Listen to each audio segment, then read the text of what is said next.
Let me begin by thanking everyone for taking time out of your busy schedules to come here to help advise the Commission and to advance the debate on many of these very interesting topics. I'm going to not do an extensive opening remark, but just move into the panel discussion so we can get on with it. Today I'm excited to have three very interesting topics, and my challenge in setting up these advisory committee topics was to somewhat thread the needle, not to rehash or to plow the ground that we've done on the regulatory reform, but really set the stage for looking forward as to what important topics we will be considering as a result of our rules or in upcoming rules that we have not yet addressed. The first panel I'm very excited to discuss is what is the new CEF environment? How will products trade? What will be the framework? I think everybody has had an opportunity in the 1 year time. Can you believe it's been a year since we did CEFs? So we've had these out for a year, and people have kind of talked about them, thought about them, and begun to make plans about how their CEF will interact with other CEFs and attract liquidity in the market and trade. So I think that's all been a positive, and I'm very excited to see these new platforms flourish and succeed, and to really bring a lot more transparency to this market. The second topic has been an interesting kind of tug-of-war, policy tug-of-war, in defining what a high-frequency trader is, and I look forward to, we put out some, I think, some hopefully provocative and thoughtful ideas on what a high-frequency trader might be. I've received some very good comments, and I've received some not-so-good comments, and that's exactly what I hope to achieve. And Mr. Chairman, you've had the opportunity of putting out many proposals and receiving all sorts of comments and remarks. This was kind of my first foray, and to take full ownership of that. So I'll take the good with the bad, and I'm pleased to have done it. And then the third panel today is data, and I'm grateful for the hard work, extraordinarily hard work, in fact, of the data subcommittees, the working group. We have 4 working groups addressing 4 different separate topics. They've worked very hard over a short period of time to be able to deliver to us 4 working papers, which I have not seen yet, but I look forward to seeing their comments and their work product. And I've received periodic updates from the team leads and know that they've put a lot of effort into this. So data is really the foundation of our market surveillance and oversight and information. So it's very critical and will be very useful for us to think about as we develop a robust oversight program. Let me turn it over to the chairman for any comments he may have, and obviously welcome Commissioner Wiegand for his first Technology Advisory Committee. We appreciate his participation and having his thoughts on the Commission. Mr. Chairman. I thank you, Commissioner O'Malley, for hosting this, and all the market participants and advisors and academics around the table that will give us good advice. The Technology Advisory Committee, since Commissioner O'Malley got it back running, I guess it was a little over a year and a half ago now, has been an enormous a font of knowledge and advice on, particularly as it relates to technology issues. And that's probably all I'm going to say, other than on these 3 topics today. I hope that we can learn from you as how is this new world that will emerge around CEFs technologically going to work. I'm sure some people will want to get into sort of, is it a RFQ of this model or that model or this and that, but I think today's real discussions will be hopefully around the technology side of it, but of course everything's always on the table. And on data, we'll later today be probably putting out our Sunshine Act notice for next Tuesday's Commission meeting on the 20th. So we'll be hopefully taking up staff recommendations on finalizing a role on data, which you'll see later today, and that's one for the regulators to see what's in the swap data repositories. But these things are all very important, and I thank you for your advice. Commissioner Wiegand. Thanks, Commissioner O'Malley. pleasure to be here. I just wanted to start by saying that before I joined the commission, I was working up on Capitol Hill, but I was following what was going on down here at the commission. And I had the strong impression before I came to the commission that Commissioner O'Malley was a real leader on technological issues, and a lot of that came by virtue of his chairing this particular advisory committee. But I think even apart from that, he seems to have a real deep interest and deep knowledge about these issues and this particular area of focus for the commission. So it's been a pleasure working with him and learning from him about these issues and others, and we've been able to collaborate a great deal in my short time here, and also been able to collaborate with the chairman for that matter. But it's been a real pleasure working with them both, and I'm looking forward to learning a lot from the group here, and all these panels are going to be very informative for me, I think, in particular, as I start to wade in to some of the issues brought up today. So thank you all for coming, and looking forward to listening to the panels. Great, thank you. On a side note, on the technology issue, I have an iPad. From a technology standpoint, that's about as deep as it gets.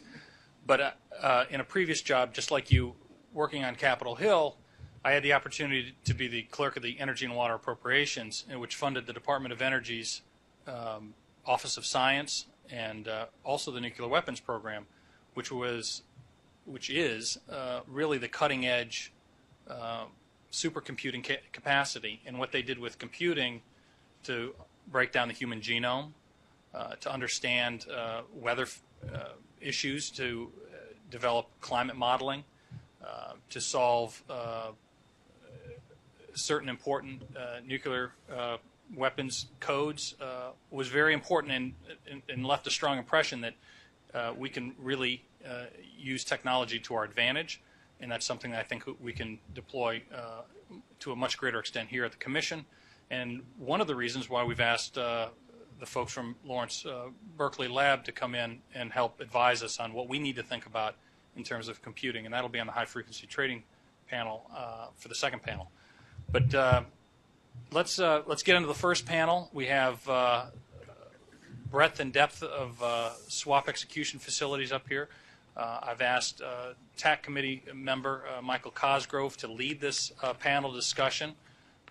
So we're going to have presentations from each of the panelists today, and then Michael's going to lead us in a panel discussion here. And obviously, all the TAC members are encouraged to participate, ask questions, etc. But I will turn this over to Michael and let him take it from here. Thank you very much. Thank you. I'd like to start by putting my remarks into a contextual framework by acknowledging that the Commission has been given an absurdly large and difficult task at a particularly challenging time, while being required to continue to do their day job of ensuring fair, sound markets and catching crooks, whose number is so large and exploits so extraordinary that Commissioner Chilton recently authored a book on the subject. The Commission is also tasked with writing thousands of pages of rules to implement legislation. The cost of getting this right is extremely high. Get it wrong and you may destroy the markets that you are charged with protecting. And such an outcome could have a devastating impact on the American economy for generations. The topic of our panel is swap execution facilities, the new environment, how will SEFs function, and how will participants aggregate liquidity. We're fortunate to have with us today a terrific panel, each with a uniquely informed view that they will share with us on this important subject.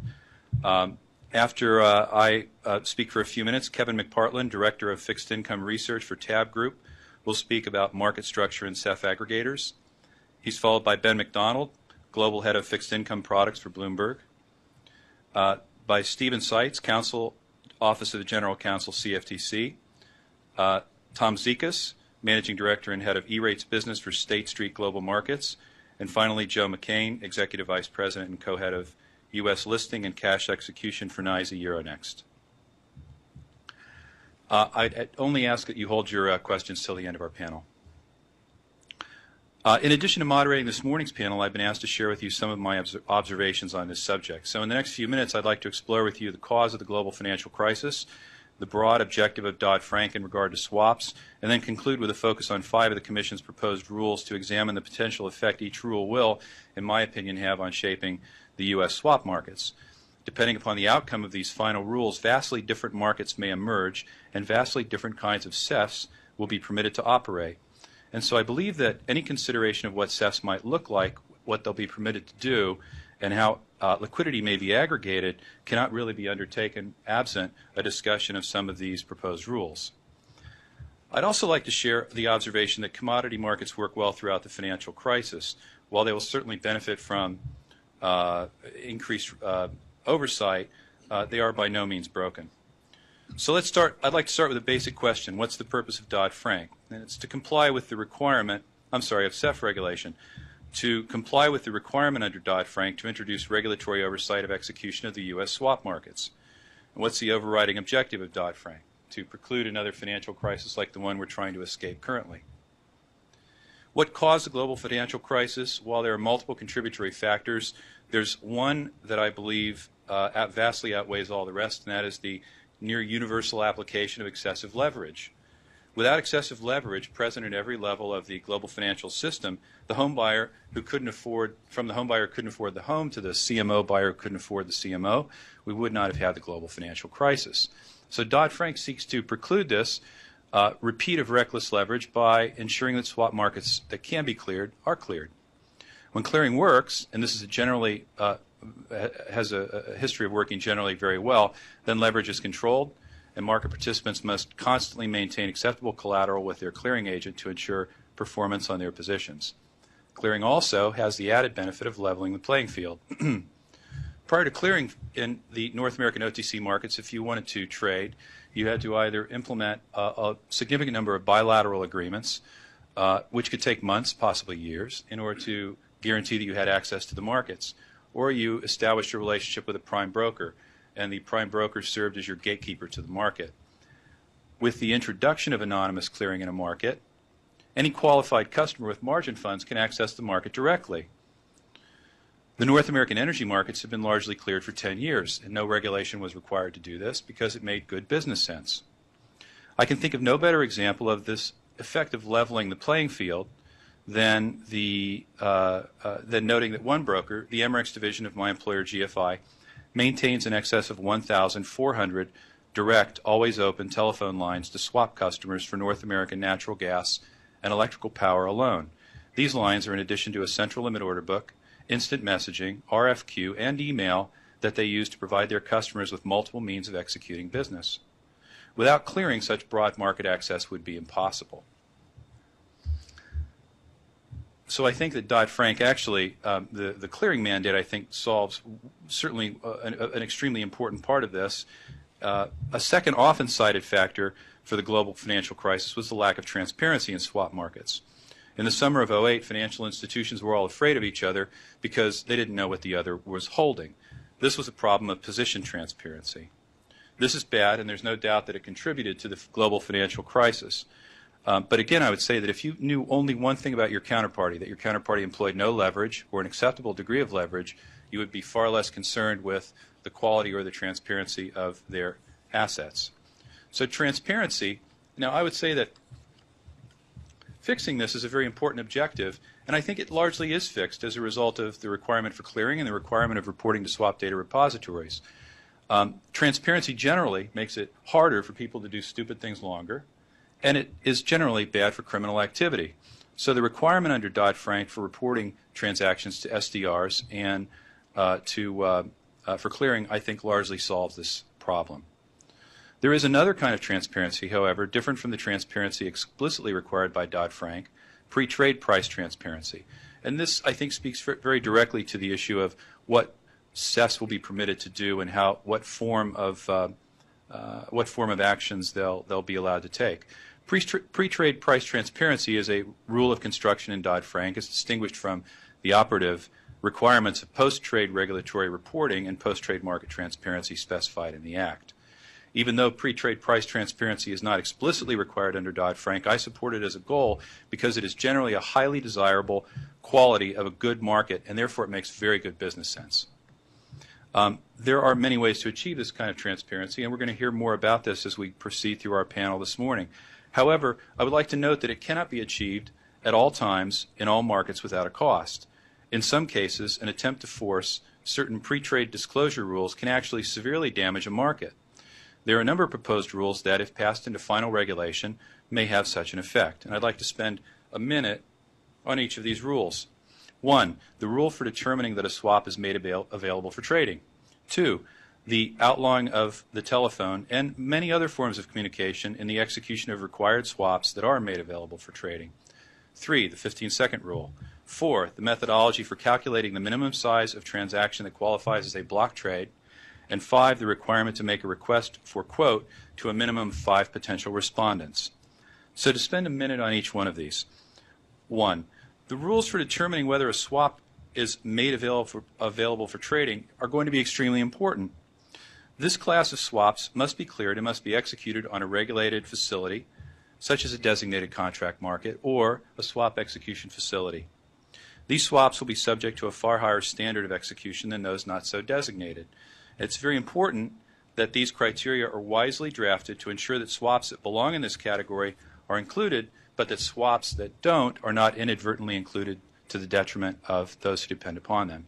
To this end, the Commission voted out a notice of proposed rulemaking a week ago Monday, and I would strongly encourage everyone to read and respond to this.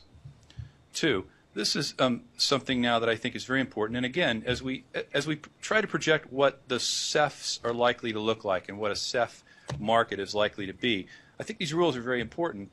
Depending upon how these come out, we're going to project very different kinds of swap markets and very different kind of swap execution facilities.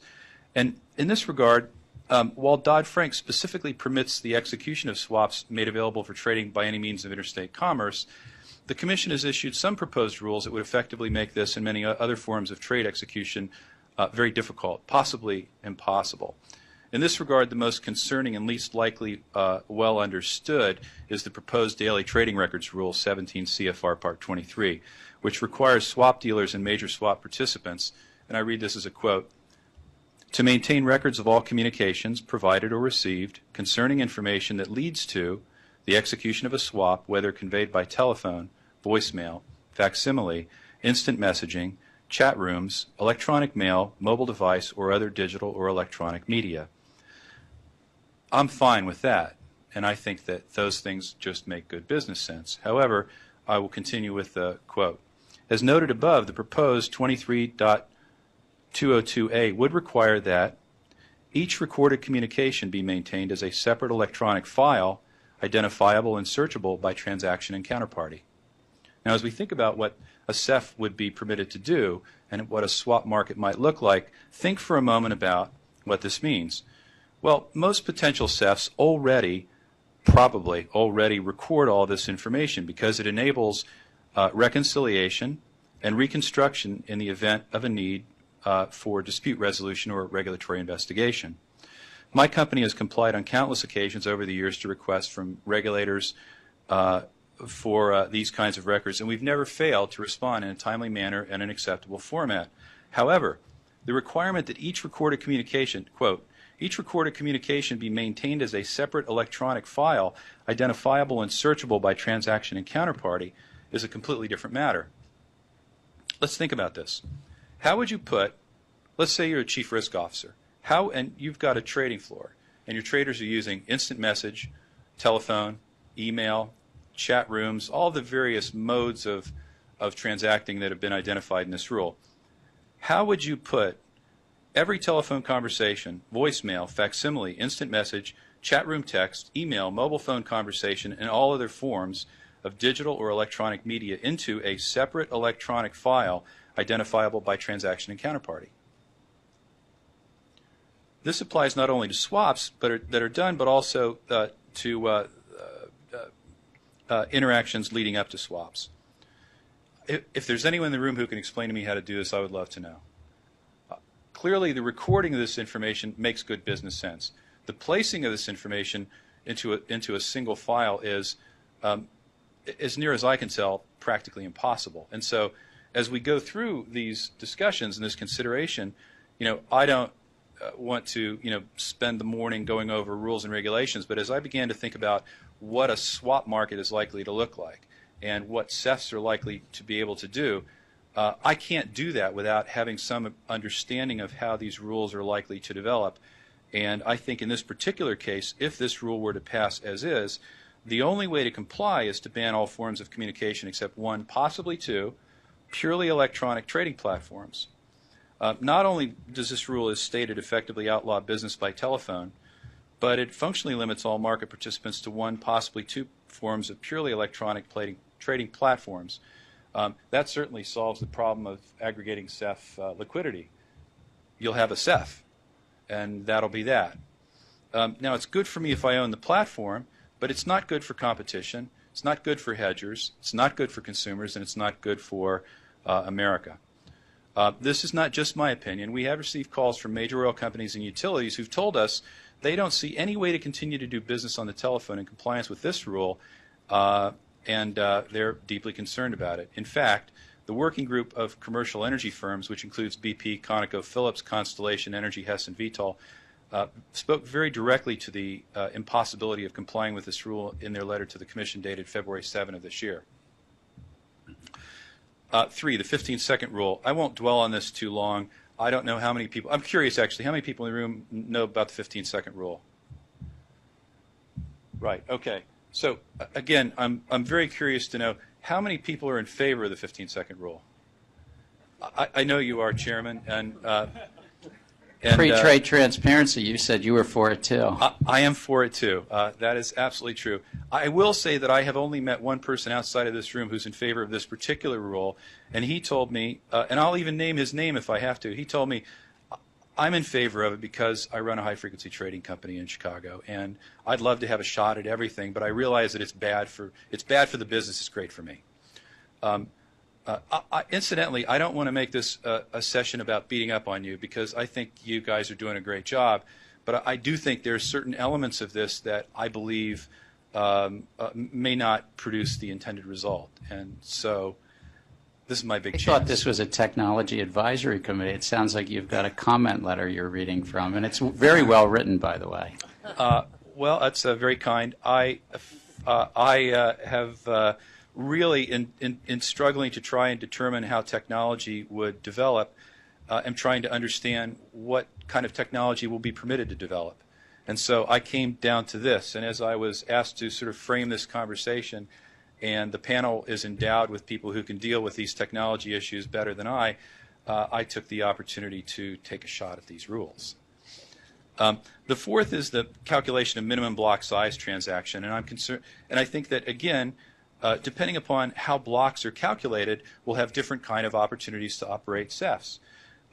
Currently, I can say that for the North American energy markets, the way the block is calculated, I'm unaware that any blocks will actually trade in natural gas or electrical power. So, again, I think that as we begin to conceive of how we would operate a CEF, based upon the rule as published, I would operate under the premise that blocks won't trade in North American energy. Now, let me end where I began. No, let me just go to concluding remarks. I'd like to emphasize my admiration for the generally excellent work that the Commission is doing to realize the objectives of Dodd-Frank. To quote Chairman Lucas of the House Agriculture Committee, I do not envy you.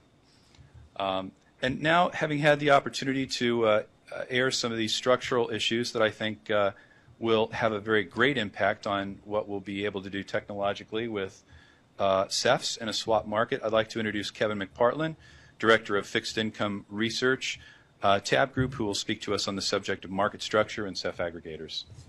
Great. Thanks, Michael. Thanks to the CFTC for having us all here today. Tab Group is a capital markets research and advisory firm.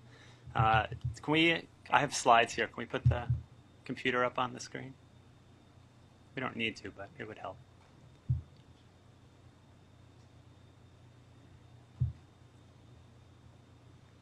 All right, there we go. All right. So I'm billed here today to talk about CEF aggregation. It's interesting in that CEFs technically still don't exist. The swaps markets, for the most part, with some exceptions, are not actually fragmented yet. So what are we going to talk about? I have three goals in the next couple of minutes. I'm going to dig into why liquidity will likely fragment in the swaps market based on history and some other markets. Then I'll discuss how the markets are already working to deal with that coming fragmentation. And then lastly, we'll talk a little bit about how much it's costing to sort of do all this development and get us where we need to be to deal with the coming new rules. So I'm going to start with equities, and I know equities and the swaps markets are different, and I'll get to that in a minute, but I think this is a good example of what technology and regulation can do to a market. So in 1997, the equities market had the order handling rules. In 1998, Reg ATS made ECNs pop up all over the place. The market went to pennies in 2000. This was all right around the time when technology was taking off, and we had dot-coms coming everywhere, so everybody was jumping on the technology bandwagon as well. And then Reg NMS then really forced people to look where the best price was in 2005. So all of this, really what it was a big explosion in technology coupled with some really strong regulations. And this is what this chart is showing. It's basically the number of transactions increased by 30 times from where it was before all the regulations hit. The average order size in the last 10 years has decreased by 80%, as you can see from the chart here. Today, in the equities market, we have over 50 execution venues. This is all U.S. equities, of course. The buy side now sends over 40% of its order flow through algorithms to deal with all of this complexity. And on the flip side, this has really driven a tremendous amount more competition and innovation amongst the execution venues. If you spend enough time talking to the technologists in any of the major exchanges, they'll love to tell you how fast their matching engines are and how quick their market data technology is. And all of that's really happened in the last 10 years because this drove competition and really made, I think, the liquidity venues work for the market share that they have. So I said swaps, of course, are not equities. There's a huge retail component to the equities market. There's hundreds of thousands, if not millions, of participants in the equities market. The swaps market maybe has hundreds, if not a thousand or two participants. But even if we looked at the equities market from just an institutional perspective, these trends are very, very similar. There's other good examples. We could look at the U.S. Treasury market that had clearing kick in, and then once technology really took hold, we started to see a lot of electronic trading in U.S. Treasuries. A good amount of the dealer-to-dealer U.S. Treasury market is traded electronically today. FX and equity markets also show equity options markets also show some really good examples. Now, the swaps market, for a number of reasons, should move this way even quicker than we've seen in the past. Number one, the technology is already here. It's already been developed. In the late 90s, the technology was trying to keep up with the market. Now the market's trying to keep up with the technology. And even more so than in the equities market in the 90s, the swaps market is being told you must start trading on these platforms, which is even more direct than what we had in equities. So this will happen in the swaps market, and it will happen even quicker than it's happened in the past. I think it's important to note, a side note, voice trading does still matter, and even in all this talk about electronic trading in these other markets, the equity options market, for example, very electronic. There's 8 exchanges. Tab Group Research, we went out and we talked to 50 buy-side traders. 90% of asset managers still send their order flow. They still use the phone to send their orders into their brokers because they're complex products. They want to talk to somebody. And there's so many products available for trading on the equity options exchanges that there's just not enough liquidity in most of them. The same thing is true in off-the-run U.S. Treasuries, for example. Okay, so Kevin, can I ask if you do have a similar chart for the futures market, or if it's just more narrowly maybe the euro-dollar market? If you wanted to pick one, it'd be great if you follow up the meeting for us to see that, just Sure. to see something that we also regulate. Yeah, sure, we can get that over to you. Absolutely. So now I'm going to talk a little bit about how the market's going to deal. Just so you know sort of where I'm coming from, there's 3 pieces of research we've done over the last few months. We're looking into swaps liquidity aggregation now. We're talking to a number of market participants and technology providers. We'll release that in January. We did a survey of the CEF landscape where we had responses from over 200 market participants. And then in the late summer, early fall, I talked to 24 swap dealers about their business strategy and their approach to the market with taking into account the impending regulations. So with that backdrop, okay, so this is what it seems fragmentation will look like, or what the market is expecting. We've done numerous studies, and this on the left is the most recent. The vast majority of dealers do expect turnover to increase. People are a little more sort of skeptical on whether or not the outstanding notional in the swaps market will increase, but there's no question that turnover will increase. Electronic trading, of course, will play a big part in that, and that's what I just showed in my equities market example. There are a number other of rules that will actually are likely to drive more electronic trading, albeit not to everybody's benefit. The block trade rule, the 15-second rule, the 5 RFQ requirement. They will also likely drive trade sizes smaller, because even firms that are wanting to do big size trades will look to limit information leakage, so we'll then end up spreading those trades around in smaller size, so nobody can pick up on what they're doing. Anonymous trading also will tend to drive more electronic trading as well, as it'll make it easier for new market participants to come in and either act as market makers or market takers. The chart on the right side, we asked people about how much they expect average trade sizes to decrease. You can see credit and rates markets are set to see the biggest sort of drop in trade size, according to our study. Over half of the participants expect trade size to drop by at least 50%. A quarter expect them to drop by 75% or more. The impact here will be most certainly the biggest in vanilla products, so whether that be on-the-run index CDS, for example, or 10-year vanilla interest rate swaps. So there's two views to what liquidity is. Right, higher turnover, that we will see smaller trade size, more trades will feel like a more liquid market to some people. But I've spoken to a number of real money traders who feel like, well, if I need to do a $500 million swap, I can make 3 phone calls, get a half a basis point spread within a matter of minutes, and have that trade done. And to that trader, that feels like a very liquid market if you can do such big size so quickly. So they're not so excited about a tight spread in an order book with small size on either side. They like the RFQ market as they have it today. So it really depends on who you ask as the answer of what good liquidity actually is in the swaps market. So as for the number of SEFs, and this is a question that since before your rule was proposed last year, everybody likes to talk about how many we think there'll be. If we look at sort of after the dust settles, we've had multiple studies that have shown the industry expects about 3 to 4 per asset class, sort of once we're through the rule and as things get shooken out and the acquisitions and mergers all happen as would be expected. There are a number of different types of trading styles, as I just spoke of, so there's plenty of room for participants in there to come at this with different approaches, different types of technology, et cetera. The most fragmentation is expected in rates and FX. It's going to take some time, obviously, to get to that point of 3 or 4 per asset class. Rates and credit specifically, we'll see at least 10 venues in each when we get going, and I'm sure that that'll keep the staff busy going through the registration documents. Kevin, just because it will help us, your estimate, how many people are going to register? So I've been keeping a list for about 18 months, included it in this broader study. I have 41 names of potential SEFs on my list, and that's across all 5 asset classes: credit, rates, FX, energy, and equities. So while that's just a list, you're keeping it from that list, it would be a possible outside number of 41. There's probably, I think that's in the ballpark. Let's put it that way. But I'd expect that number will, a third of those will either get acquired or disappear very quickly thereafter the rules are in place.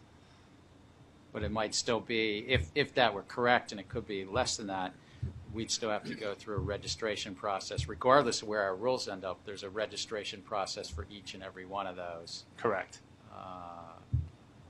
That takes humans, by the way. So yes, you need a bigger budget to do that. I agree. We need greater technology too. It's just technology. The computer won't register a SEF. You need humans too. I don't know if we want to automate the registration process. We probably need a human eye on that. Okay. Okay, so smaller trade sizes, multiple liquidity venues, that brings us to a world where we then do need liquidity aggregation in the swaps market. So the chart on the left, this was the study we did where we spoke to 24 dealers, which included all of the bulge bracket dealers, a number of new entrants, and a number of second-tier dealers. Almost 90% said they were already either building or working on building CEF aggregation technology. If we asked this question about a year ago, I would imagine the number would have been very, very small, if not zero. So this is a sort of very quick development over the last year as the sort of rules have become a bit more clear.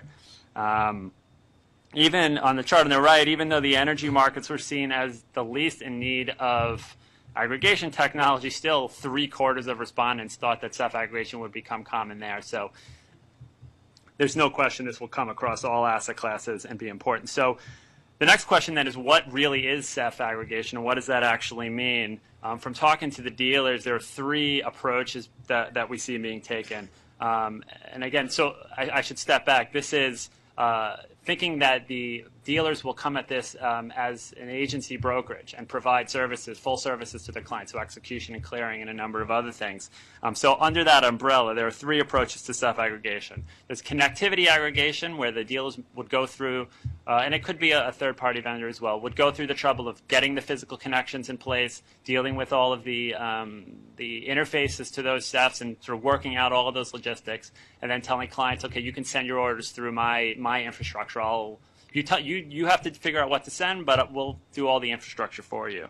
The next approach would be price size aggregation, so sort of adding another layer on top of that, whether it's providing a basic screen or some APIs to be able to send orders through, where they'll sort of find some basic way of pulling in prices. You tell the system the instrument, and it'll tell you where it sees size and price for those instruments.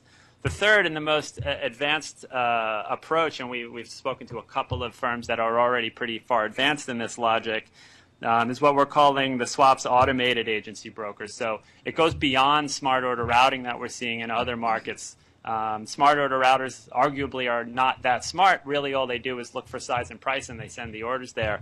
What we're talking about here, the swaps market obviously is a bit more complicated.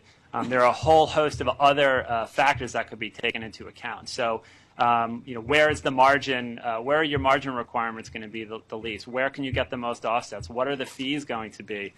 Maybe doing a strip of futures is going to be a better way to get that exposure than doing a swap, for example, based on those things that I just mentioned. So building logic to help an end user or a buy-side trader get the exposure they need at the most efficient price with whatever instrument that is. And then there are a number of other sort of execution algorithms that are sort of built under that umbrella. But so all of these offerings are a big part of what especially amongst the bulge bracket brokers, are building into this agency, this full service agency brokerage that they're building. So an important note here, I think, on single dealer portals, that point comes up a lot. In the CEF study that we did, 41% said they expected, and it was the top answer, when we asked what will happen to single dealer portals, 41% said they will become CEF aggregators. And from our conversations, a lot of that is true. So the single dealer portals that do stick around, a big part of what they will be used for is to aggregate swaps liquidity across multiple venues. Another interesting point. Can I just ask, Sure. So what's currently what you're calling a single dealer portal is to see just that dealer's offering. Is that what you're using? I just want to make sure I have the phrase. But now you would be able to go into a dealer, you're saying, and see the offerings that are representational on CEFs or that exist on CEFs. Correct, because they will be, under the proposed rules, it will be difficult for the dealers to offer principal liquidity to their clients.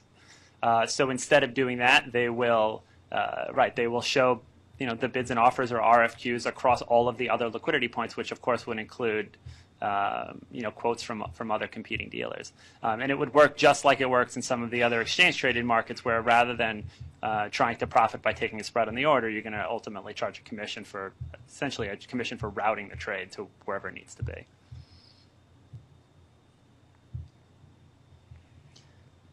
So another interesting thought, and this sort of goes back to CEF competition a bit, We've also spoken to a number of people that show that CEFs, in trying to gain screen real estate with their platforms, could also actually offer aggregation themselves.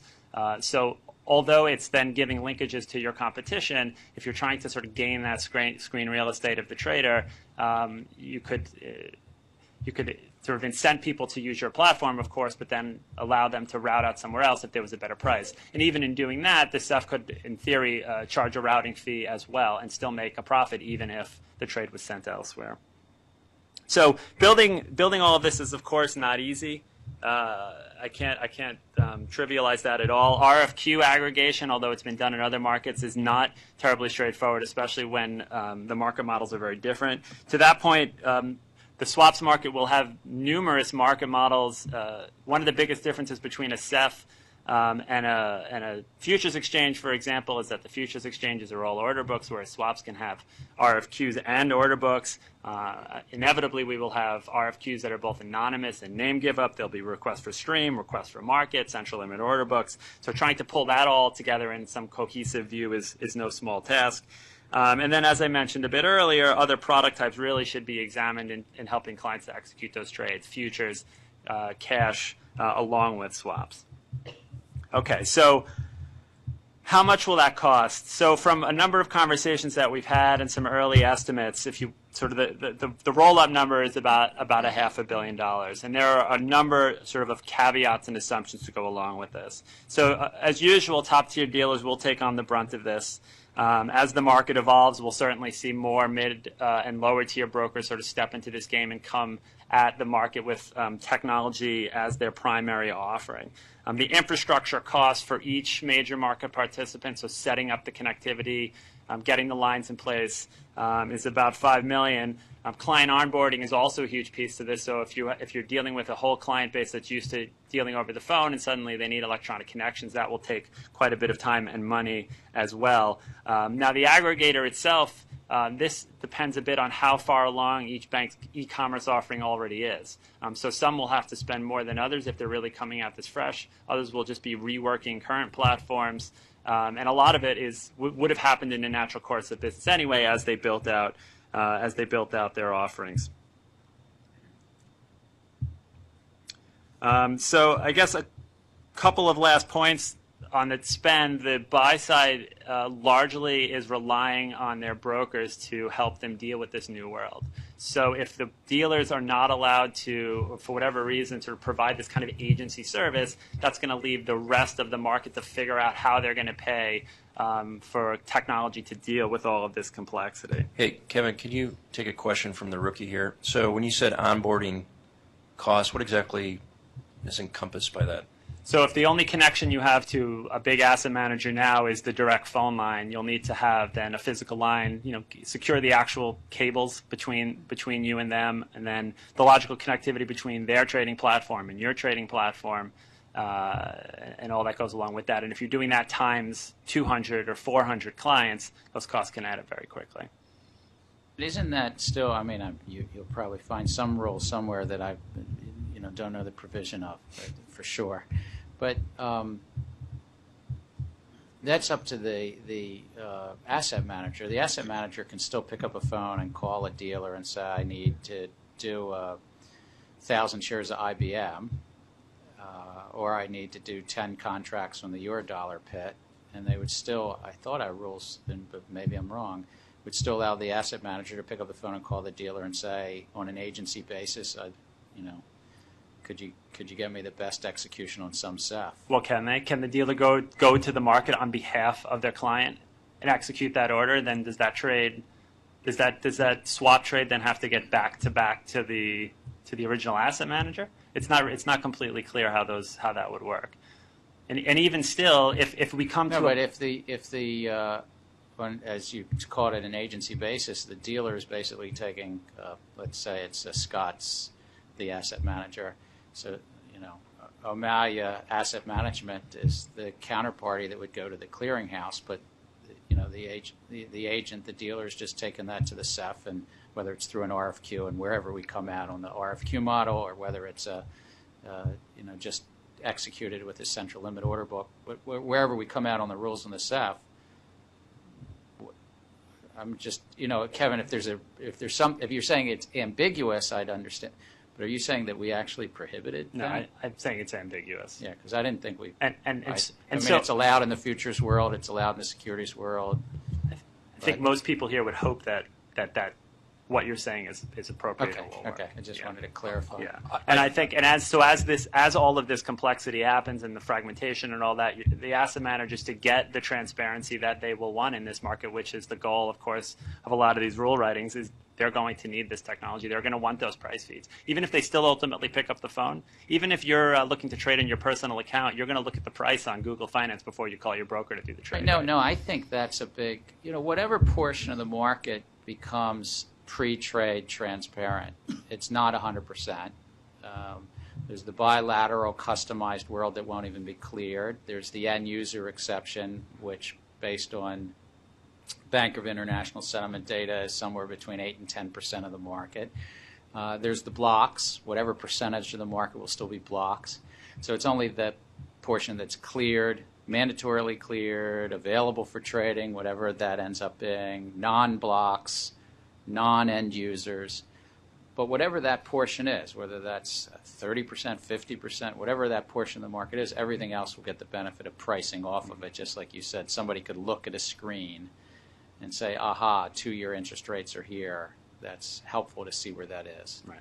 And I think the last piece to this is the instruments that do get the most liquid, trading electronically through a broker will be much cheaper than trading over the phone. And that's true in futures and options market today, right? To pick up the phone and call an institutional broker, they could charge you $2 a contract. If you do it on the screen, they'll be $0.25 a contract. Right, and then as you get to the more customized, more esoteric, it might not even be cleared, but in between there'll be reasons why you want that further advice and counsel of people on a phone.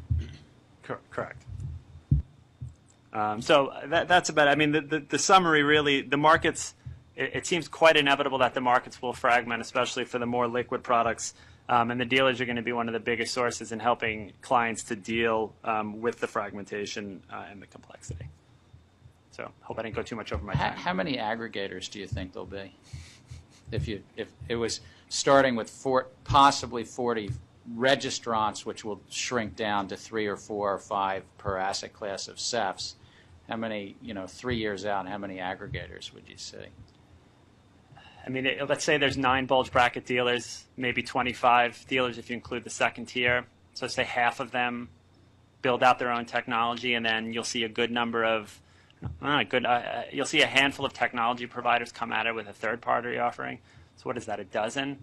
And then as the infrastructure is more clear, the technology providers then can better package up their technology and essentially sell it to firms to let them white label that technology and then offer it out to their clients.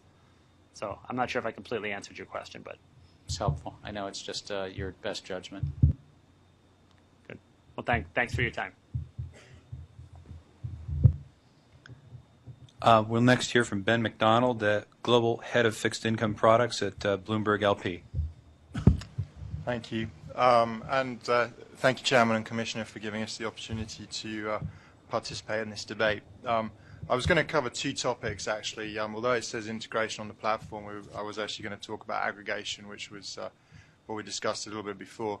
Before I talk about that, I thought it'd be useful just to take a step back and look at where we are today in terms of our understanding of the protocols and the landscape between the CFTC and the SEC.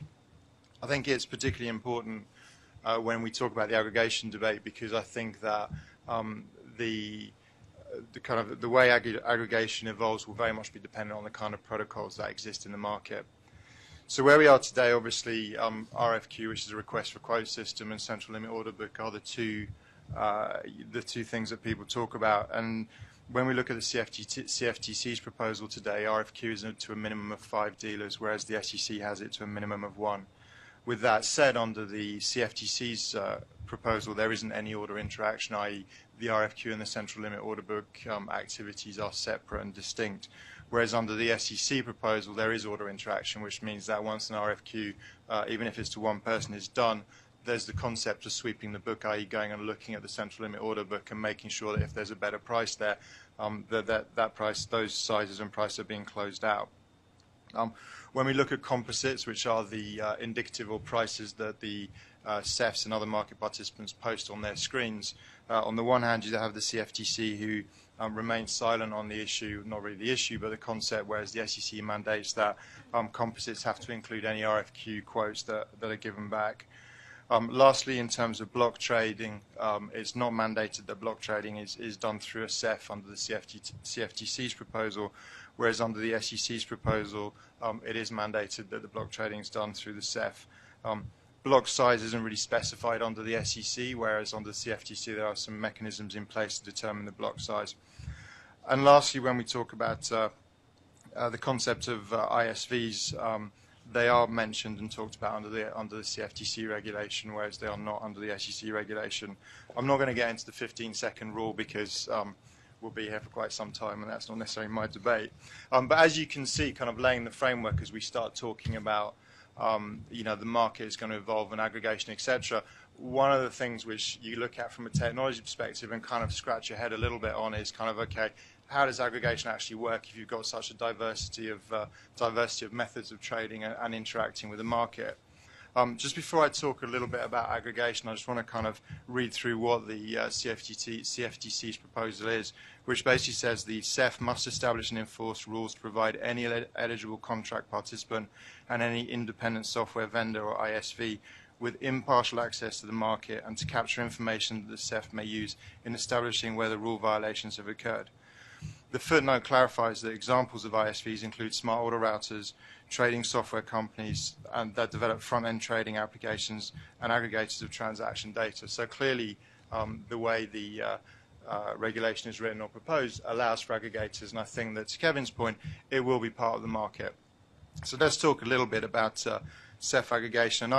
And we've talked extensively about this in kind of internally and with clients to kind of understand what we're looking at. The first thing that really strikes me as two comments is that this is not a new market. The derivatives market exists today, so there are already players in this space who have quite an extensive network of connectivity to their clients. And I think that it's a data point, but I think it's an important one. The second point I would make is that the derivatives market is not the equities market. We're not talking about tens of thousands of people who are going to interact with the market. It's a fairly sophisticated market with a fairly low number of people who have a fairly high sophistication who have a fairly high degree of sophistication in how they operate in these markets. And I think you've probably seen by the people who are putting comments letters in, etc., the level of sophistication of a lot of these players. So if we think about the client need for aggregation, I think broadly the way we look at it is clients fall into two categories. There's, on the one hand, you have clients who are fairly highly sophisticated and want to look at the market and be able to basically break their flow out across different parts of that market. And I think the agency model is very conducive to that. I think that if I'm a large client, quite sophisticated, I want to be able to work with agency dealers and give them orders that they can go and work in the market. And then I'm going to want methods in order to measure performance, and I'm going to use that as a mechanism to work with my dealer counterparts for research and other elements of the market. So I think in that regard, I definitely think that there is an aggregation model. There's an agency model out there where I think the sell-side entity is leveraging all of their internal technology to get into the market on behalf of their clients. I think the second subset of clients who are out there for whom aggregation is going to be a fairly big topic, and again, it's kind of the agency model, are the lower sophistication clients, people who don't understand or have either the financial resources or the technology available to interact with the market, who probably aren't very high frequency traders and who basically just want to be able to go somewhere and get a trade done, and it's usually probably going to be some kind of hedging activity or some bespoke trade that they're doing as needed. And I think that, again, those clients are going to want to rely on one of their dealers or one of their counterparts in order to do that. So I think when we look at the world and we see how it's playing out today, by and large, and we're seeing this today in kind of how the market's evolving. The credit markets are shaping up very much that the index business looks very much like it's going to trade on more of a central limit order book basis. We obviously have an offering, AllQ, which trades very actively on the CDS index, and although it's disclosed, is really almost a disclosed order book model, and we've seen that market grow greatly. On the other hand, the single name market is going to be very much presumably an RFQ-driven market because of the way the liquidity works there and the nature of the underlying business that people are doing. From a swaps perspective, we expect that new interest rate swaps volume is probably going to be done more in a hybrid between the RFQ and the central limit order book model, depending on the kind of swap and the kind of activity that the end user is doing. Whereas the unwind activity is probably going to be much more driven by RFQ because it is by nature a very bespoke activity. So already within these asset classes, you've got some fairly different methods of trading. The last model that people are talking about, which is the aggregator of CEFs model, which is a model where an entity would have a screen that they can position in front of their users, and their users can interact with that screen in order to access the various underlying CEFs. I think there is a model out there for that. However, what I would say is that as a CEF and as a market participant, I think it's important to really look at the regulation and understand that the CEFs were designed to basically be the mechanisms that facilitate execution. And I think when we get into a model where there are CEFs of CEFs who are sitting on top of the CEFs and providing means of execution, I think there needs to be the framework around that to ensure that those entities basically follow the same rules that the underlying CEFs do in terms of governance, in terms of market practice, etc. So I think whilst that model can exist and probably will exist in the means of independent companies that offer that service, I think that that's going to be one of the challenges for those models, is to solve for the problem as to how they essentially fit into the framework of the CEFs while themselves not necessarily being a proprietary source of liquidity, but rather an aggregator of liquidity in themselves. So I think that, just really to close out from our perspective, I think there are a lot of challenges. I think that clearly people are looking at the equity model and really looking at thinking of aggregation and looking at how this new world is going to evolve in that sense. And I think it makes a lot of intellectual sense that aggregation will exist, and I think the agency model is a very powerful one that clients are going to want to use. With that said, I think there are a lot of details, not least of which are the protocols themselves and the harmonization across the CFTC and the SEC, because don't forget, in particular in credit, many people on an asset management side will want to be able to trade both the single name and the index at the same time, and so the further apart those protocols are, the more difficult that market is going to be to aggregate and to harmonize. So those are really the kind of the comments I want to put forward. I mean, obviously, as a CEF, we're seeing this market grow. We've already seen a huge increase in electronic trading volume over the course of the last six months. So I think regardless of where the final rules end up, the market is already in a kind of pre-CEF mode where we're seeing more and more people starting to participate, and there is a lot more discussion around how these markets are going to look. And I think there's a lot of innovation that's going on as well. Thank you. Thank you, Ben. Next, we'll hear from Stephen Seitz, Counsel, Office of the General Counsel, CFTC. Thanks, Michael. Over the past year, I've been working on the disruptive practices rulemaking, and so today I'm going to briefly discuss the Commission's proposal regarding these three statutory provisions.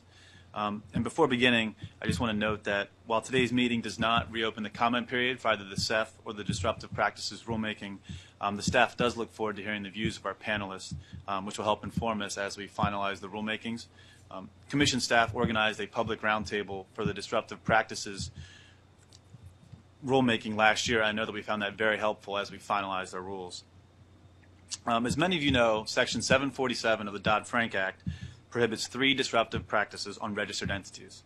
In particular, a person may not engage in any trading conduct that A, violates bids or offers, B, demonstrates an intentional or reckless disregard for the orderly execution of transactions during the closing period, or C, is spoofing, which is defined as bidding or offering with the intent to cancel such bid or offer before execution. In November of last year, the Commission issued an advanced notice of proposed rulemaking, which requested public comment on all of these three provisions. This advanced notice was then followed by the public roundtable in December of last year, where market participants, regulators, and the Commission staff discussed these disruptive practices, as well as the unique role of exchanges in CFTC-regulated markets. And then following this roundtable, the Commission then published a proposed interpretive order in March of this year, which provided market participants and the public with proposed guidance on the scope of these three disruptive practices provisions. In the order, the Commission proposed that each of the disruptive practices apply to a person's trading conduct on both designated contract markets and swap execution facilities. However, the Commission interpreted Section 747 in the proposed order as not applying to either block trades or bilaterally negotiated swap transactions. In the proposed order, the Commission also stressed the important role of exchanges and self-regulatory organizations in ensuring that our markets operate in a fair and equitable manner without disruptive practices. And in this regard, the Commission proposed that a multi-layered and coordinated approach would be necessary to prevent these disruptive practices. With respect to the specific prohibition on violating bids and offers, the Commission proposed that a person may not buy a contract at a price that is higher than the lowest available sale price, and a person also may not sell a contract at a price that is lower than the highest available purchase price. In the order, the Commission also proposed that a person would be unable to violate a bid or offer when he or she is using an electronic trading system where algorithms automatically match the best bid and offer.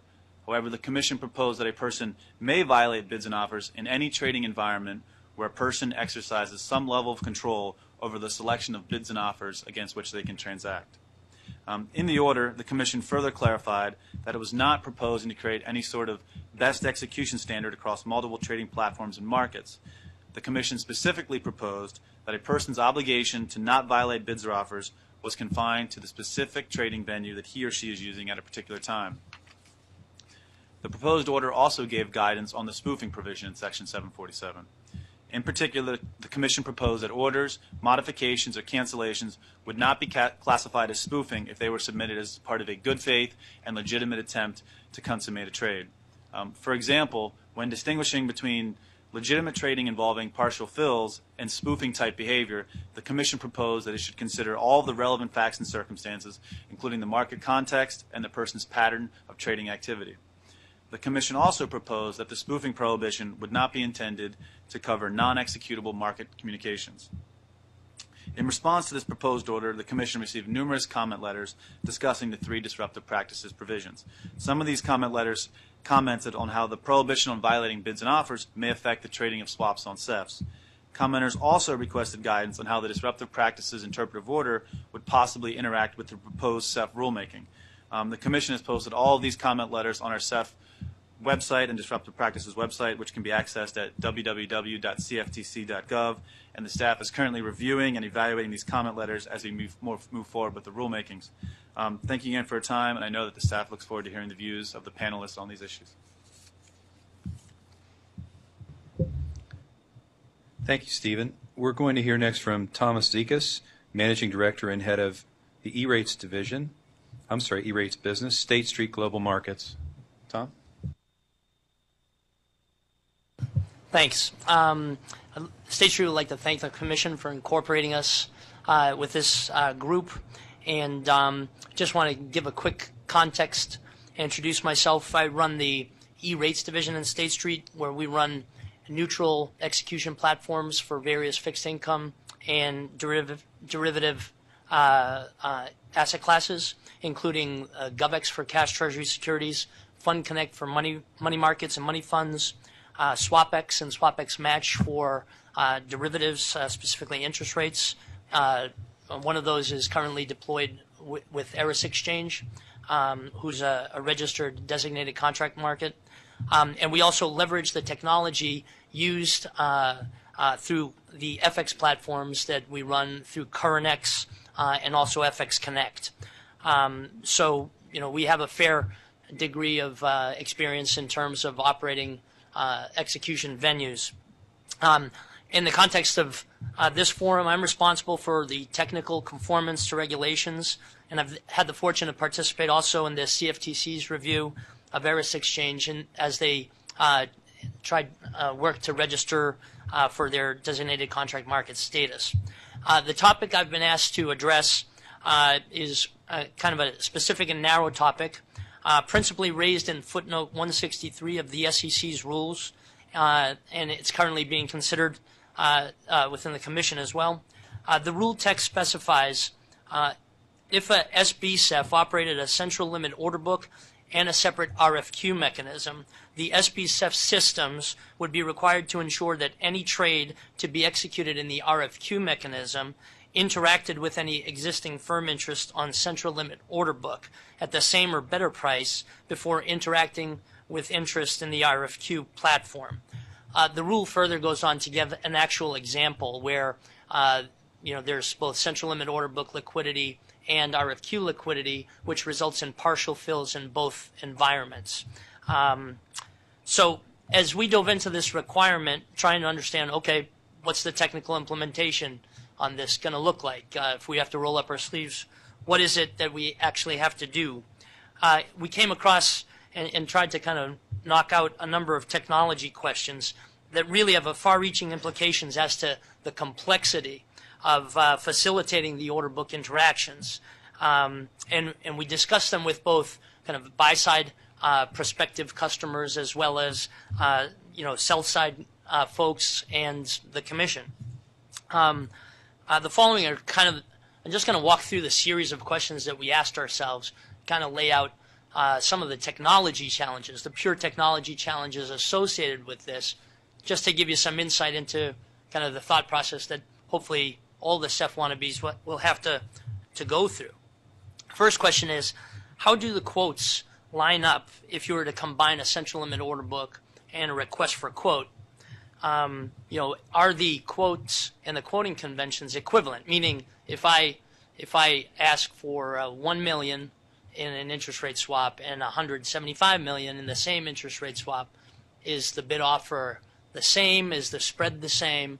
And what we quickly realized is there's a substantial size dependency on the rate and the price that are conveyed through the order book.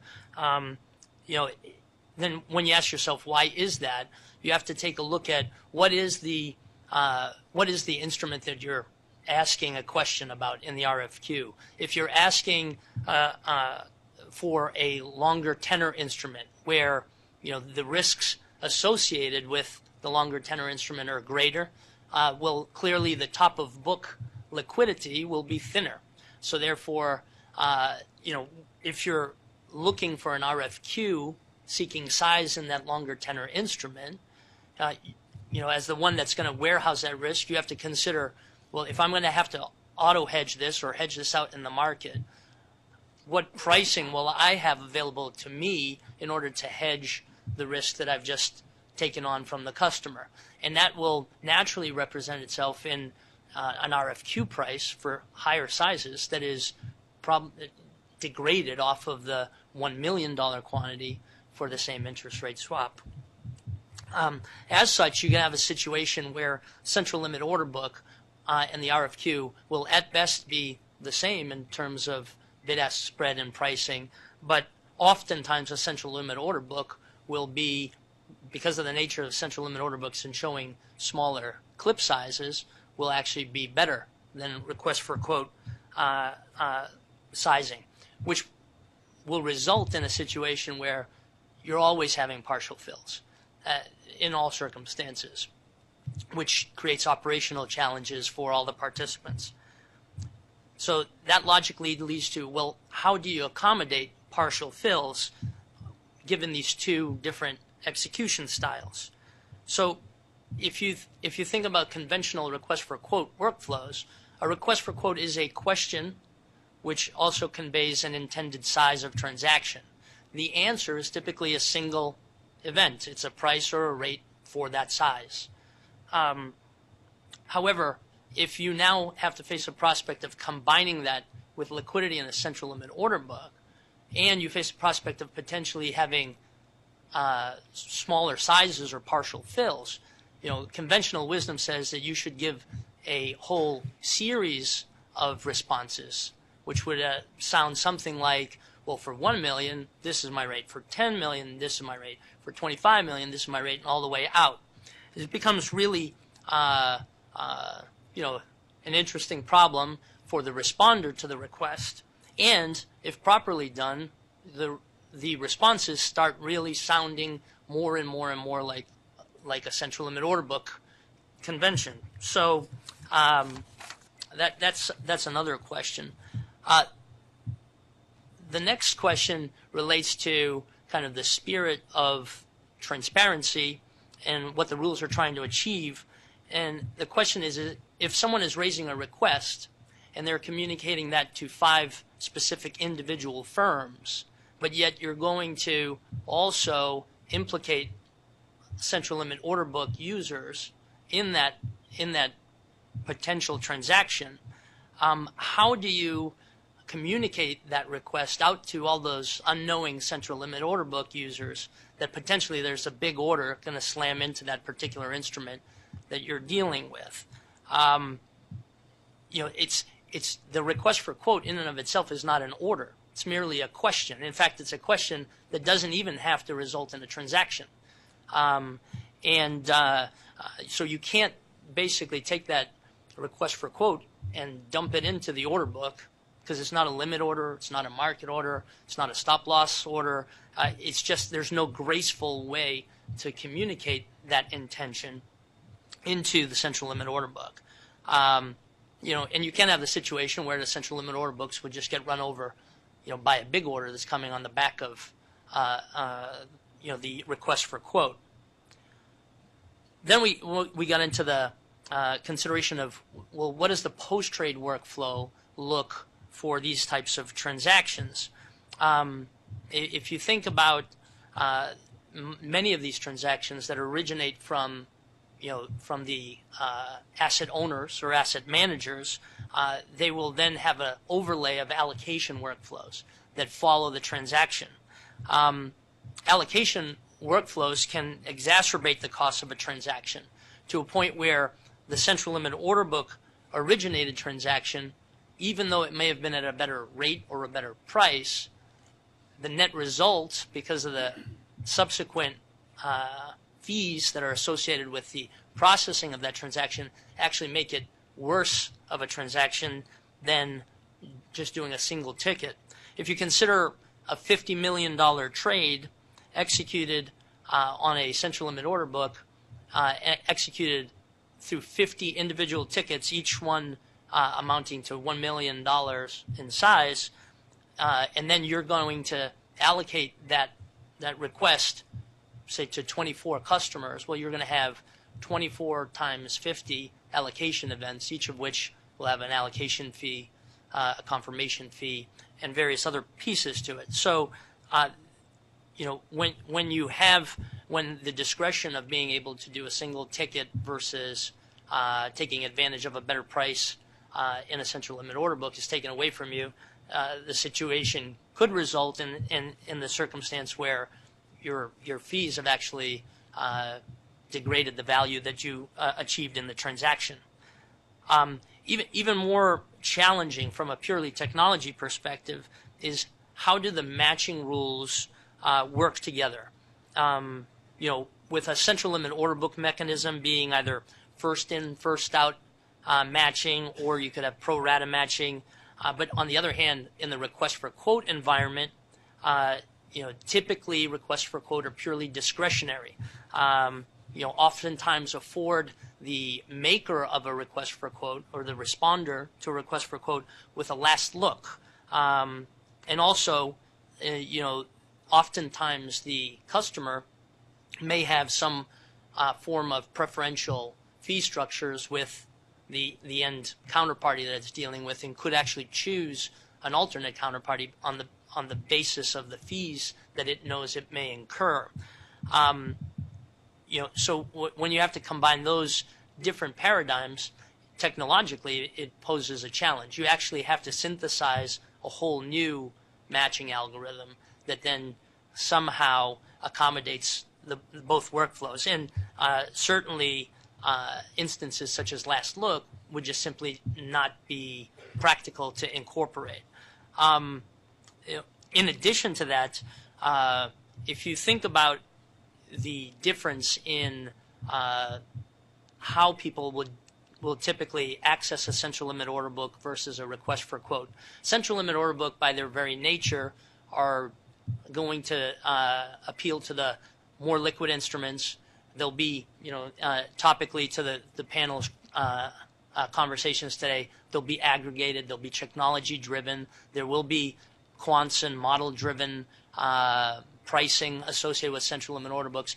Requests for quote are by their very nature more manual, more purpose-driven events. So in the event you're putting these two mechanisms together, when someone's raising a request for a quote and says, okay, I'm gonna trade. Because the central limit order book is going to be moving so fast, you'll have to also compensate for higher percentage of rejections from the central limit order book. Because at the moment you say, okay, trade, the price that you viewed, because you're simply looking at it through your eyeballs, could have moved and may no longer be available. So you let the matching engines will then have to compensate for that rejection, and then either leave the requester with an imperfect fill, or somehow incorporate complex technology to then say, okay, well, you missed on that, so I'm going to keep on going deeper into the order book to get you the size that you're looking for. Those are all kind of they're all solvable, but they're solvable at effort and at cost. From a purely technological perspective, and I caveat this, so from a purely technology perspective, the designated contract market all-to-all rules would simply be the easiest to implement. They're clear, they're unambiguous, they're implementable, and we've conformed to those DCM rules in order to service the needs of Eris Exchange. However, I also recognize that that's not the market convention. That's also not a popular workflow. It's outside of the habit of the industry. So then, if you take a look at moving away from the easier technology answer, then you have to look at the effort. The technology effort is not insignificant, and in fact, I think the costs on this particular issue would be borne not just by the CEFs that would have to address all the questions that I've gone through, but also there would be substantial implementation on the price maker side, because the responders to the requests would then have to accommodate their ability to handle partial fills, to be able to more dynamically price, the question here is, and I don't have an answer, we'll do what we need to do, but the cumulative costs of this effort compared to the benefit may perhaps be out of balance. I think the biggest risk, of the whole debate that I've raised without really giving any answers to, is the possibility of driving CEFs and CEF candidates toward RFQ-only venues. Because if the lift is so great to do both, just say, oh, I'll pick one and just do that. It'll be easier. And because the habit of the market is biased today, because it's a conversational market today towards RFQ, the natural leap would be towards RFQ-only venues. I think driving commerce away from central limit order book undermines the push towards transparency and retards the inclusion of additional eager and willing participants in the market. The guys that would love to warehouse risk, would love to try to manage risk, but because of the processes, have never had the ability or been afforded a level playing field where they could actually participate in such a manner. So I understand there's some belief in the market that the rules imply that RFQ-only CEFs are not permissible, that you have to have both. It's not clear to me, from my perspective, putting on my business hat, how do I assure that I have a successful central limit order book? It's not in my hands. I'm pushing on a string. Charismatic guy, maybe people want to give me their liquidity and make my central limit order book successful, but there's no way that I can actually enforce that. It's not in my hands. We at State Street have a far-reaching technology capability with multiple execution styles. We span the central limit order book. We have multiple forms of request for quote, which include support for attributed as well as anonymous request for quote. We support indication of interest workflows to accommodate the DCM all-to-all requirements, and we also have auction capabilities for instruments that are suitable for that. Anything can be developed, and we're willing to roll up our sleeves and do what it takes to to serve the marketplace and to serve State Street's natural customers. But the cost benefit also needs to be weighed. We're in favor and support the direction of the regulations. We're concerned that this particular rule, as well as rules affecting certainty of execution, can negatively impact market integrity. And that's really my primary focus, is just to make sure that the voice of market integrity is heard. Thanks. Let me just say one thing. One thing that I note, and I won't probably tell you each of the spots I disagreed with something you said, but there's a great equalizer that's going to be changing in this marketplace, and it's called central clearing. That some portion of the market, not all of it, but probably more than half of it, will be in central clearing, and that will include the customers as well as the dealer-to-dealer market, and particularly in interest rates. We've already seen a lot of clearing in energy products, as was noted earlier. So to the extent something is centrally cleared, then some of what you said dissipates. Maybe not all of it, but some of it, because when you're going for a 2-year interest rate swap and it's not a credit, you don't have a credit component, it's largely about price and volume.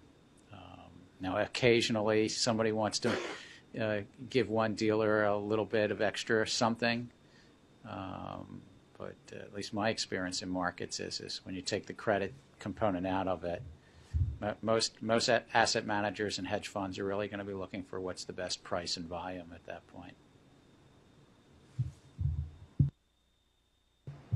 Okay, thank you very much, Tom. We're going to conclude our presentations this morning with a presentation from Joe McCain. Joe's Executive Vice President and Co-Head of U.S. Listing and Cash Execution for NYSE Euronext. National Market Structure, Lessons Learned. Thanks, Michael. As the token equities guy, I get to that cleanup. But I want to thank the commissioners and chairman for inviting me to participate in today's discussion. As Michael mentioned, I'm presenting about lessons learned as additional regulation was introduced to the U.S. equity market structure. And while the products are very different, clearly has been noted the proliferation of venues that we saw on the equity side could clearly be replicated as swap execution facilities come online. I'll begin with a brief historic overview of the regulations that influenced the equity market structure during the last 10 or 15 years. In 1997, the order handling rules came into effect, which required the display of customer limit orders and mandated that the most competitive quotes must be provided to the national quotation system, which created the ECN display alternative. As market participants became required to represent customer orders and they looked for anonymous ways to do so, obtained direct market access, and the competition for limit orders intensified, we saw the market move from a formerly quote-driven market to an order-driven one. In 1998, the SEC adopted Reg ATS, which allowed new electronic markets to operate as exempt alternative trading systems rather than complying with the regulatory requirements of being exchanges. Although electronic trading systems were functioning similar to exchanges prior to Reg ATS, they were regulated as broker-dealers. Reg ATS facilitated the development of numerous non-transparent trading systems, also known as dark pools, and transparent electronic communication networks, ECNs, which disseminated public quotes. Reg ATS fostered new competition in electronic markets, some bright and some dark, and much as over-the-counter derivatives has grown vastly in recent years, off-exchange trading has also grown significantly through dark pools and broker internalization. It's important to note, though, that all trades, regardless of venue, must be publicly reported immediately after execution. About 10 years ago, the SEC converted stock trading from fractions to decimals, and equities began trading with a 1 penny minimum price variation. The motivation for this was to narrow transaction spreads, which occurred. But the reduction also resulted in a significant reduction in dealer profitability, and with the previous changes and the simultaneous introduction of technology into equities trading, initiated the automated market making function that's referred to as high frequency trading that's still very discussed today. In 2001, rules regarding the disclosure of order execution and routing practices were implemented, and these rules required disclosure of uniform execution quality statistics as well as information about the venues to which orders were routed. The SEC's decision to adopt these disclosure rules stem from concerns about market fragmentation, and specifically the trading of orders in several venues without interaction among those orders. Order flow in the same security may be routed through many different market centers, exchanges, market makers, ATSs, and the common structure linking these market centers together is the consolidated public quote, which is disseminated to the public on a real-time basis with the best displayed bid and offer for each security from each market center. In 2007, the industry implemented Regulation NMS, which is the main set of regulations that govern the interaction of competing markets and equity securities. This resulted from a sweeping review of equity market structure and included the trade-through rule, access rules, sub-penny trading, the market data allocation formula, and most significantly prioritized electronic top-of-book executions, which also solidified the structure for the automated market-making trading. Regulation NMS resulted in a number of benefits to the equity markets, including narrower spreads and the greater use of technology, which positioned the equity markets to be able to handle the extreme stresses that we started seeing in 2008. Additionally, Reg NMS resulted in vibrant competition in the market. We strongly support competition in the equities market, but competition among trading venues has also resulted in significant market fragmentation. There are upwards of 40 market centers in the equity markets, including registered exchanges and alternative systems. So fast forward 10 years, what's been the overall effect in equities trading as a result of all of these regulations? First, market making has become largely electronic, characterized by small order sizes from shrinking spreads, and has led to the development and the need for institutions to largely execute orders through algorithms. Rebates for limit orders as a way to attract liquidity have become prevalent, with a corresponding charge for removing liquidity. Rebates help compensate liquidity providers for the liquidity provision, indirectly subsidizing the narrowing of spreads. Flexible billing for creative fee structures developed, smart order routing developed as an efficiency tool in a fragmented market, and a way to get access to markets both quicker and cheaper.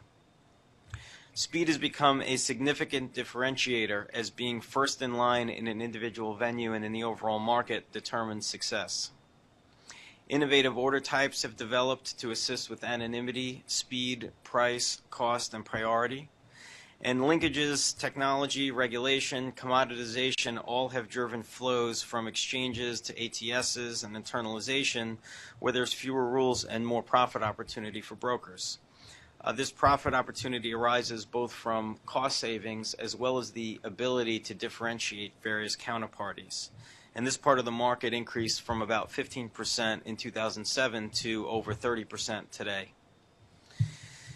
Not only do brokers invest in off-exchange activity, but they also invested in exchanges themselves as a way to further monetize order flow, control costs, and gain more influence over market structure evolution. From an exchange standpoint, one of the concerning impacts of the migration of more desirable flows to alternative venues has been the resulting decline in the quality of flow in the public exchanges. This has led to concerns regarding the incentives for orders to be displayed in the public markets, and has led to us filing for the ability to perform similar amounts of differentiation. As a result of many of these developments, we've witnessed growth in message traffic and order cancellation fees as technology continues to advance, and there's been a rise in sponsored access, largely to achieve economic advantages and for non-members to gain access to individual venues. Co-location has developed as a way to achieve speed and also to provide level access regardless of location. Most flows come through co-located equipment. And as speed, fragmentation, and pricing increase commoditization, an emphasis on different market models evolved as a way to create a competitive advantage. Exchanges own multiple venues and multiple protected quotes as a way to provide choice in markets. And it's important to note that predating all the structural developments I noted, the existence of fungible consolidated clearing and settlement was a significant factor that enabled a lot of these developments to occur. It's also important to note that one size doesn't fit all. The small and mid-cap part of the equities market doesn't necessarily enjoy the same level of efficiency that large-cap stock trading does. Finally, I'd like to offer some thoughts on best execution and aggregation, as those are clearly topics under consideration by this committee. Regarding best execution, we've opined that principles-based guidance regarding best execution and additional disclosures regarding order handling practices could help the public with information concerning the full extent of market activity and to assess whether a customer is getting best execution or not. Akin to the ongoing discussion of CEF aggregation is the use of smart order routing in equities. Perversely, we'd argue that the proliferation of routing technology combined with the top-of-book protection of Reg NMS has actually contributed to market fragmentation by minimizing a lot of the frictions that otherwise would occur by having a number of different venues trading the same securities. And in closing, I'd like to say that as a global operator of financial markets, NYSE Euronext has witnessed the evolution of the equities markets firsthand, and as the CFTC seeks to bring OTC derivative trading venues into a transparent regulatory regime, there are certainly lessons learned from the evolution of the equity market structure. Most notably, however, regulation must be able to evolve as quickly as the underlying market structure in order to ensure adequate investor protection is always paramount. Thank you.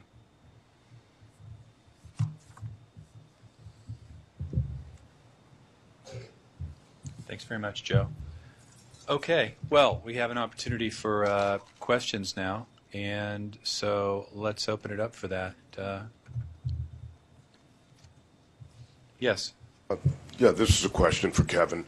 As I understand it, you assume that technology providers will develop the software for aggregation and make that available to swap dealers, will then make it available to their clients, correct? Is it your view that the aggregation technology will include aggregation, will include CEFs for which the swap dealer is not participating in? And second question, will the development of this aggregation technology put smaller swap dealers at a competitive disadvantage to the larger dealers who are going to participate in more CEFs? So as for the technology vendors, and this is largely how it is today, and it's, again, some of the other more established electronic markets, the technology providers, yes, will build the logical connectivity to the CEFs. They're not market participants, so putting connectivity in place, buying lines, working through APIs, that's a lot of the value add that they will bring to whatever their ultimate customer is, right? Because they'll have done all the heavy lifting. Now, whichever dealer it is that then buys that technology, again, just as it is in other exchange traded markets, they will of course need get legal access to those markets. So just because they have physical connectivity doesn't mean they can send an order down if they are not registered or a member of, or whatever the right terminology is, of that CEF. For most of the CEFs we've spoken to, the primary requirement to trade on the CEF is to have a clearing account, right? So again, even if you or I could go out and buy connectivity to the New York Stock Exchange, that doesn't mean we can send our own orders down because we're not broker dealers, and I think the same thing applies here. Regarding the second tier or sort of next tier of brokers, I think over time it's quite the contrary in that it should be a more level playing field of that, especially in the more liquid products. People can lead out with technology, and there's obviously there can be huge technology leverage in these cases, and we've seen this in equities and futures markets where some of the hugest or the largest providers of liquidity and volume to those markets are actually relatively small firms. And again, this will take time for the market to develop, the swaps market to develop to that point, but I think it's certainly reasonable to expect that that will happen over time.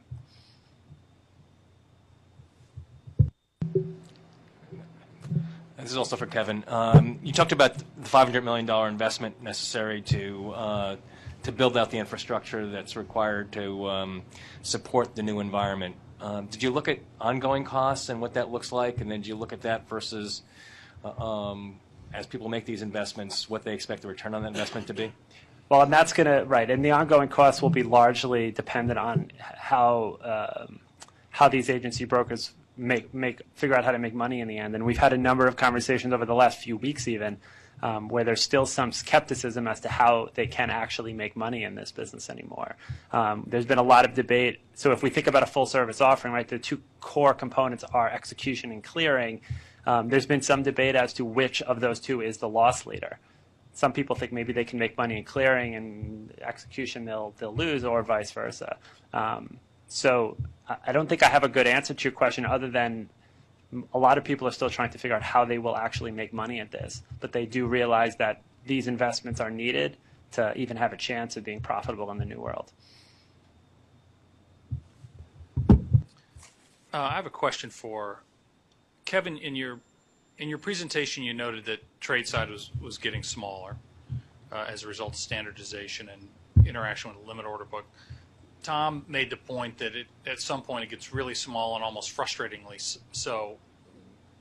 Did in any of your surveys, did you have a sense that people were concerned about that, or they would go too far than some of the concerns that Joe raised in his comments, that it gets frustrating and they look for alternatives? Absolutely, and it goes back to the example I provided earlier from speaking to those real money traders who are frequently executing $200, $300 million or more size swap trades. To have the market go down to a place where the average trade size in interest rate swaps, for example, goes from about 125 million to it's anybody's guess, but say 50 million or 25 million, that then adds complexity to their execution process. Of course, those complexities can be dealt with through technology, but that still does add another layer beyond where it is now.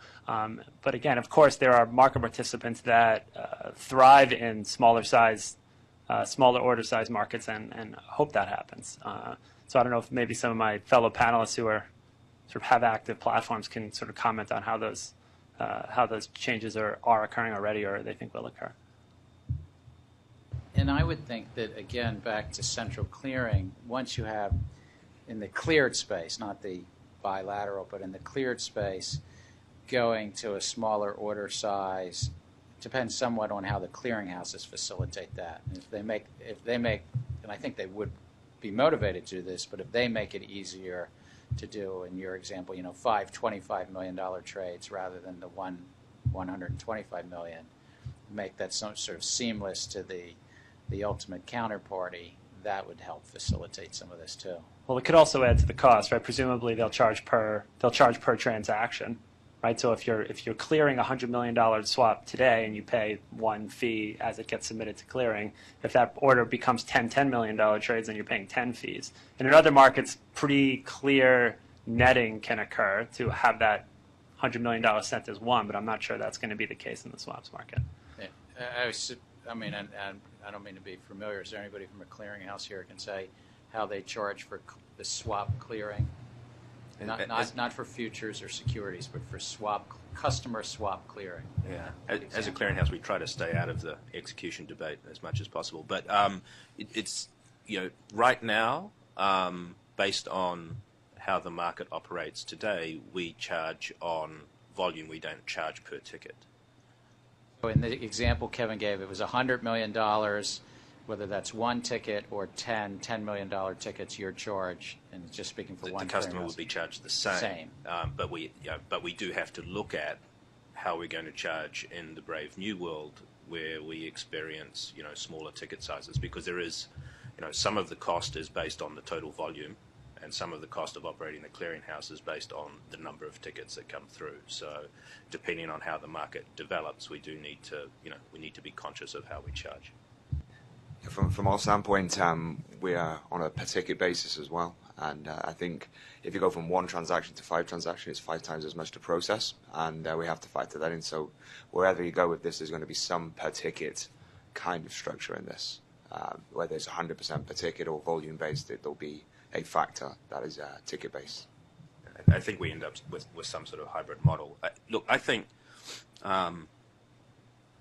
when you look at the OTC market today, and particularly in rates and in credit and in the covered aspects of foreign exchange, you're looking at a market that is the most wholesale of markets. You have very concentrated participation, and you've got very wholesale type volumes going through. The reason that these markets haven't transitioned to more further towards an open limit order book is that it's not because the technology doesn't exist, and commercial drivers aside, part of it has been because the end users who utilize these markets haven't demanded it. So to Commissioner O'Malley's question before about, what do end users think about fragmentation in the market, I think that you've got a significant weight of comment letters about exactly that, and about how bringing price transparency to this market, how important it is that we don't fracture liquidity by doing that. So some of the examples used. So I'm sure that it's right in an open limit order book. The price for one lot is going to be tighter than the price for 100 lots. The way that the OTC market works today is in fact the reverse of that. Because it is a wholesale market, if you want to come and do one lot with me, there's nothing I can do with that other than hedge it and throw it in a risk warehouse. If you come and do 100 lots with me, I can cast that risk into the market or into my customer base. So at the moment, the price efficiency is actually the reverse of what you would expect in an open limit order book. So I think our task is how do we shine light and improve the transparency of that market rather than trying to enforce a construct on it that we perceive as being more appropriate. I wouldn't underestimate the what Thomas was saying earlier on about the operational aspects of this. I think the reality is what we see with a lot of market participants is quite a heavy allocation flow. So, large asset managers are going to come in and execute a block trade, which is really an aggregation of a lot of odd lot trades from a fund perspective. And then they're going to send the allocations through once the block trade's been done. I think the issue that you get as you see a reduction in size, that flow still needs to happen. So you basically get a leverage effect. Let's say I've got 50 accounts I need to allocate to, which is not an unreasonable amount. And I now, instead of doing one block trade, have to do 5 trades to get it done. All of a sudden, I've gone to 250 allocations, which is, a lot more from a processing and an operational risk perspective. So I do think that that is quite a big factor and does go back to the cost of execution, which is there's the obvious cost of execution, which is the level at which I can get done on a smaller size in the central limit order book. But there's also the hidden cost of execution, which is the processing cost, which goes along with having to do more trades in order to get to the same end result. So I don't quite know how you manage that, but I think it is a big factor for the institutional buy side. I think just adding on to that, I think it's a very good point. And I think the danger with this is that you park a ballooning of volume into the clearinghouse as well, and pricing, valuing, risk managing an OTC transacted swap is very different to pricing, risk managing a future. So from a performance, a calculation, a compute standpoint, you're gonna park a problem, I guess, or something that needs to be solved in the clearinghouse. And to Ben's point, you're going to do that. It's going to be exponential if you start splitting these things into small ticket sizes.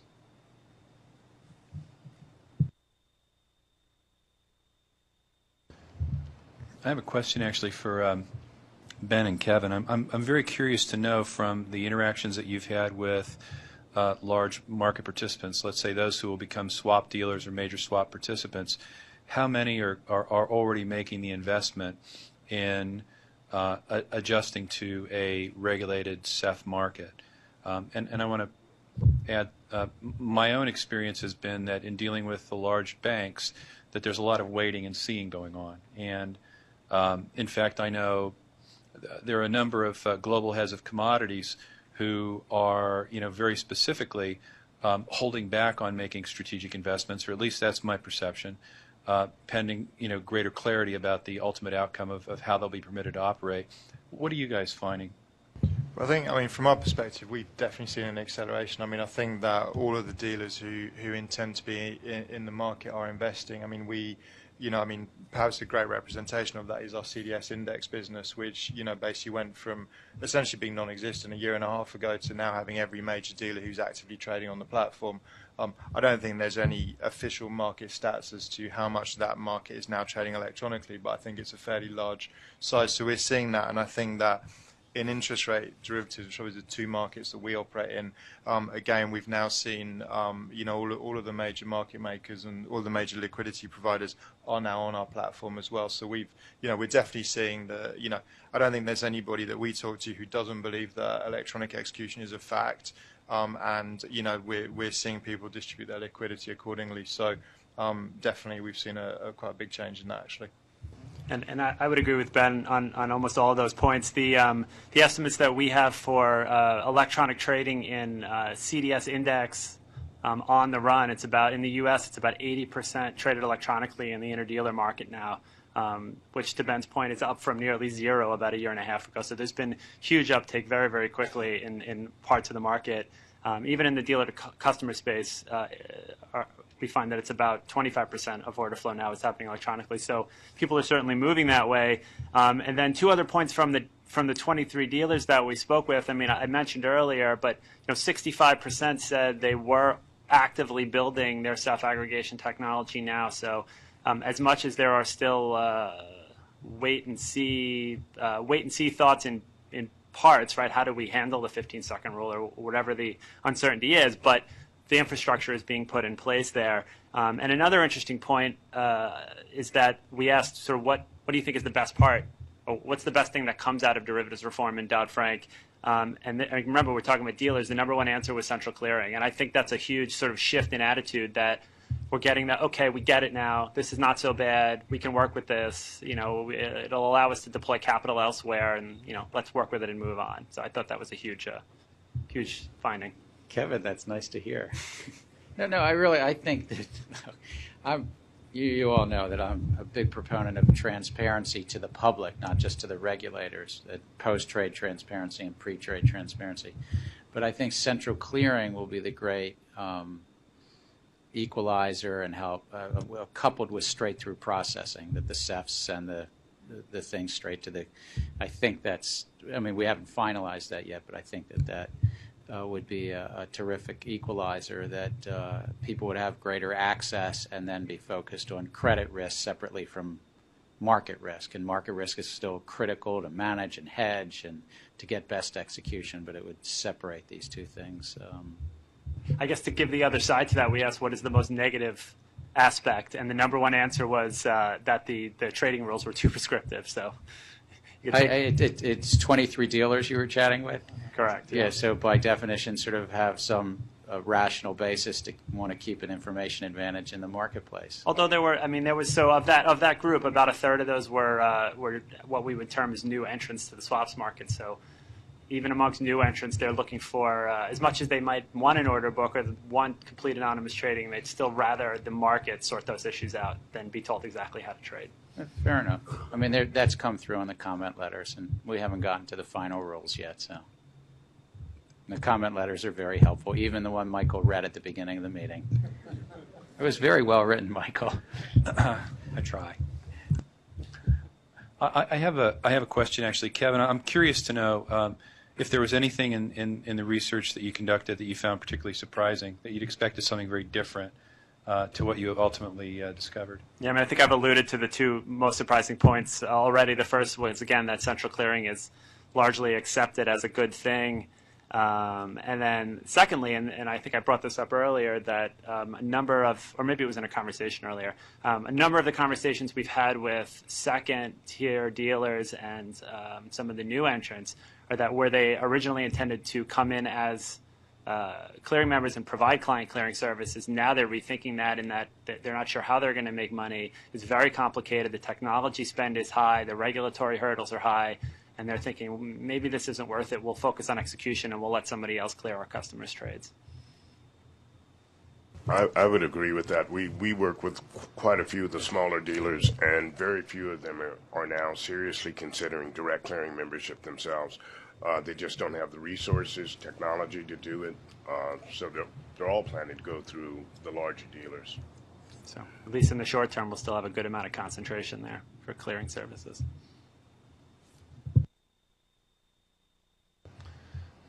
I had a question on the order interaction issue. Stephen outlined kind of what the statute provides in terms of bidding through the offer, et cetera. Do we need to solve for that, or through regulation and therefore some sort of challenge that traders have to have this burden, or are we just days away from kind of a technology solution? Maybe, Ben, you could reflect on having a mandate versus having a technology solution solve for this as we go forward. I mean, I would have thought the principle-based approach is probably the right one, and allowing for kind of a technology solution to go through it. I haven't spent a huge amount of time on it, so I'm not, probably that would be my initial reaction. But that, I think it's going to allow the market to be more efficient and people to come up with better solutions than just trying to mandate it. I think kind of expecting technology to swallow that now, day one, is a heavy lift. I'm aware of kind of the CEFs that are set up to compete, that we're set up to compete with, and I feel like we're sit shoulder to shoulder with those guys, and I think all of us would struggle to swallow the technology lift day one. So therefore, kind of putting the principle out there, would put the burden on the user to make sure that they access all the liquidity. And I think by enforcing access of the liquidity, you then enable CEFs from all corners to actually have a fair shot at providing flow. Because you could reasonably see, the small startup CEFs or niche CEFs that are acting in small areas would likely be excluded from aggregators, because 80-20 rule, I'm not going to make, as an aggregator, I'm not going to make a lot of money supporting that niche CEF, albeit they serve a very important purpose. So maybe they're at a competitive disadvantage. Maybe the startup CEF just doesn't have the street cred to be included in a dealer's native integration or aggregation effort. But applying the principle-based requirement would then put the burden on each of the customers to say, okay, well, I need to get my hands on the liquidity and be cognizant of the fact that there could be central limit order book liquidity, request for quote liquidity that I need to pay attention to. I mean, yes, sorry, I wanted to ask Tom a slightly related question with regard to, I'll call it like the integrated model, whereby you've got a central limit order book and an RFQ model.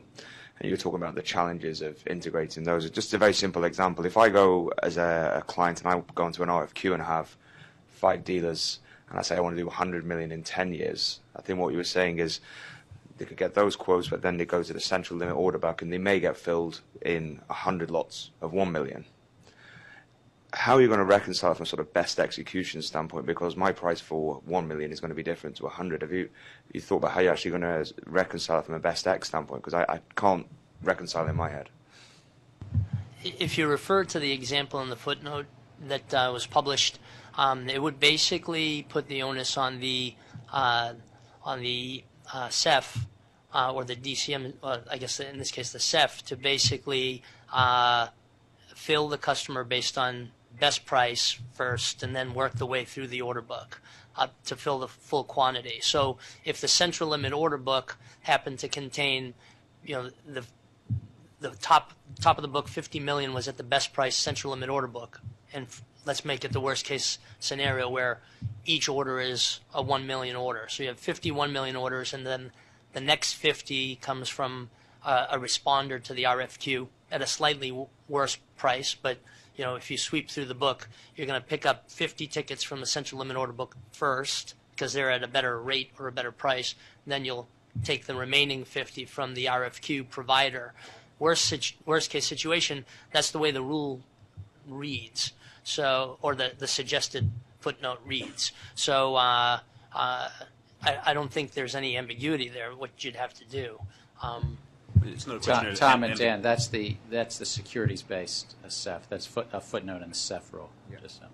But not ambiguity, but the issue then is all the hidden costs of execution that the CEF is unaware of but the end user who is trying to get best execution for themselves, given that they know what their transaction processing costs are, they know where they're going to clear the transactions and what the processing costs there are going to be, they can make a human decision about what best execution is for them, which could well be hitting the block size rather than sweeping the book.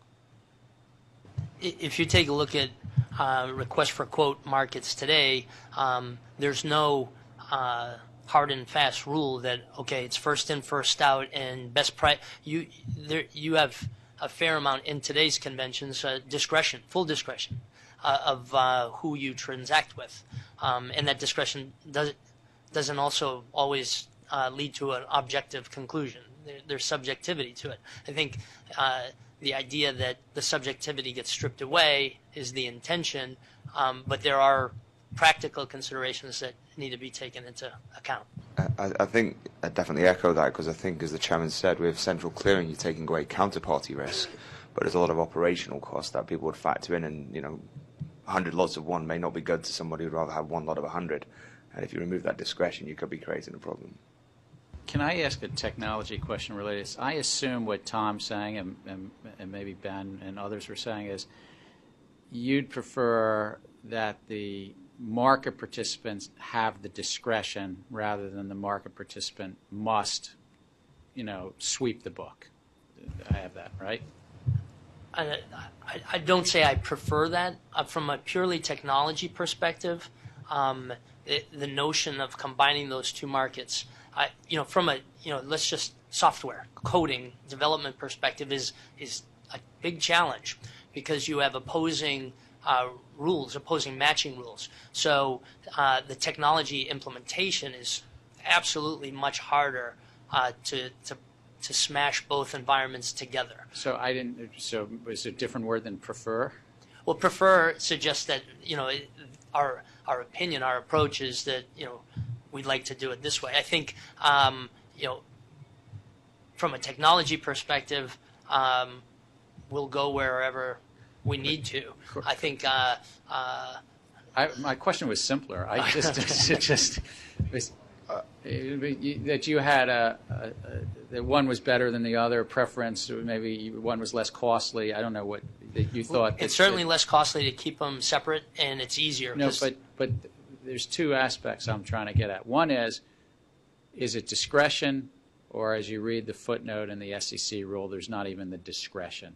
You must have this order integration. And I was saying, Eric, so there's the one question I think I'm taking away from what you said, and Ben and maybe others here have said.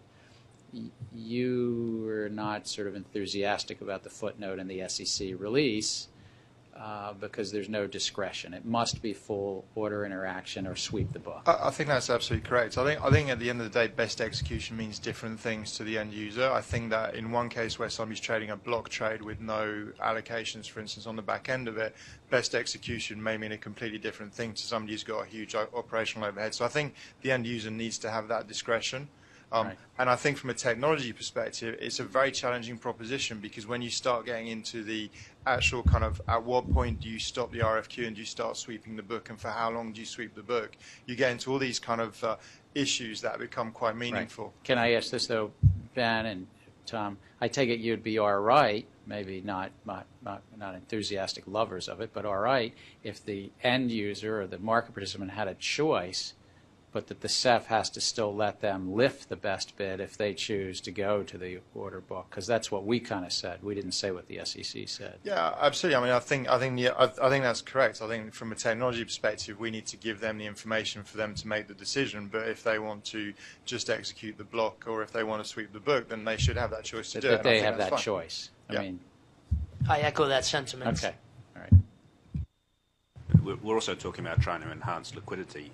So beyond the technology lift involved in combining the two order types, beyond the hidden cost of execution that needs to be factored into that decision, there's also just a pure market dynamics liquidity issue. So if I'm a responder to a request for quote, so somebody requests a quote, I provide one, my quote, the bid offer on my quote changes if I think the book is going to be swept or if the book is not going to be swept. If I'm on request for quote where the book will be swept, I'm going to show a wider price. because that was liquidity that I was relying on in order to make my price. But again, that would be between the market participants. What I think we had proposed, and what I think Tom and Ben are at least saying they had understood, and it's not presenting a technological or philosophic issue, is that if the market participant can clearly be communicated the results of the 5 RFQ, if 2 things come back or 1 or 3, but also something sitting in the as a live executable quote that it's communicated to them and they can still execute. They either they have an algorithm that tells them what they want to do, or they do it visually, but that they get to choose. But it's discretionary was what I was taking. Comes back to your original point about transparency of information. The more transparent the information, the better decision people can make. Chuck, can I ask a point on, as somebody who has potentially the only platform, at least today, that would both be SEC regulated and CFTC regulated, if we came up with different standards, how difficult would that make your life? Well, I mean, given in the CDS market you've got the index with one regulator and a single name by other regulators, I think it would be unnecessarily difficult. We certainly don't want that. I think just backing up a minute, just commenting on some of the things that have been said with regard to the RFQs, I think we're in general agreement. We're not in favor of having close interaction with the central limit order book and RFQs either, for a lot of the reasons that Tom laid out.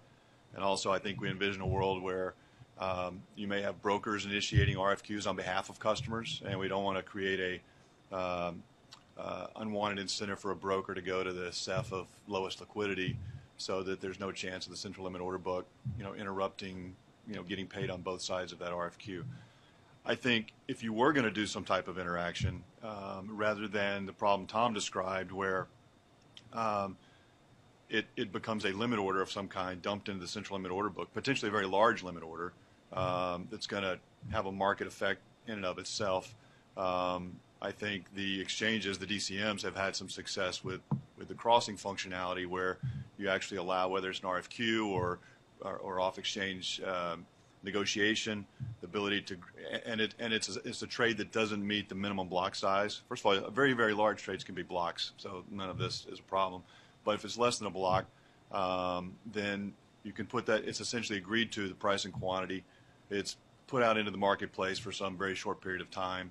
The marketplace isn't told what the price is that's been tentatively agreed to, and there's an opportunity for the market to participate. Generally, if the market maker's making a good price on that, he's not going to get interrupted very often. I think we're having a slowly growing body of data around this in our ICE Futures U.S. options markets. We have a floor, and this is in the futures business, but we have a floor where we're trying to provide further incentives to build volume electronically. And we're seeing, I think, the electronically executed volumes there have increased from about 12% to about 42%, and primarily using this cross approach. And generally the crosses get interrupted very rarely. And so, again, I'm not advocating that. Is this putting it out for something like 15 seconds or something? Well, I mean, it's a long time.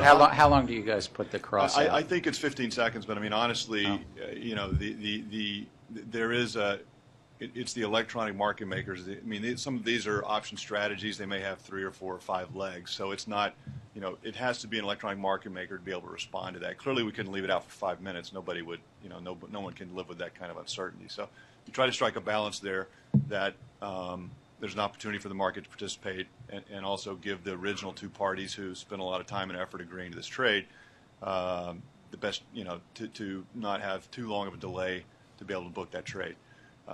But again, I would say, all in all, at least our view is we generally come down on the side of everybody else. I think that it's not worth the time and effort of integrating those RFQ and central limit order book markets now. I think customers are not dumb. Give them the information, let them make a choice. They can hit the central limit order book. They can do an RFQ.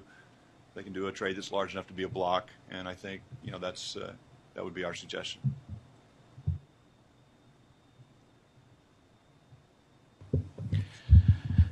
So thank you very much for your comments. I've got a question for the panel on your vision of where the CEF market will be in 5 years. So if you go back 5 years and look at something else from the OTC space, foreign exchange, and where it was 5 years ago, and where it is today, it's evolved to be, a fragmented market with every major dealer doing aggregation, using algorithms for market making, and now even there's algorithms and high-frequency trading algorithms on the increase in that space. Commissioner O'Malley chaired a panel at CEFCon this year in which it was very polarized. Some people said, well, CEF's it's going to be all RFQ based and there's not going to be enough liquidity to have algorithms and so on. Other people said it's going to be just like the FX market is, and very buoyant and full electronic order books and people using algorithms and so on. The panel, you touched upon these issues, but what would your vision be of where it's going to be in 5 years?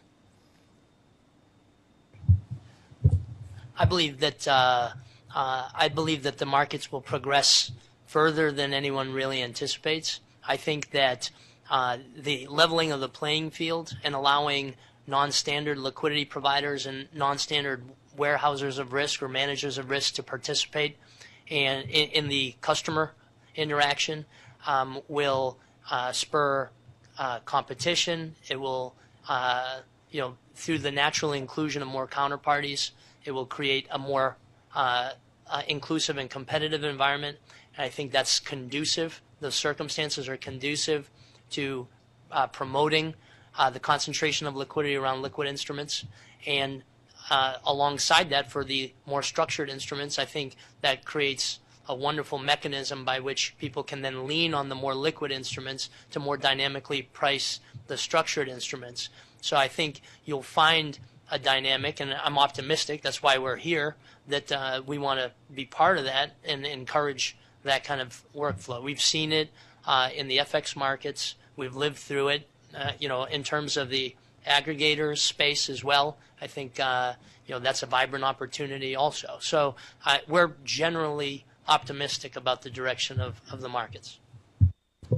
I think the first thing to point out is that if we look at the swaps market as a single thing, it's arguably more diverse than any of the other examples that we've given. So the way that energy, FX, equity, rates, and credit will evolve will all, I think, be very, very different because those markets have different ultimate uses. So that all said, there are a number of types of traders. There are many, many different investment strategies. And I think in this new world, really, I guess clearing is the linchpin. The chairman, I think, is right on that point, that we'll see a variety of marketplaces in each of those asset classes to support those ultimate needs. So whether that be, order books with small size and tight spreads, or RFQ markets to do, large size hedging trades, if the market is given enough freedom to sort of compete on the merits of their platform, then I think that will all work itself out naturally over time, and we will see a little bit. I think to your point about the panel, I think both sides of that panel were right. There will be vibrant RFQ markets. We need that in certain places, but there will also be order book trading in the most vanilla products. And the CDS index market that I mentioned earlier is a good case in point that it's already going in that direction.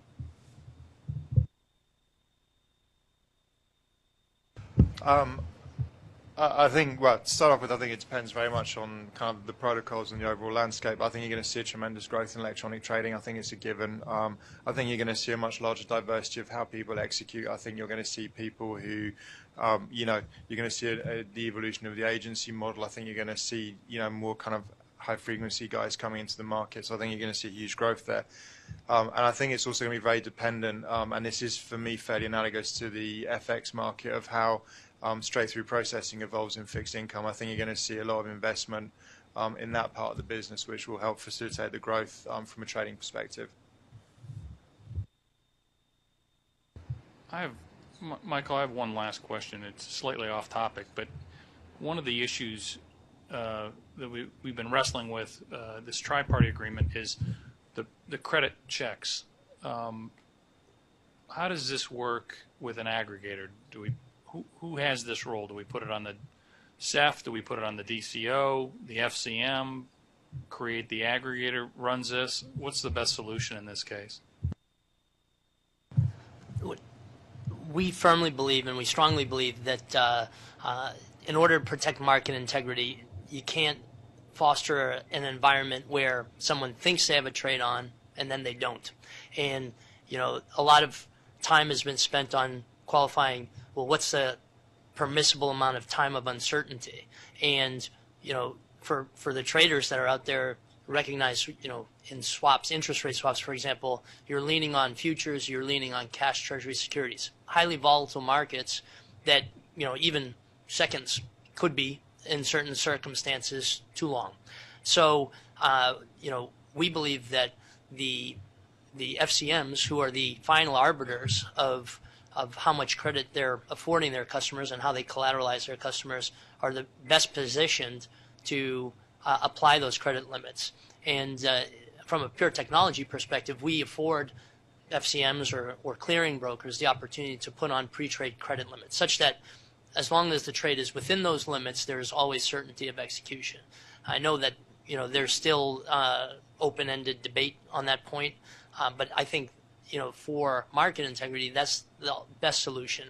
If you delegate that responsibility to some central authority or to an aggregator, I think you start layering in time and latency in terms of answering that question, do I have available credit, which just degrades the whole formula. So, I think FCMs imposing credit limits on the CEF is the right way to go about it.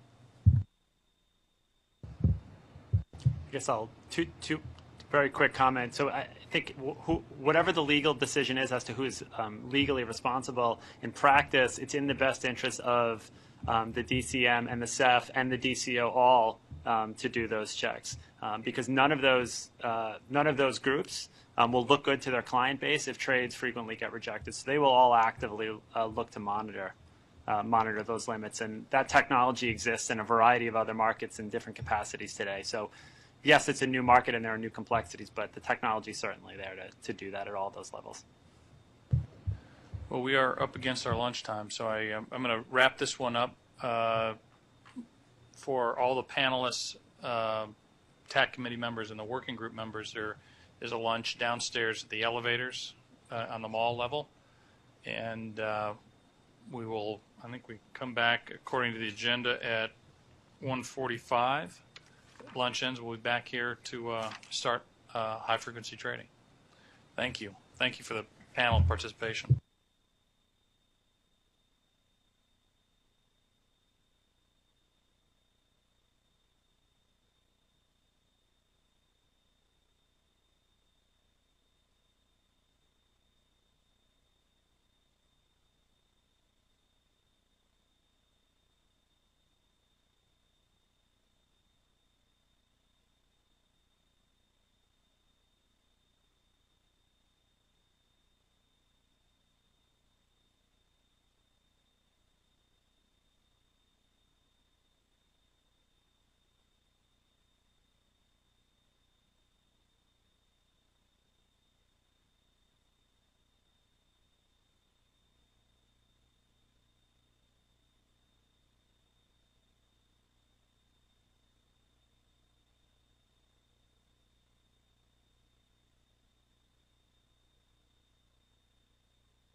All right, ladies and gentlemen, we're going to get started.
All right, do we have all our panelists? Yes. Where's Wes? There you're Wes. There. All right. He's coming back? All right. Well, he's not starting, so we'll get started. All right. HFT.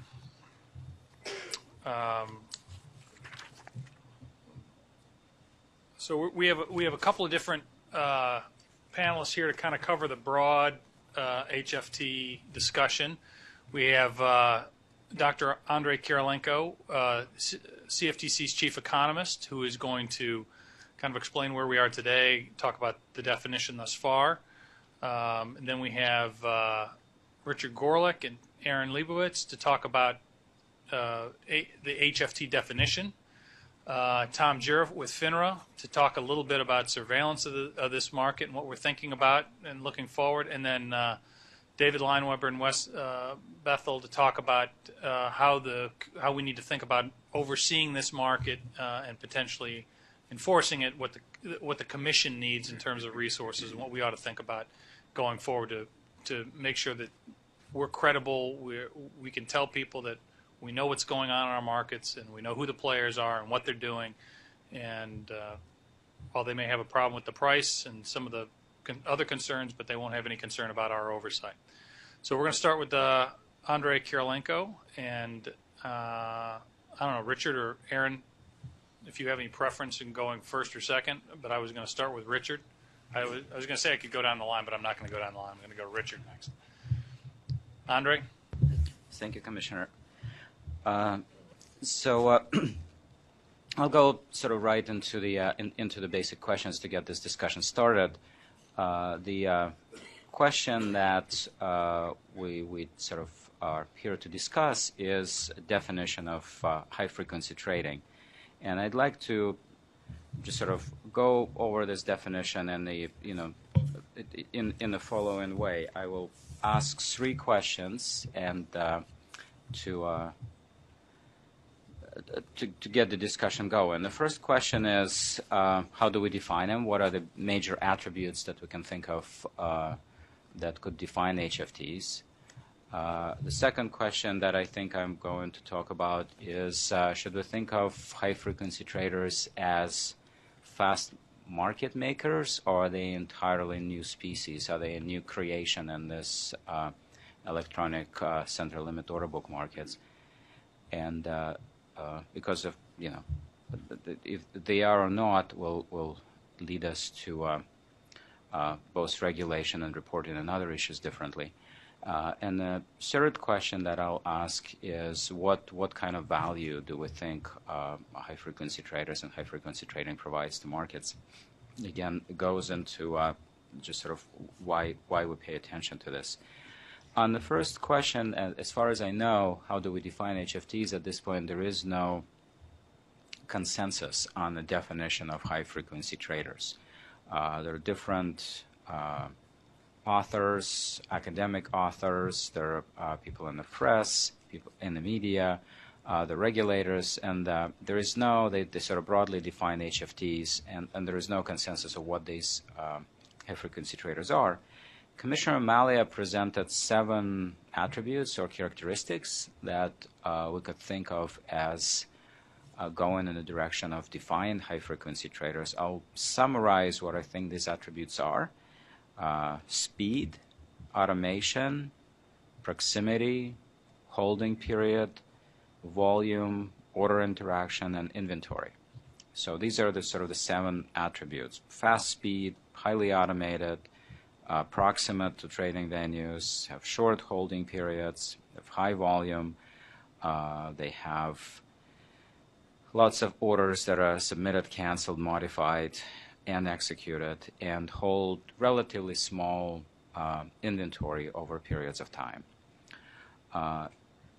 In the research paper that my colleagues and I put together, Professor Pete Kyle and I and 2 other co-authors, we used a combination of 2 of these criteria, volume and inventory, to define HFTs the way we define them. And to define an account as a high-frequency trader, we use threshold based on intraday inventory, end-of-day inventory, and trade-in volume for each account. And we set certain threshold levels, and these threshold levels were set in a way to identify just a few accounts that are basically making markets in that they do not accumulate significant inventory intraday or end of day. They could be on both sides of the markets, and they trade through lots and lots of volume. So based on those characteristics, which are quite specific, we sort of identified 16 trade-in accounts out of about 15,000 trade-in accounts in the E-mini S&P 500 market, which we qualified as high-frequency traders. Now, why did we use these 2 criteria is because trade-in volume and inventory is something that we could easily observe and compute. In terms of speed of order submission, cancellation, modification, the data that we have in the audit trail data, at least had at the time, gives us executions up to a second and most recently to millisecond, but these may be speeds that are quite slow. The high-frequency traders may be operating at speeds which are faster. We are not just sort of observing them in the timestamps. In terms of automation, we can directly observe how automated they are. One would presume that we could look at the automated trading strategy tag 50 flag and say, well, if the ATS is 1, then they're automated. If the ATS is 0, they're not automated. It's not as clean as one would hope, however. Proximity, we don't really know if they're collocated or not. I mean, it's an empirical question, but we don't know in the data. Holding period is something that we could use, which we've but it's sort of as an outcome. So we ended up with 2 criteria. One criterion that we explicitly did not use, which could also be useful for identifying HFTs, is aggressiveness of trading. Not even among those that we've identified, there's some high-frequency trading accounts that are very aggressive, and that for every transaction, there is executed transaction. There is an indicator in the Globex data. They'd say it's coming from Globex, it's coming from other exchanges. We get this indicator as well, that if your order was resting in the book and it was executed against, then you're passive, and you get a flag 0. And if you, as an account, came in and executed against someone, aggressively executed against someone else's order, then the flag will be 1. So these are exact flags. So we're not guessing anything. This is exactly how it actually happened. Your order was in, or somebody came in late and hit you, right? And among even high-frequency traders that we quite narrowly identified using those criteria, there is some heterogeneity in that they're mostly aggressive, but some are much more aggressive than others. Some are aggressive, 90 or more % of the time. And those high-frequency, that sort of the aggressiveness is another indicator that we could potentially think of, because aggressiveness could also be linked with provision of liquidity. If you go into the book and aggressively executing, you're not providing liquidity. You're taking liquidity. So as I said, we utilized two measures that we could immediately utilize. We didn't utilize another one. We didn't utilize a whole bunch of other characteristics that Commissioner Malia suggested, which are based either on the order dynamics or based on sort of technological characteristics of the actual sort of infrastructure in which these algorithms operate. So that's sort of where we are. You can think of it as a narrow definition, as a first step in the direction of defining particular type of high frequency traders. Second question that I'd like to ask, again to generate a discussion, is are high frequency traders new species, or high frequency traders just simply very fast market makers? As I said, the definition that my co-authors and I use explicitly, we actually started out by first identifying market makers, those who hold low inventory, trade on both sides, and then selecting high frequency traders from them by looking at the most active, the top 7% of those, just a few accounts. What we realized, and there is again still ongoing debate on that, is those very, very fast, those very few trading accounts really do stand out from the crowd. You see just sort of a qualitative difference between them and the others. There is how they trade, then there is a gap, and there is just sort of what looks more like market making. Why? Well, it's sort of a simpler answer you can think of. If you're really ultra low latency, ultra high frequency trader, then having your order rest in the book is going to impede your speed. So we're not seeing sort of as much market making there as even though we explicitly selected from that group,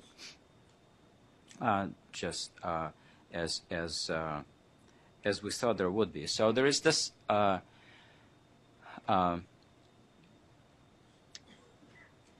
what sort of the views that at least I have at this point on this ultra low latency, ultra high frequency traders, or very fast, the high frequency as we define them, is that I think of them as just sort of privatized appendage of a matching engine. You have a matching engine that matches buy and sell orders in the book. And without high-frequency traders, there will be a lot more of them just sort of sitting in the book, not being matched. And with high-frequency traders crossing the spread repeatedly in one direction and another, they end up matching through them by sort of intermediating among orders that otherwise would sort of rest in there a lot longer, or would be hidden longer, or would not, or would just sort of sit there.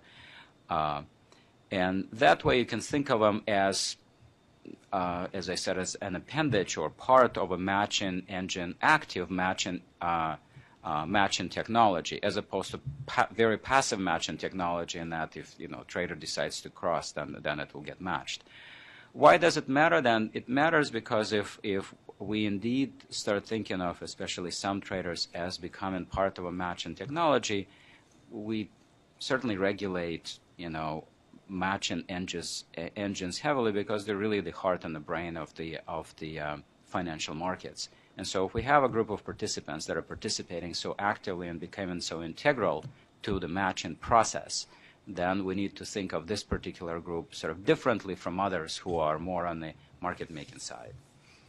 And the last question in that same direction is sort of what services do high frequency traders provide? If high frequency traders provide market making services, it's sort of one group of answers. If high frequency traders are more integral to providing volume and providing matching, that's a different set of services, and a set of services that needs to be possibly monitored and analyzed and looked at from a both surveillance and enforcement perspective differently. So these are the questions that I wanted to raise just to get the discussion started.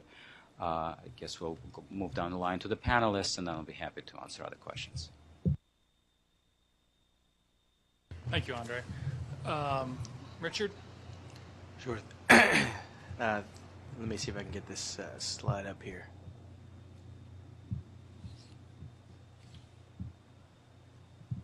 Okay, well, hopefully the slide will appear. Well, thank you very much, members and staff of the Commission, for inviting me to participate in this important discussion.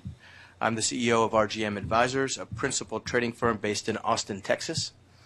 Since I co-founded RGM with two partners in 2001, we've gradually grown the firm, and today we employ about 130 people.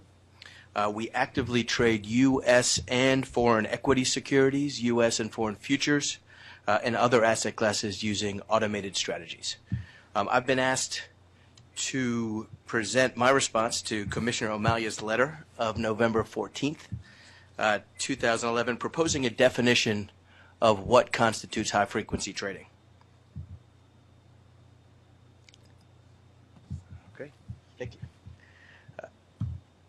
Definition of what constitutes high-frequency trading, or HFT. His letter indicated that he's interested in defining HFT because the CFTC needs to collect reliable data so that it can define their trading activity before imposing regulations. It did not talk about specific potential uses of the definition, but in my mind there are at least three categories of potential uses for the definition. One would be market structure research to try and understand better how markets are performing, and what the effect of rules and different types of participants are on those markets. Another is for thinking about risk controls and types of risks that are novel in a automated or high-frequency trading environment, as well as for surveillance purposes. If people are looking for ways to better use technology to look for different types of market abuse, for example. But in defining high-frequency trading or any other category of traders, I think it's important for any of those purposes that the definition be neither too broad nor too narrow. It is indeed important to base regulation on reliable data and to understand the characteristics and behaviors of various market participants. As proposed in the November 14th letter, the definition of HFT would require the CFTC to draw a number of arbitrary boundaries, which in turn may lead to either an overly broad categorization or an overly narrow definition, depending on the purposes for which it's being used.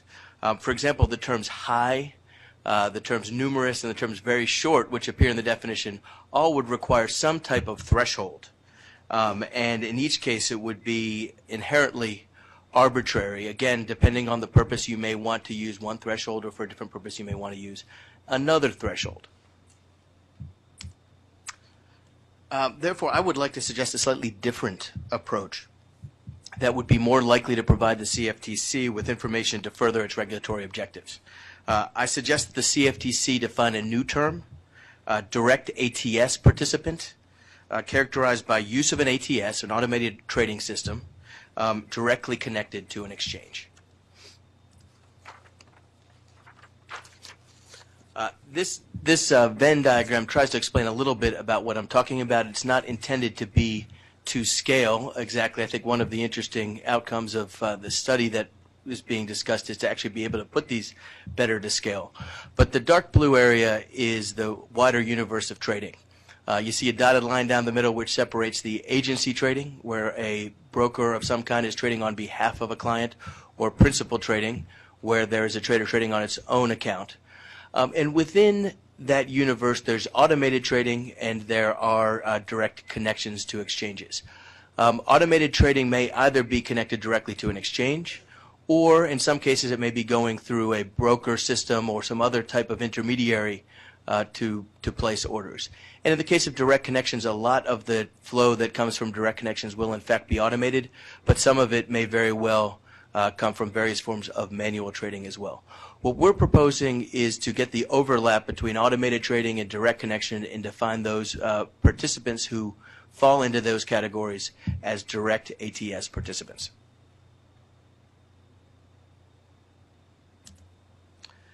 By defining the set of market participants in this manner, the CFTC can readily use data that is already collected by the exchanges to further study any matters related to this group. On all major U.S. exchanges, there's a complete audit trail of every order and every trade. Each order or trade is directly traceable to the individual or the automated trading system and its operators. The Commission has the authority to request and review any of this information from the exchanges at any time in pursuit of its regulatory and oversight objectives. Backing up a little bit, by identifying the group this way, we do get to some of the features characterized by Commissioner Amalia's definition proposal. Those folks who have chosen to both use automated trading systems and to connect directly to exchange are presumably more sensitive to latency issues than other firms. That if you have any type of latency sensitivity, that those would be reasonable things to do to minimize that, but it does not require an arbitrary threshold of 5 milliseconds or 1 millisecond or to change that over time. You can observe that by people's activities in both using algorithms or automated trading systems and some form of direct exchange connection, that they have some type of latency sensitivity. The leading U.S. derivatives exchanges already possess and indeed through exchange rules require that market participants provide information sufficient to classify trading and traders by any number of criteria. For example, the CME Group's Globex electronic trading specification requires every order to indicate whether it originated from an ATS. The CME defines an ATS as a system that automates the generation and routing of orders to Globex. Other exchanges have similar definitions for ATSs. The CME further requires that any ATS generating orders be identified by a unique fixed tag 50, which is itself registered to the person or the team of people directly responsible for oversight of the ATS's operations. Similarly, the Intercontinental Exchange requires registration of authorized trader IDs for all individuals and ATSs directly accessing ICE markets. Such registration ensures that all orders are attributable to either an individual or an ATS and the persons responsible for oversight of the ATS operation. Finally, NYSE Life US requires members to register all trading algorithms referred to as automated price injection models prior to use. The registration information provided to the exchange specifies the trader ID and thus the person responsible for the algorithm's orders, as well as contact information for those people responsible. And from as far as the list of market participants that connect directly to the exchanges, I believe this information should be readily available to the CFTC from the exchanges. From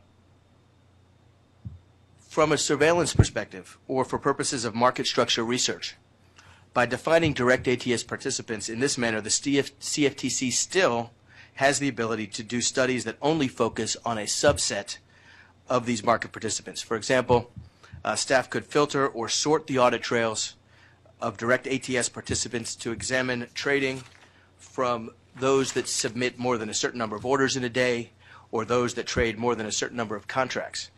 These numbers would certainly vary from query to query depending on the area of interest. The benefits of this approach are that it would avoid the need for arbitrary thresholds. It would be available quickly and easily with existing resources. It would provide the Commission with flexibility for research and surveillance, and it would assure that risk controls are applied broadly. In the matter of risk management, orders of all market participants should be subject to appropriate risk controls. The broader term direct ATS participants would appropriately include any firm directly accessing the market with an ATS, rather than a narrow subset meeting a definition of HFT. Indeed, the FIA Principal Traders Group's recommendations for risk controls for trading firms and other documents published by the FIA over the past several years have been well received by the industry and were developed with input from a broad variety of market participants, including direct ATS participants, exchanges, clearing firms, and other more traditional market participants. The CFTC Technology Advisory Committee's Pre-Trade Functionality Subcommittee recommendations on pre-trade practices for trading firms, clearing firms, and exchanges involved in direct market access expanded upon this work by recommending pre-trade measures to help preserve market integrity in case of direct market access. To put this all in context, I wanted to talk a little bit about modern automated markets. It's not just a particular function or particular parts of the market that have been automated in recent years, but nearly all aspects of the markets have been automated. This includes the provision of market data, order entry systems, trade matching facilities, back office clearing and settlement. Across the board, all of these have been automated. Markets, as a result, have become more transparent and competitive due to regulatory change and technology upgrades. Today, as a result, all classes of market participants use computers and automation. This includes investment banks, broker-dealers, and FCMs, investment funds, hedge funds, and CTAs, independent principal trading firms, and even some retail brokers and retail investors. Professional trading has always been important to financial markets, providing liquidity and contributing to price discovery. I think these are two important answers to some of the questions that Andre posed in his discussion. As markets have become electronic, transparent, and increasingly competitive, most professional trading has been automated. New market participants, many from outside traditional financial centers, have been able to better been able to compete on a level playing field, and the result of all this added competition and efficiency is that there's been improved market quality, which has saved investors and hedgers billions of dollars over the years. So what exactly, though, do we do? I think to sort of get to the discussion of what it is that, how I think of high-frequency trading, or at least how I think of the subset of high-frequency trading that's comprised by a lot of the professional market intermediaries, is that we all do very similar things. These descriptions are the words that are used by different firms to describe how they approach the markets are probably different, but I think this can be applied broadly. We collect publicly available market data. We analyze that data using our own quantitative and statistical approaches in order to form an opinion on fair value. A lot of people maybe describe that step a little bit differently. Either they're looking for fair value, or they're looking for equilibrium prices, or they're looking for a price at which they think they can trade out of the trade profitably. But all of them in their own way are forming opinions on fair value. They then use computers to automatically enter orders to buy and sell based on those opinions of fair value. And there's lots of ways you can do that. As Andre points out, you could do sort of a traditional market-making approach where you have orders on both sides of the market, maybe around your notion of fair value. You could be crossing spreads to immediately execute if you've got a strong enough opinion about fair value. Or you could enter into more complex strategies, portfolio strategies, spread trades, where you relative value trades, where you're trading one product against another based on those notions of fair value. And then it involves carefully managing risk at high frequency and doing this many times a day across many instruments. That's sort of how I think about the modern role of the sort of professional automated trader. While many of our processes are automated, there are people behind every trade. People design the systems and strategies, program the computers, supervise trading, and help to manage risk. The result of all this competition among different firms with different approaches and different views of fair value has improved market quality for investors and hedgers in a variety of markets. According to numerous empirical studies, these benefits include both lower trading costs, fairer prices with less micro volatility, more resilient markets, and increased liquidity. I've got a list of a lot of the studies here. I'm not going to read that out, but if people are interested, there are a lot of academic works that have gone on in the last couple of years that help to specify and give a little bit more detail to some of these benefits that I've described. And with that, I'd like to thank you for the opportunity to comment on your initiative, and I'm happy to answer any questions you might have. Great. Thank you very much. For everybody's benefit, we will put all the presentations and any comment letters we receive regarding high-frequency trading definition on the Technology Advisory Committee website. We'll create a separate document for this meeting, or a separate website for the meeting within that, and then we'll just list all this stuff. So if any of the material that's been listed here we'll have available. Thank you, Richard. Aaron? Yes, thank you, Commissioner, for inviting me to speak on the panel today. I am a principal at Infinium Capital Management. We are a principal trading firm in Chicago. We are primarily a diversified market maker in futures and options. We also trade in some other markets. And while we are active globally, our primary focus are U.S. markets. Now, while a lot of our activities, I think, wouldn't fit under the broad umbrella of high-frequency trading as it's generally used, we do use some level of automation with almost everything that we do.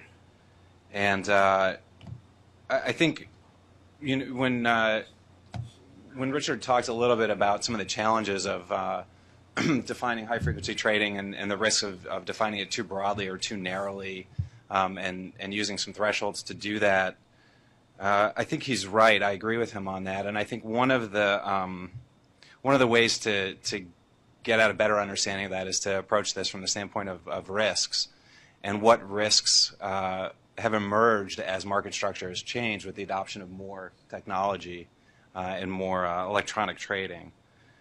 So that's what I'll spend a little time talking about now, and hopefully that will present another angle to the discussion. Yeah, I think that one other thing as well, I think, Andre, you asked a lot of very good questions about what services that high-frequency traders provide to markets. And I think there's definitely some ambiguity there, and I think a big reason for that ambiguity is that the term high-frequency trading, as it's been used so far, is very, very broad, and so it's very difficult to define specifically. But let me talk a little bit about what I see as some of the new characteristics of market structure under electronic trading, and then hopefully we'll get at that a little bit more. I think that it is a very good point that Richard made, and I agree with it wholeheartedly, that we're better off focusing on specific trading activities rather than firm characteristics. And I think it would be premature right now, and possibly will even prove to be unnecessary, to require any sort of additional registrations or certification of firms that trade electronically.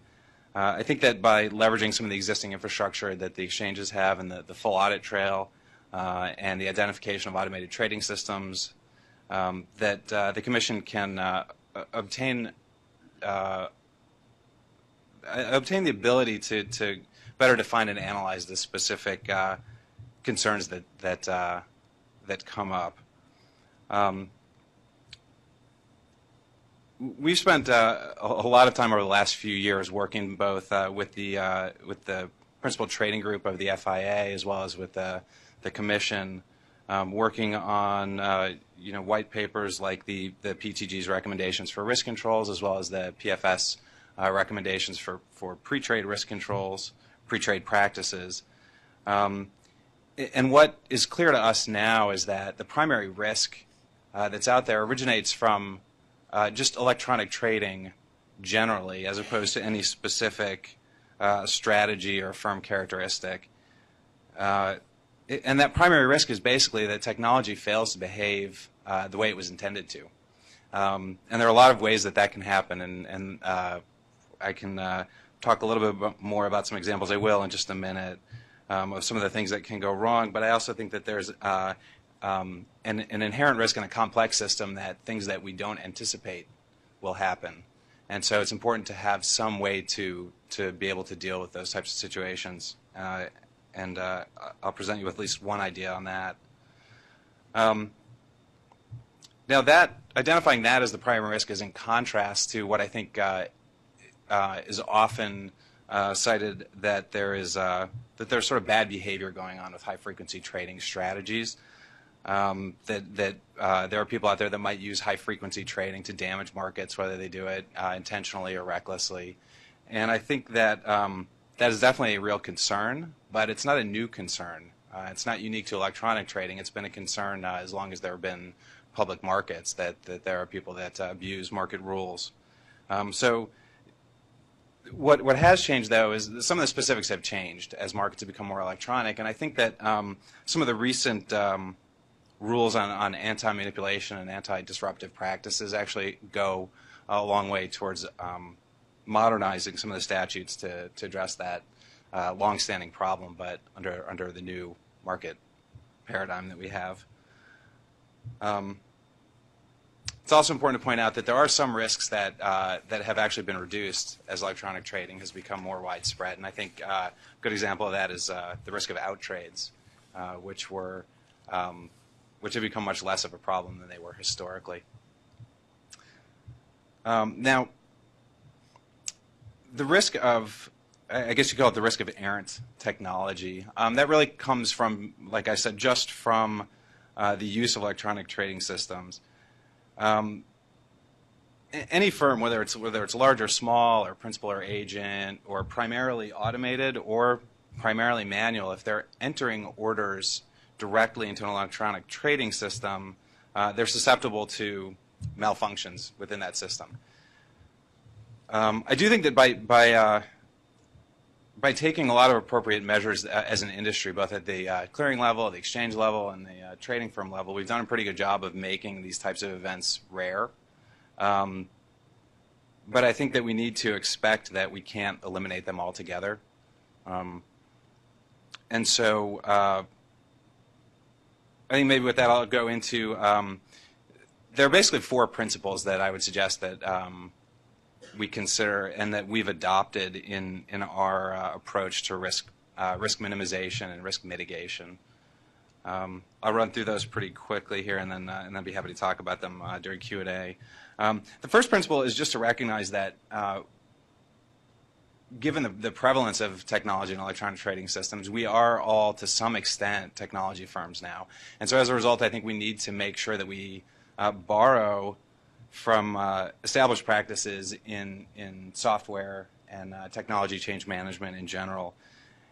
I think it's appropriate that there would be some variation across firms and that would be context driven in how those are applied, but I think that there are I think there are at least 6 basic steps that make sense to apply generally. Well, let me go into those. The first one is to establish and empower an independent quality assurance team to test new software or substantial changes to software. The independence of that, I think, is pretty important. I think that just the risks of having the same person who develops something be the one to say that it's safe to use, even without any bad intentions, I think that that's a risky proposition. So I think that independence of quality assurance teams is important. I think that we should build non-production test frameworks so that we can replicate production environment. That can be a challenge, and I think it's an area that as an industry we can definitely improve on. Right now, exchanges provide test environments, and most trading firms have test environments, but there's definitely a difference between the production environment itself and any sort of test environment. I think we could do some things to bring those closer together.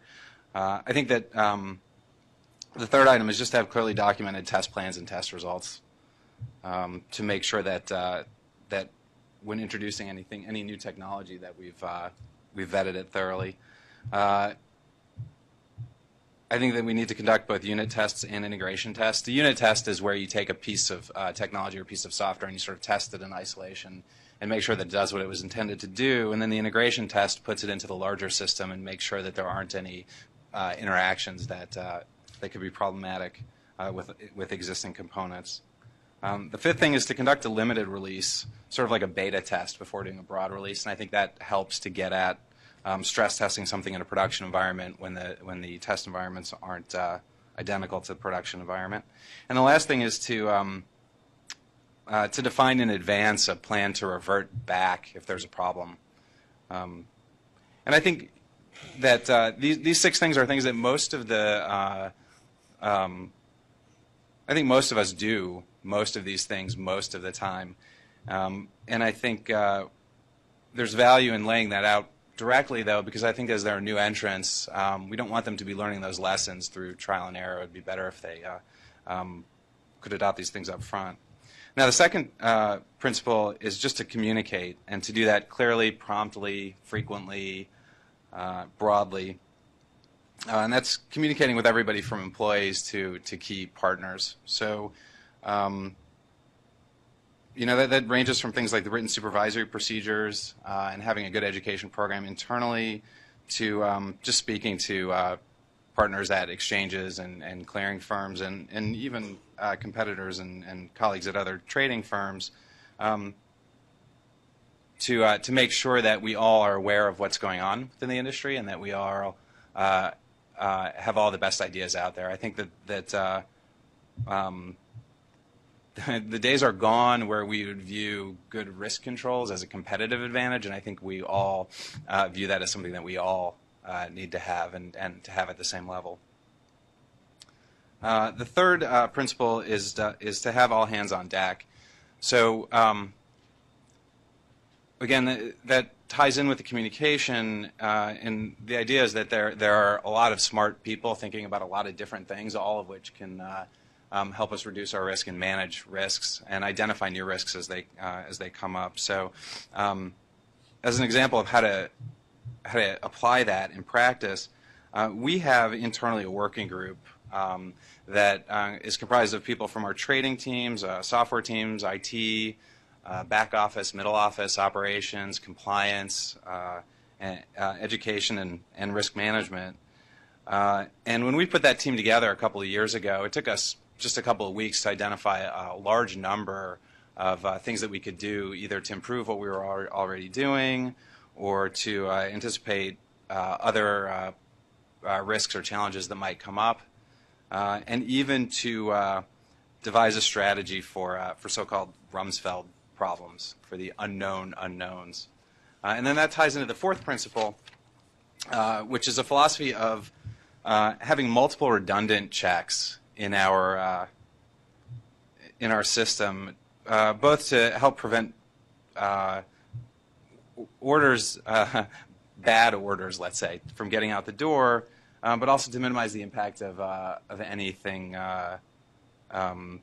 any sort of errant technology that occurs. So, ideally, any software that we build would have enough protections internally that it would just it would catch its own mistakes. But I think that for a number of reasons that's not realistic. I think the biggest thing in practice is that we have a very complex system, and having multiple levels within that system, multiple levels of protection, I think does a lot to catch behavior that we could identify as being bad behavior without anticipating a specific cause or a specific reason for it. So I think a good a good example of how some of those things work ties into some of the PFS recommendations that we put together. That we have redundant protections both at the exchange level and at the trading firm level. So, for example, just like exchanges have a maximum order quantity, we have that internally as well, and I think it makes sense in a lot of cases to have both of those in case one of us has any issues with applying those. So let's see. The other thing I guess that I'd like to add is that I think is worth talking a little bit about is how what are the key components of a robust solution like that has multiple redundant checks. And again, the PFS letter I think covers this more eloquently than I will, but I think it's worth reviewing it just to get it out there for further discussion today, if we choose to go that way. The 5 items that are identified there and that we use, that we've adopted internally, and I think many of our colleagues in the industry have also applied internally, are pre-trade quantity limits on individual orders, pre-trade price collars to make sure that prices aren't entered that are far off market, execution throttles, and by execution I mean a fill report. So if there's a certain volume traded in a certain product over a certain period of time, that we would limit that in some way or another. Messaging throttles as well. So if we send too many messages, more messages than we know we intended to, we throttle that. And then having a firm level, a global kill button to just stop all systems if we identify that there's some major problem that our automated checks don't catch. I think there's certainly a lot more that we should do. I think a lot of the other protections that we add are more specific, and they're specific to particular strategies that we've developed. So these 5 are the 5 that I would say are the general ones that should apply more broadly. As Richard pointed out, the current regulatory regime allows the Commission and the exchanges to audit trading firms really at any time, but particularly when there's unusual market activity. And I think that these 5 protections I mentioned, and even the 4 principles that I just talked through, well, none of those is explicitly required, or do I think should be explicitly required. I do think that they give a reasonable framework for establishing a reasonable level of care at the firm level and a suitable level of internal supervision. I think that that it's really it's on us as the industry to define what those practices should be and to all agree on that.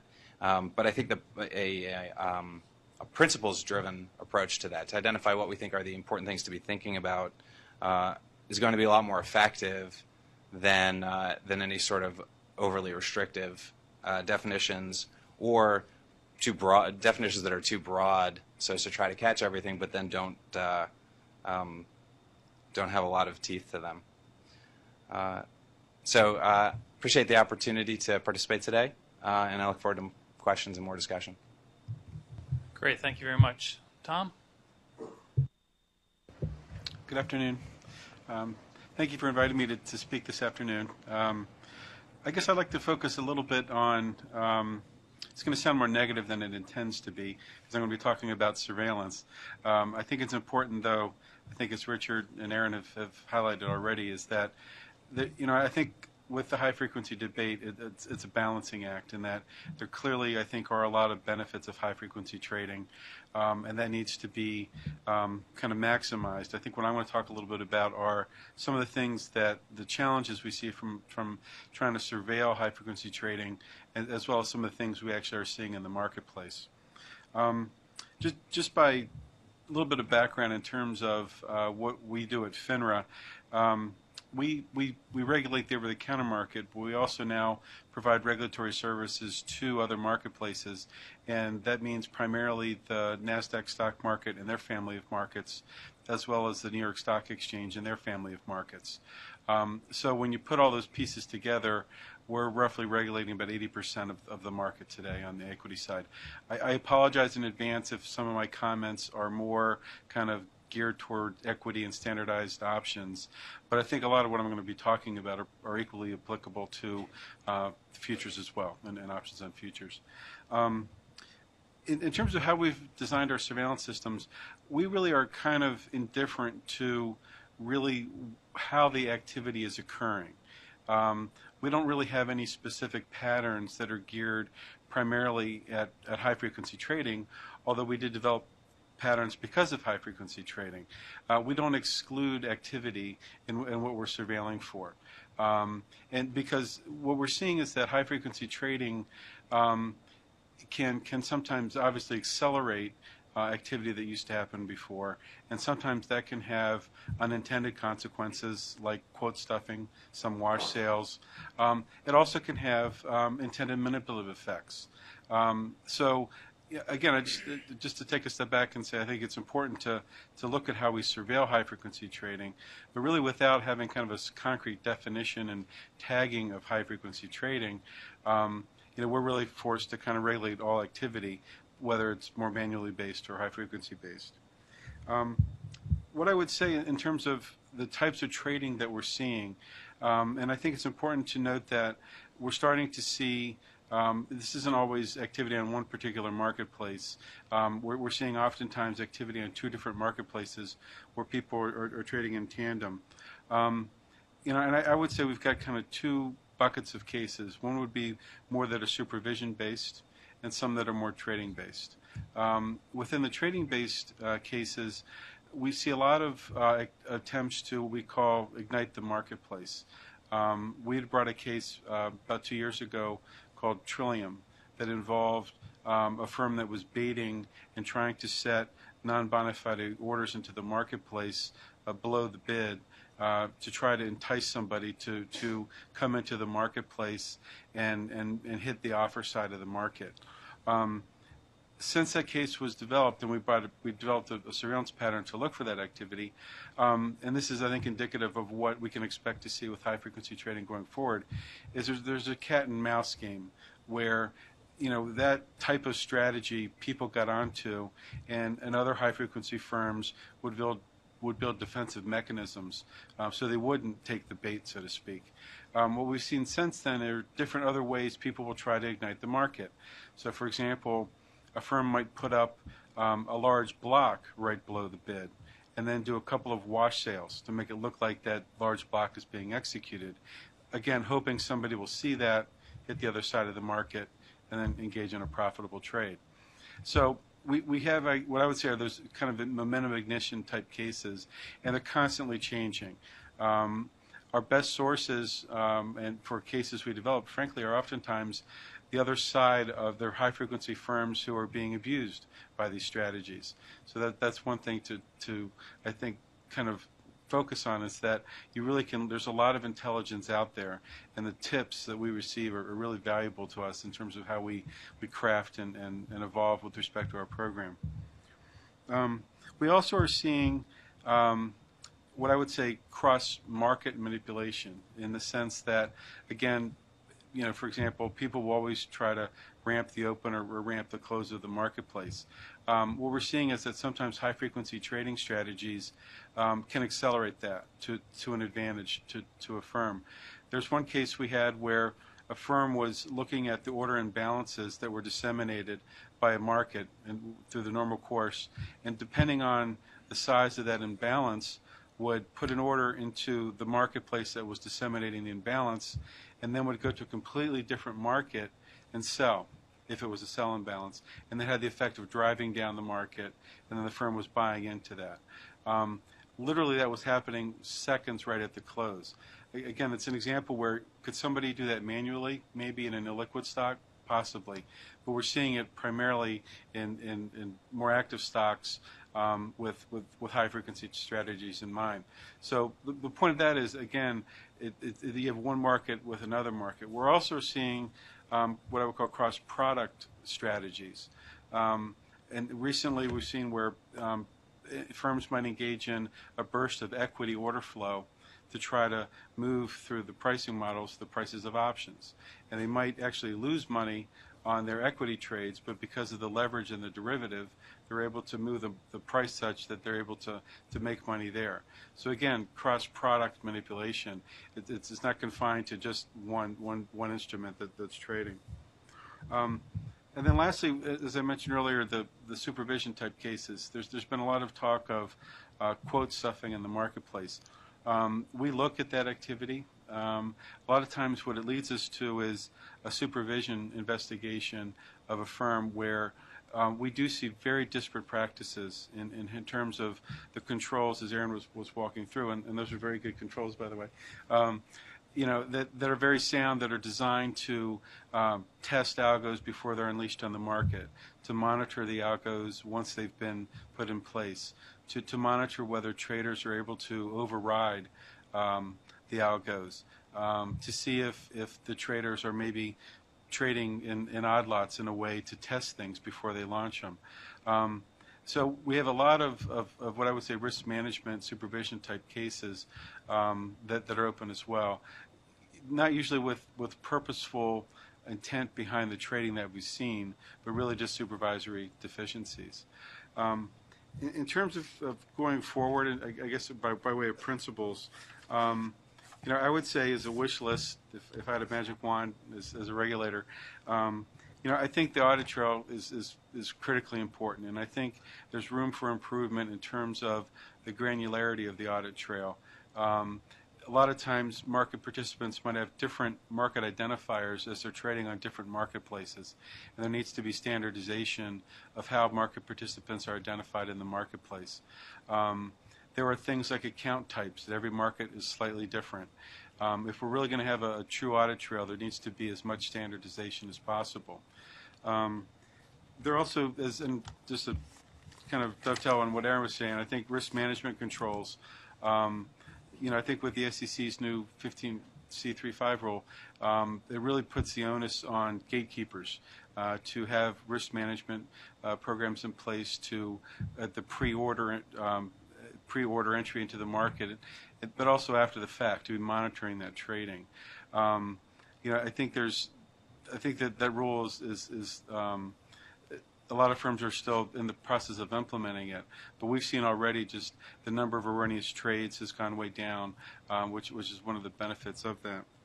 And the last two things I'd just like to touch on is holistic surveillance. As I said earlier, it's long gone are the days when NASDAQ was 95% of the volume in its stock and New York was 80% of the volume in its stock. If we're going to have, I think, a comprehensive, valuable surveillance system, it really needs to have a holistic approach. And I think on the equity side, that means having all the equity markets. It also means having all the options markets.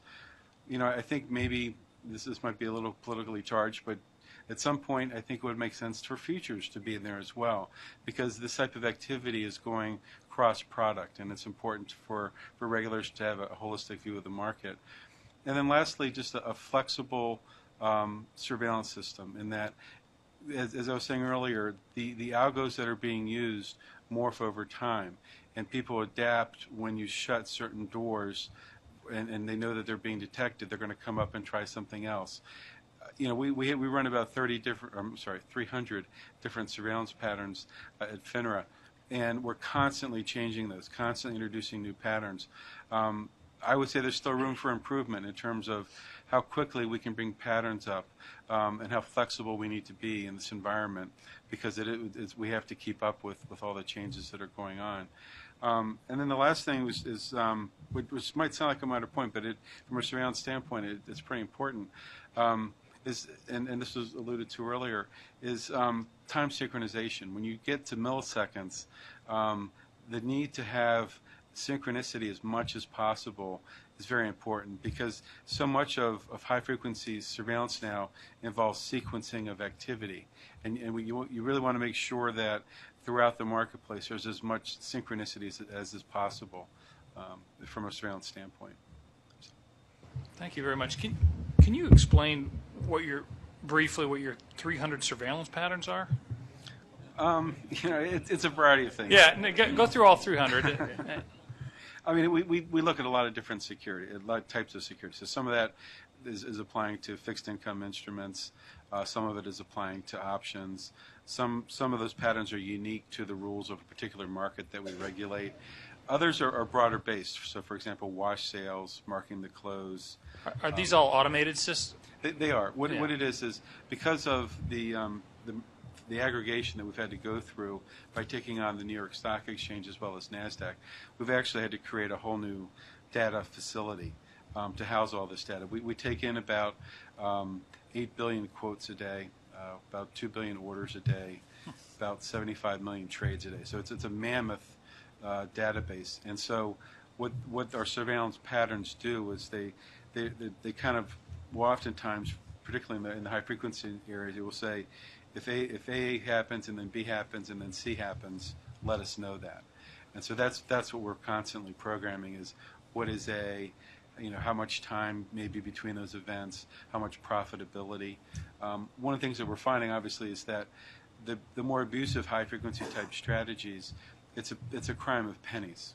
And so we oftentimes will have thousands and thousands of alerts that looked at individually could look benign or not that profitable, but if you see the same participants doing it over and over again, it does add up pretty quickly. Right. Thank you very much. Dr. Lineweber, or I don't know either one. David, all right. Microphone. There we go. Could you put the slide up? No. Great. I'd like to thank Commissioner O'Malley for inviting us to present here. He did ask us to speak both broadly and specifically about HFT and the role that the DOE labs can help in understanding and surveilling markets with HFT. I have the broadly charter. My colleague Dr. Bethel has the specific, and he'll pick up at the end. The lab is a relatively new participant around here, so I wanted to briefly introduce us. I won't go into everything on the slide here. We are the oldest of the DOE science labs. The others have been spawned: Argonne, Oak Ridge, Brookhaven. Could you get a little closer to your mic? Oh, sure. Are we working here? The mission has been to apply basic science in an energy context. It's expanded to biology, to earth sciences, to astronomy. The level of science at the lab can be appreciated. Every time a lab scientist wins a Nobel Prize, their picture gets put up in the lobby. The 16th picture went up earlier this year. There are 2 elements named after the lab, lawrencium and berkelium. And the direction that the lab has taken, particularly I'd say in the last 20 years, has been to become very, very data intensive. A lot of the science is done computationally. We, I think, are new, but we're also a neutral and particularly able and independent partner to work with industry and government in addressing these questions. In our preliminary activities, which has really been going on for just about a year, we have collaborated with both industry and government. I'll talk a little bit about that, and the presentation has many links, so it'll be available, and anybody who wants to follow up on the details are there. High-frequency trading has made markets truly an object of study for data-intensive science. I won't reiterate the points in any depth about the speed, the automation, the proximity, the holding period, and the inventory that have been mentioned before. I agree with all of them. Some other observations are that this has become pervasive, particularly in stocks, but it's growing in scope and across markets, as Thomas pointed out. There's a race to the bottom in latency, which creates a race to the top in message traffic, which creates the possibility of market traffic jams, both accidental and potentially deliberate, which I think raises the issue of cybersecurity of markets, which is something that is definitely of concern. The flavors of HFT. Market making, probably the largest, arbitrage and short-term prediction. There are some references over on the right-hand side, two books that I think are fairly accessible. This is a public hearing, and these are sort of public-level publications. The Aldrich book and the Durbin book. And for those with limited attention spans, there's a nice little video from American Public Radio Marketplace, and the links are all there. The rise of HFT in particular has created an increasing level of nervousness on the buy side, the investment side, which is distinguished by much longer holding periods and much longer latencies, and among individual investors. And understanding this has become a big data problem. Over on the right, you see, I think, an early form of HFT data collection. Things are much more complicated now. I was struck by comments during the flash crash investigation about being overwhelmed by 100 gigabytes a day, 20 terabytes a month. Those numbers are growing fast, but in the supercomputing world, as illustrated by the little bar chart on the left, they're really small beans. Some of the physics experiments, particularly at the LHC, produce data flows that are literally hundreds of thousands of times larger, and I rounded down from millions just to keep it there. And instead of terabytes a month, you'll see petabytes a second. And the technologies and the abilities that have been successfully applied in a variety of data-intensive science fields provide leverage for modern surveillance, modern market surveillance at reduced cost and reduced risk. This is an example that I would put on for comparison. There's a short interview, I think, where I talked about this on the TAB forum that Scott O'Malley saw and made a very nice comment. And since he liked it, I figured it was worth repeating.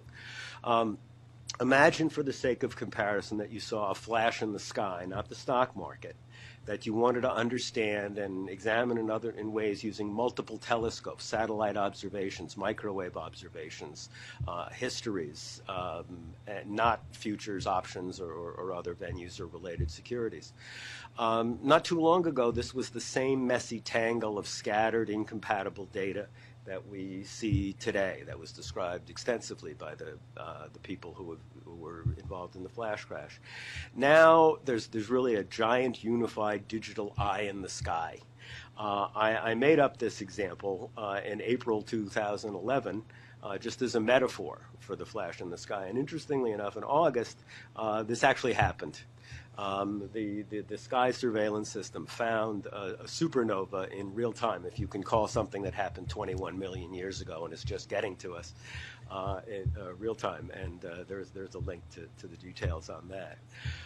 There are a number of other data-intensive science success stories besides the supernova in real time. There's been a revolution in Earth observation. There are so many Earth-looking satellites and Earth-based sensors that produces much more data than our markets. And 2 Nobel Prizes in 5 years, 2 physics Nobel Prizes in 5 years based on data-intensive approaches to physics. The guru of all of this is a gentleman named James Gray, who, I don't know if you remember, a couple of years ago there was a very intensive search for a computer scientist in the San Francisco Bay who had gotten lost in his sailboat. Google, Microsoft, the whole world got involved in looking for this guy. And why?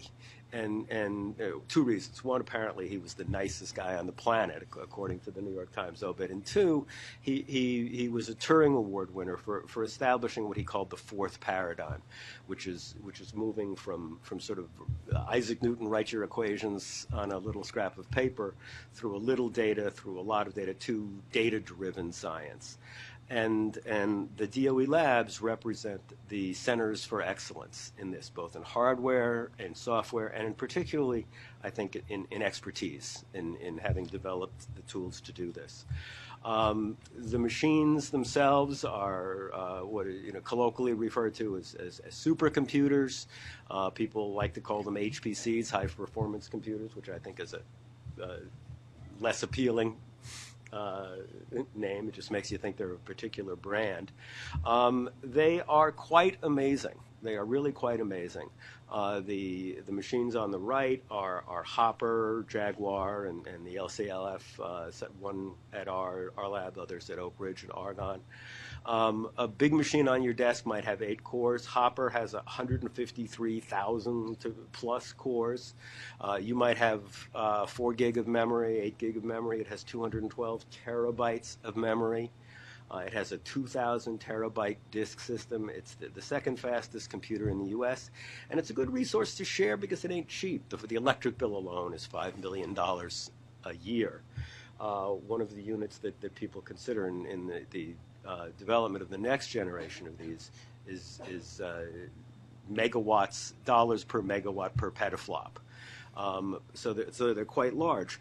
But importantly, unlike the early supercomputers where you got it and you paid $5 million and maybe you could get one in gray for $4,900,000, they're scalable.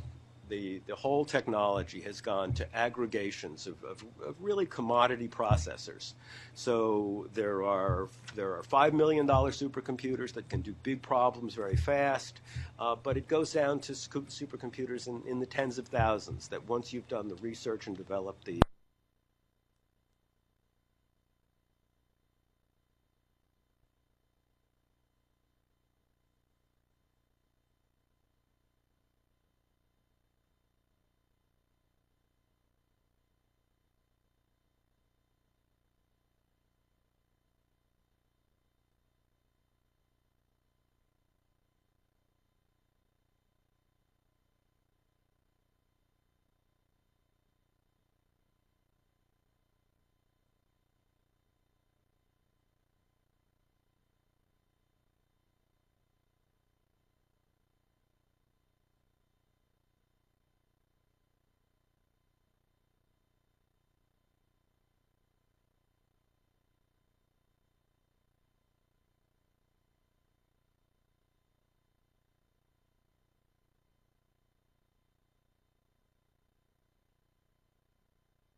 crash. The FAA is monitoring and advanced circuit breakers, if you will, circuit breakers with knobs instead of switches that I think are potentially more stable. When you put it together, I think you have the possibility for improving the real-time safety, stability, and security of markets. And these are two challenging yet soluble problems in data-intensive science. I will now hand it over to my colleague, Dr. Bethel, who is head of the visualization group at the lab, to talk a little bit more about some of the specific technologies that are relevant here. Hi, good afternoon. Thank you for inviting me. A warning. So my colleagues, I'm a computer scientist. My colleagues coached me. You're not talking to computer scientists. I'm used to talking to computer scientists. I will do the best I can to not get too excited and go too far into computer science topics. So this has been a very interesting panel for me to listen to the discussions in. It's interesting that there's no firm agreement on what HFT is. There's lots of good ideas. Regardless of whatever you guys finally decide, it's clearly a big data problem in terms of detecting it and studying its impact on the financial markets. So to frame the context for what I'm going to talk about, there's two broad ways that you might look at studying this problem. One is from a historical perspective, where you look at a pile of, you look at the past to see what's happened. Another is to look at events in real time. And the reason for drawing this distinction is because the technologies that are brought to bear to study these two different approaches, there's some similarities, but there's also some differences. Next slide. As Dr. Leinweber's mentioned, we've been in the big data business for quite some time. The Energy Department funds supercomputer centers, which are used primarily for conducting virtual experiments.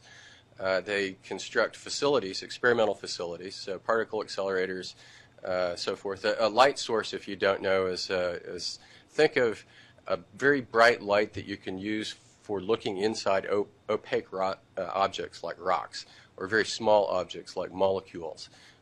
These are very expensive devices. They aren't the kind of things that you can go down to Radio Shack and buy the parts for.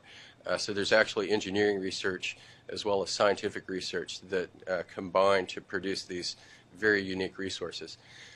Both the experimental facilities and the supercomputer facilities generate vast amounts of data.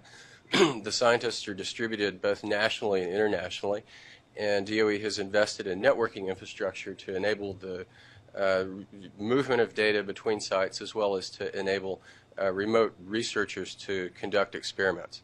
Next slide.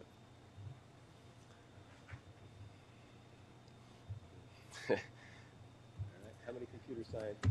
Yeah, how many computer scientists? One quick comment. So DOE's production network, known as the Energy Sciences Network, recently crossed a threshold. This was on the previous slide. They are now experiencing 1 petabyte of data traffic per month. This is now the norm. So they are used to dealing with vast amounts of data. On the so DOE has facilities for conducting science, but they also. Dr. Bethel, you want to explain what a petabyte is? A petabyte. It's a lot. It's a million. It's a million billion calculations per second. A petaflop would be. Yeah. A petabyte is. I have another slide that shows. Did my homework. You can buy a terabyte-sized disk drive, and it's about yay big, and a petabyte's worth of those is a concrete truck. It's a 9-yard concrete truck filled with those things. So it's a lot of data. So DOE has also made a substantial investment in terms of the tools and techniques for analyzing scientific data. The Office of Advanced Scientific Computing research projects span diverse things aimed at making sure that these big machines are a success. So computer science research spans diverse topics ranging from compilers and languages, parallel programming environments, and so on. So the advanced tools that you can use to program these advanced machines. They also fund research in the tools and techniques for dealing with the data deluge. So how do you best store, retrieve, share large data collections? How do you explore and analyze large data collections? And a point here that I want to make is that of buy versus build. So if it was a simple matter of going to buy this stuff, we would have done it. But in fact, like the experimental light sources and particle accelerators, you can't go buy this stuff. You actually have to engineer it yourself. I'm not saying that that's the right approach for this particular venue, but I do want to point out that this is something that you do need to think about. Next slide. So a couple of things that I'm going to talk about very quickly, since I am watching the clock here.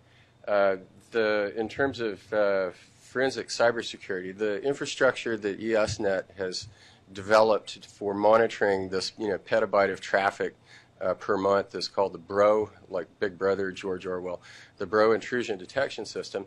And the idea is actually quite simple. The quantum of information on the internet is the packet, and BRO looks at packets as they flow through the border router, which is the gateway from the internet into a particular site.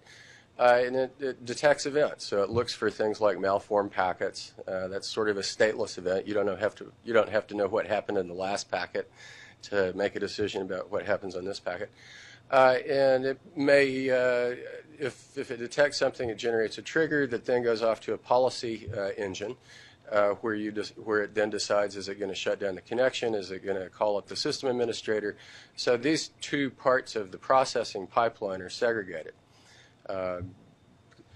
This infrastructure has been scaled up using smaller scale versions of supercomputers to accommodate what are now 100 gigabit per second network backbones.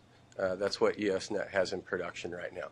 So the thesis that we discussed back home was, it might be interesting, since there is this infrastructure for doing high-speed, high-throughput analysis of small quanta data items, which are not dissimilar to transactions.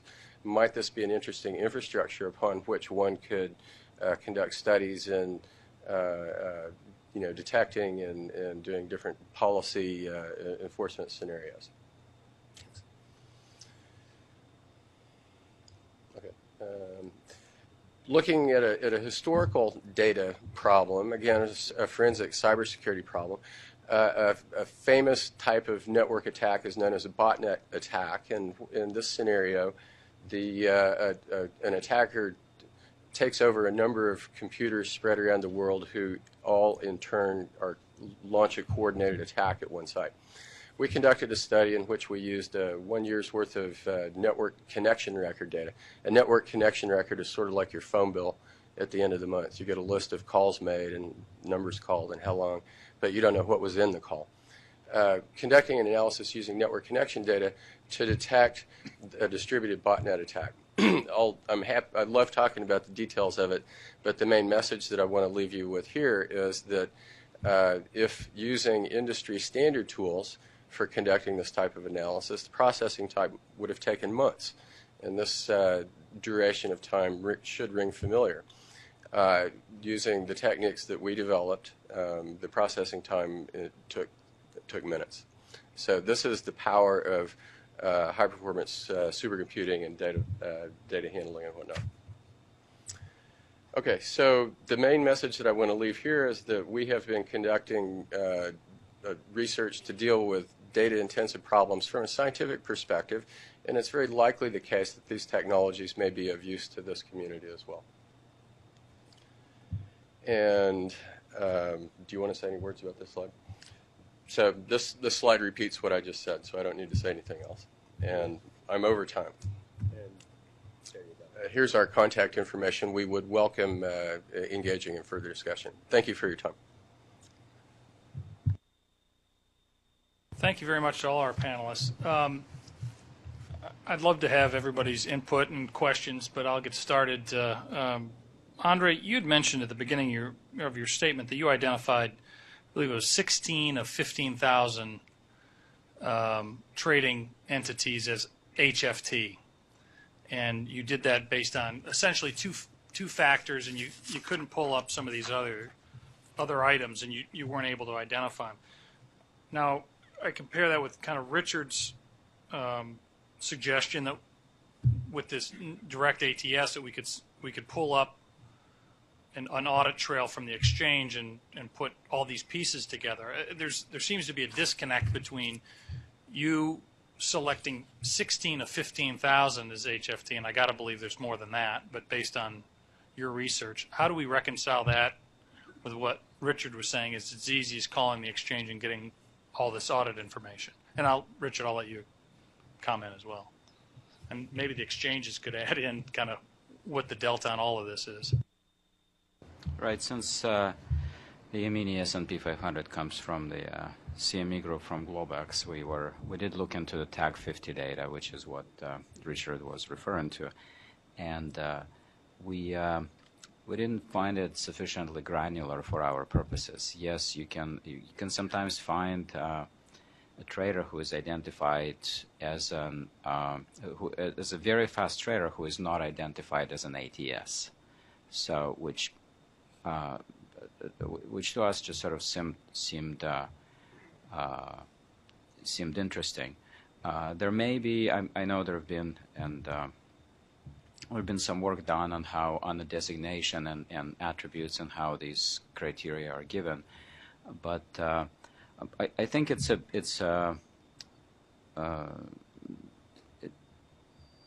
I think in terms of sort of grabbing the scope, so there are two types of attributes that you have among your 7 points. Some of those I would just define as just sort of infrastructure type of attributes related to automation and proximity. And I think Richard's comments, the way I understood them, were along the lines that those attributes are actually quite easily observable and verifiable in terms of how automated you are, especially if you're required to submit that, and how proximate you are. They would, however, net you a very large sort of group of traders. Within those, you would probably want to look at what kind of trading strategies, as manifested in the audit trail data, they're also present. And for those, perhaps there might be an additional discussion coming out of this group, is that in addition to maybe an ATS type of designation or direct ATS type of designation, we can think of ATS 1, 2, 3, 4, 5, N, so that are broadly related to, what kind of trading strategy sort of group you fall into. Richard, how do we narrow the gap to make sure that Andre has what he needs from the data available potentially at ICE and CME and others? Yeah, no, I think that's the right question. I think Andre's approach is reasonable in this regard, in that you've got a universe that you're then going to do various experiments on or studies with. In this case, what I was suggesting is filtering and sorting based on various criteria that already to a large extent exist within the data infrastructure. So tag 50 was an example which actually tracks to a particular user with a subsequent map to whether or not that user is automated or not. There are other tags that indicate a variety of other features that are available in the audit trail today that could then serve as the basis for further filtering and sorting to help figure out what the characteristics are of the market. My suggestion is to start with a universe that is fairly inclusive and then drill down further depending on what the purpose is that you're looking for. When you say universe, what is that universe you're talking about? What I'm suggesting is the universe of people trading with an ATS, so an automated trading system, and with a direct connection to the exchange. So Aaron said that we're all electronic firms. Does that, the only distinction may be that some of them are direct connect or not, but does that solve Andre's problem and give us more than, that sounds like it may give us more than 15,000 or 16 traders of the 15,000, but how do we sort it by trading?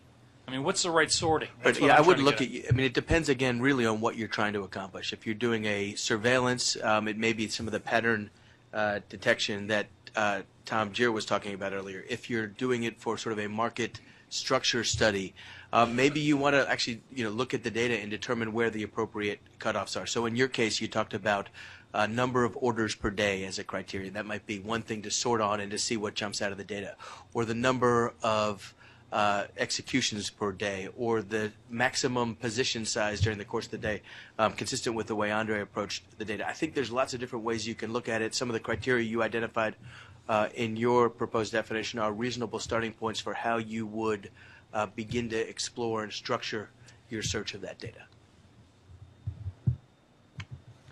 Brian? Thank you, all of the participants, in sharing the information with this group today. And Commissioner, I have to commend you in terms of taking this step to try to bring greater clarity around what has tended to be a very, I think, misunderstood and confused situation. So, on behalf of the CME Group, we can't commend you and the team enough for bringing this to the forefront and trying to put more clarity around it.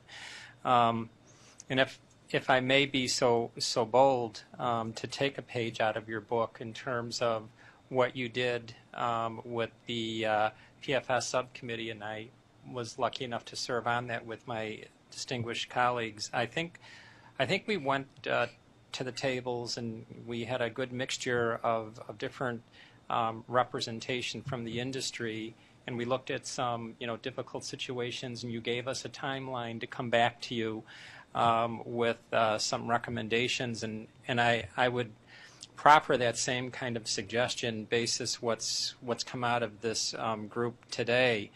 I think, first and foremost, there still is confusion in terms of the various data elements that are at our disposal today. And I think for us to do a very solid inventory of what those data elements are would be an excellent first step in terms of how we can go about to achieve some of the goals that you and your team and the staff have outlined today. I mean, clearly, I think one thing that we all agree on is, the world has become far more automated. We should embrace that. There's been a lot of, greatness that have come to the marketplace with that innovation. However, we all have a job to make sure that we maintain high integrity marketplaces, and that's not an easy job for any of us to fulfill. And so, what I'm suggesting is that that you consider appointing a subcommittee and task that subcommittee with coming back with, very specific recommendations. One, what's out there today in terms of the data elements. There have been a lot of references thrown around about Tag 50 and what Tag 50 is or what Tag 50 isn't, but I don't really know if everybody has a clear understanding of Tag 50. And so, that's just one example. We've done an extension at CME Group in terms of another level of identifier, I think getting closer to Andre's needs in terms of an ATS identifier, in which we're taking that Tag 50 concept one step further to help hopefully better distill some of the issues that that he's been challenged with trying to review. I also think that as part of this group, a lot has been done in the futures industry, and I don't mean to always sound like a broken record, but I'm going to, okay, because I think that there's a lot to be said for the work that the Commission has done over the years through a lot of guidance and prompting of the industry, but also the industry has always taken its responsibilities very seriously, whether it be through the FIA or through the exchanges.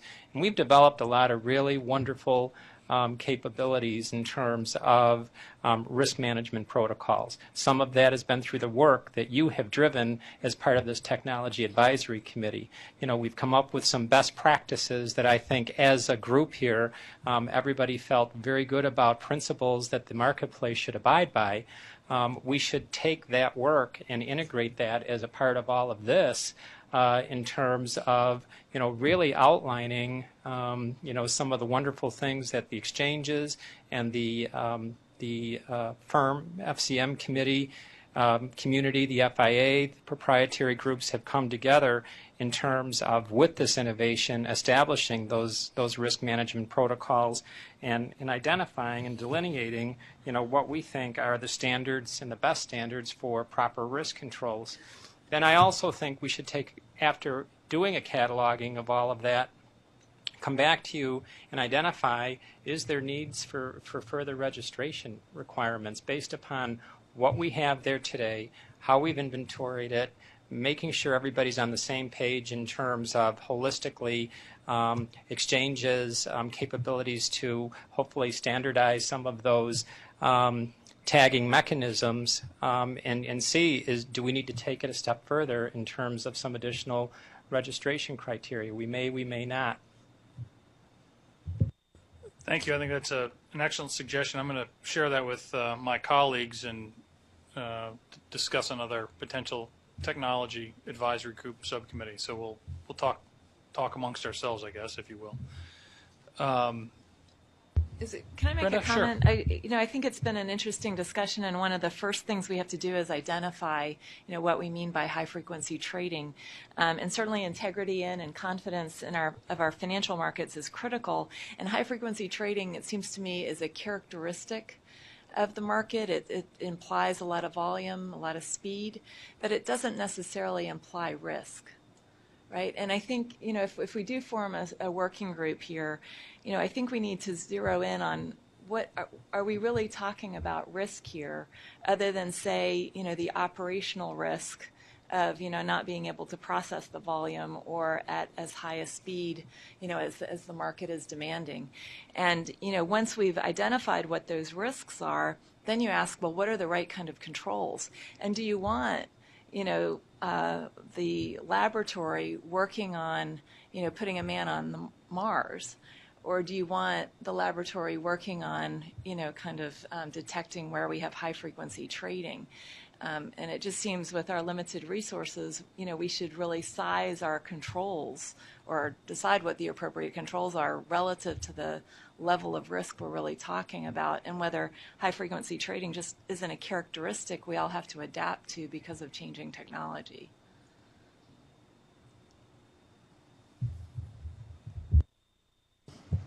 Thanks, Commissioner.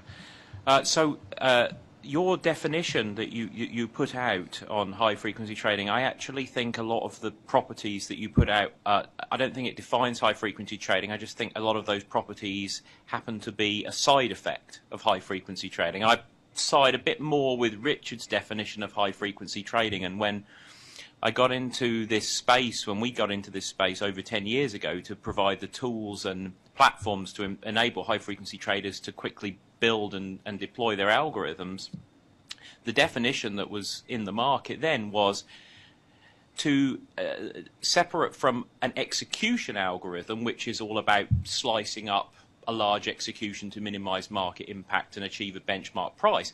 By contrast, a high-frequency algorithm was much more autonomous. It was about taking in real-time feeds of data, one or more, analyzing them, analyzing the data elements or events within them for patterns that was a profitable trading opportunity, and then automatically executing those orders. So that would be the simple definition, and it's more in line with Richard's definition of autonomous trading, that it's the speed. If you want to succeed, it has to be low latency, high velocity. Automation, obviously. Co-location doesn't have to be co-located with venues at all, because if you have, somebody mentioned cross-asset class algorithms, how do you co-locate them? Because they're trading multiple, it could be multiple trading venues. You can't co-locate those, they're still high frequency.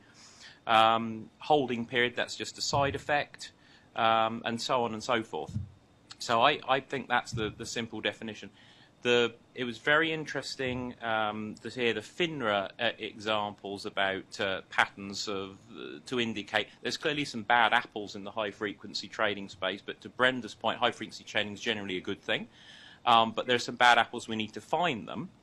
And to get to to link back to the Lawrence Berkeley point about monitoring the markets in real time, and Richard's point about you could, by using technology, and you don't need a supercomputer, you can use many commonly available technologies like complex event processing that runs on standard computers. You could analyze algorithms and find different segregations. You could have like a graphic equalizer where you could dial in the parameters you wanted for algorithms that are co-located, or algorithms that have a certain holding period, or algorithms that have a certain number of place a certain number of orders a day or a certain number of executions, and then you could analyze those.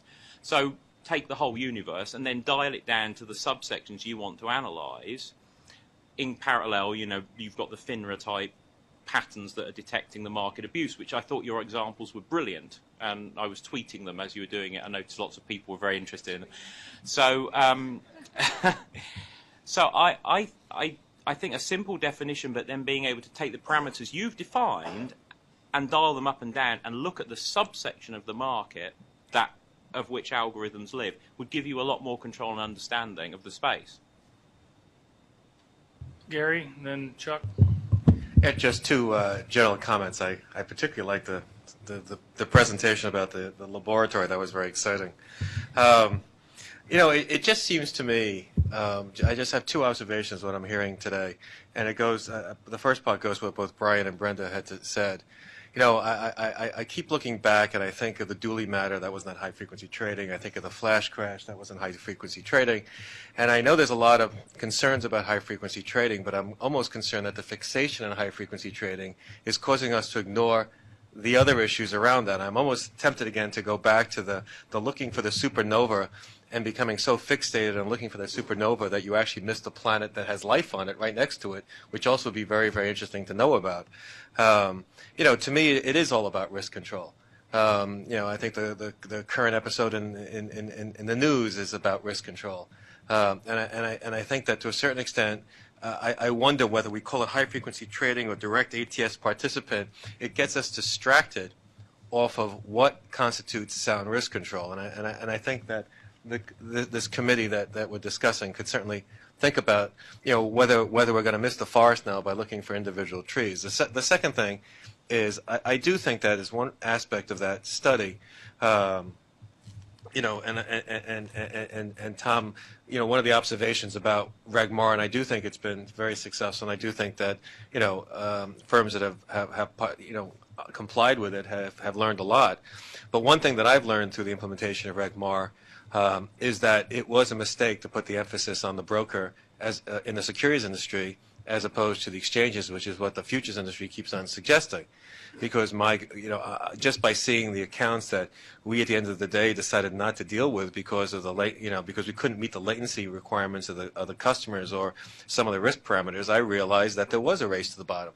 And I think that's the danger of having a system that's based on the broker, as opposed to putting the gate at each of the execution venues. So I think that, again, that one of the things that we have to study as part of the group is as part of sound risk control. There are certainly certain aspects that clearly are at the broker, but it seems to me that when you get to the point of view of trying to deal with the entry into an execution venue gateway, to put the principal burden on the broker as opposed to the execution gateway itself, I think is somewhat misplaced. Yeah, I think, just kind of in closing comments, the HFT trading has been demonized to some extent, and it feels like it's, we're always on the defensive. People questioning why should it exist, which were similar comments I think the other two people previously made. And I think as a market operator, going away from this meeting and trying to think about what is it that I need to do. A couple of good things came out of this meeting, I thought. One is Andre's pointing out, or at least raising the question that maybe the market operators, the exchanges, don't have enough information in the orders. If we need to put more information there, I'm sure we're all willing to do that. We do a lot of that already, but if we're missing something, that doesn't require the Commission to issue a rule or Congress to pass a law, I don't think. Also, as Tom pointed out, I think surveillance is a ever-evolving thing, and as soon as you build a report or alarm or a trading pattern to catch one thing you've become aware of, the bad guys are onto something else.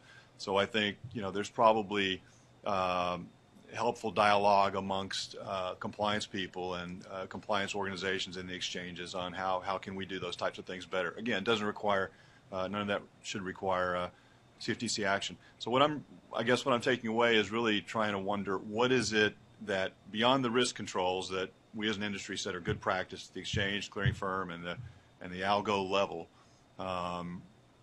What is it that we, and obviously we're not making a decision today, but I'm trying to envision what is it that we're going to be expected to do for this group once we define them and define whether there's 16 in there or 1,000. Is it, and I'll just throw out an example. I'm not advocating it or saying it's a bad idea, but there are these HFT best practices around risk. there could be some self-certification process for the HFTs to the exchanges or to the CFTC, repping to some extent that they have implemented these controls, and where they haven't, they've explained why it's not applicable and they haven't done it. That all sounds like a good thing, but my last comment, I guess, will be that there are some fairly notorious incidents where non-HFT trading, just with ISVs, the trading, clearing firms, trading firms, you name it, have turned off those very same controls. So you can also make, we're focusing on HFTs because they're always in the spotlight, and they do account for a lot of the volume. But I think to some extent, I guess back to Gary's comment, we can miss the forest from the trees if we over-focus on them. The last thing I'll say is I think it is interesting that we're going to catch cheetahs with a jaguar. So shout out to Commissioner Chilton there. Secure undisclosed location. I want to briefly defend the approach that Andrei Karolinko was advertising. Even if you have a data on who's got direct access, you've got data on who's trading with an ATS, you've got data on Tag 50, you've registered people who say they're high-frequency traders, you're still going to want to check all of the traders in the market to see what they're doing. And you're going to want to do that by defining types of behavior that seem like reasonable checks, such as the definition of high-frequency trading that we put into the paper that Andre was talking about. The need to do that is not going to go away because of various types of registration or data fields. That does beg the question, this direct ATS, are you proposing a registrant to be a registrant of the CFTC or any other entity under this definition? Make all these registrants? Not at this point, no. Just the idea is, to respond to your request of understanding the group better and understanding the behaviors, figuring out what the right criteria are for those purposes, just to understand who that universe is and then do your studying within that group. I think that makes some sense. Well, I do think there's some great points about identifying the risk. We want to understand what we're regulating, what we're trying to capture, and the ramifications of that, and I think that's been responded to in a number of different venues. But I still, to Chuck's point, what is it that they need to collect on the ATS that Andre will have access to and the rest of our surveillance teams will have access to make sure that we have the data? I think I'm missing that connection. What do you need, Andre? I think both Chuck and Brian sort of either hinted or outright said that they're in principle willing to engage in a dialogue to see if additional tags could be included into messages so that surveillance could be enhanced.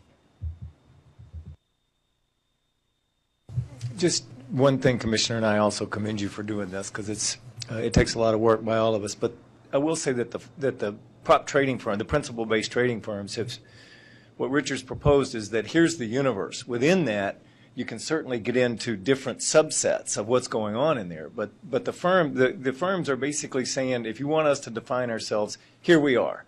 Now, then you've got a universe defined, and then if you want to get into that to create other tags or whatever, you can further then narrow it down, certainly. But the firms have basically said, okay, if you want us to define the universe of who we are, it's a computer-based automated strategy that's generated an order, and it's directly connected to the exchange.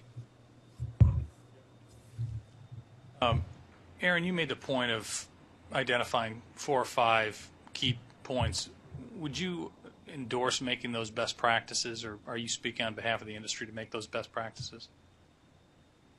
Well, I won't speak on behalf of the industry as a whole. I think there are definitely some differences of opinion, but I do think the 5 best practices. I think you're referring to the ones in the pre-trade functionality.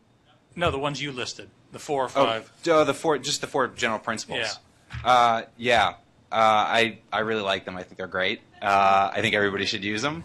But I don't know how you could mandate it. I mean, they're principles, right? Oh, so, you don't think we don't know how to mandate it. I don't know how. Don't tempt us. I don't know how you could. Well, anyway, so I mean, I think that those are principles under which we operate, and those are things that we think about when we're going through this process. And I do think it makes sense for everybody to think of the issues that we would cover. There may be other approaches, though, to put structure around how you get at all of these issues. Andre?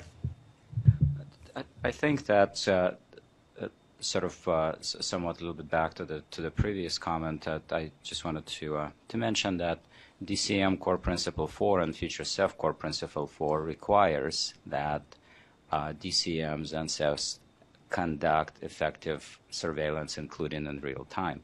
So it's not entirely sort of surprising to me that Chuck and Brian would be just sort of interested. With another interesting question, however, is that are the risk controls, should the risk controls be entirely based on DCMs and CEFs, or should they also, some of those beyond sort of best practices could be pushed into the actual past that, right, FCMs or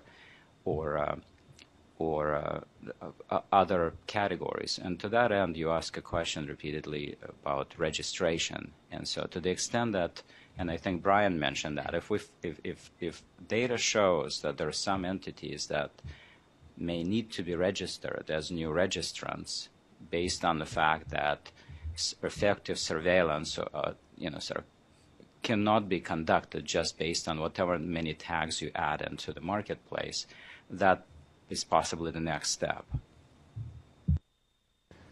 I have one last question. It's in the FIA Principal Traders Group, so Richard, this is going to you. It says at the bottom of the third paragraph, it says, and I'll just read the whole sentence. For instance, if a market participant uses an automated trading system and is directly connected to an exchange, does it really make a difference if he or she enters 1,000 orders per day instead of 1 million orders per day? Really? We don't care about, does anybody here think 1,000 versus 1 million makes a difference? Oh, of course it does. I don't think that was the point that was trying to be made across, that there's no qualitative or quantitative difference between 1,000 and 1 million. Rather, it's how do you set the limit? Yeah. Do you set the limit at 1,000 so that the cutoff of 1,001 suddenly becomes meaningful while 1,000 wasn't? Is it 1 million? Is it 1,000,001? I mean, it's that kind of thing that I'm suggesting that the CFTC, that the Commission, that the exchanges need to have more granularity to be able to tune whatever investigations they're doing more appropriately for whatever the purposes are. Well, I don't disagree with that point, so I'll end it right there. Any other questions, thoughts, concerns? Brian, we'll get on. I'll talk to the rest of the commissioners and, probably jump on that suggestion. 15-minute break. Let's be back here at 4. Thank you.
Ladies and gentlemen, can we get started? Terry, not sticking around?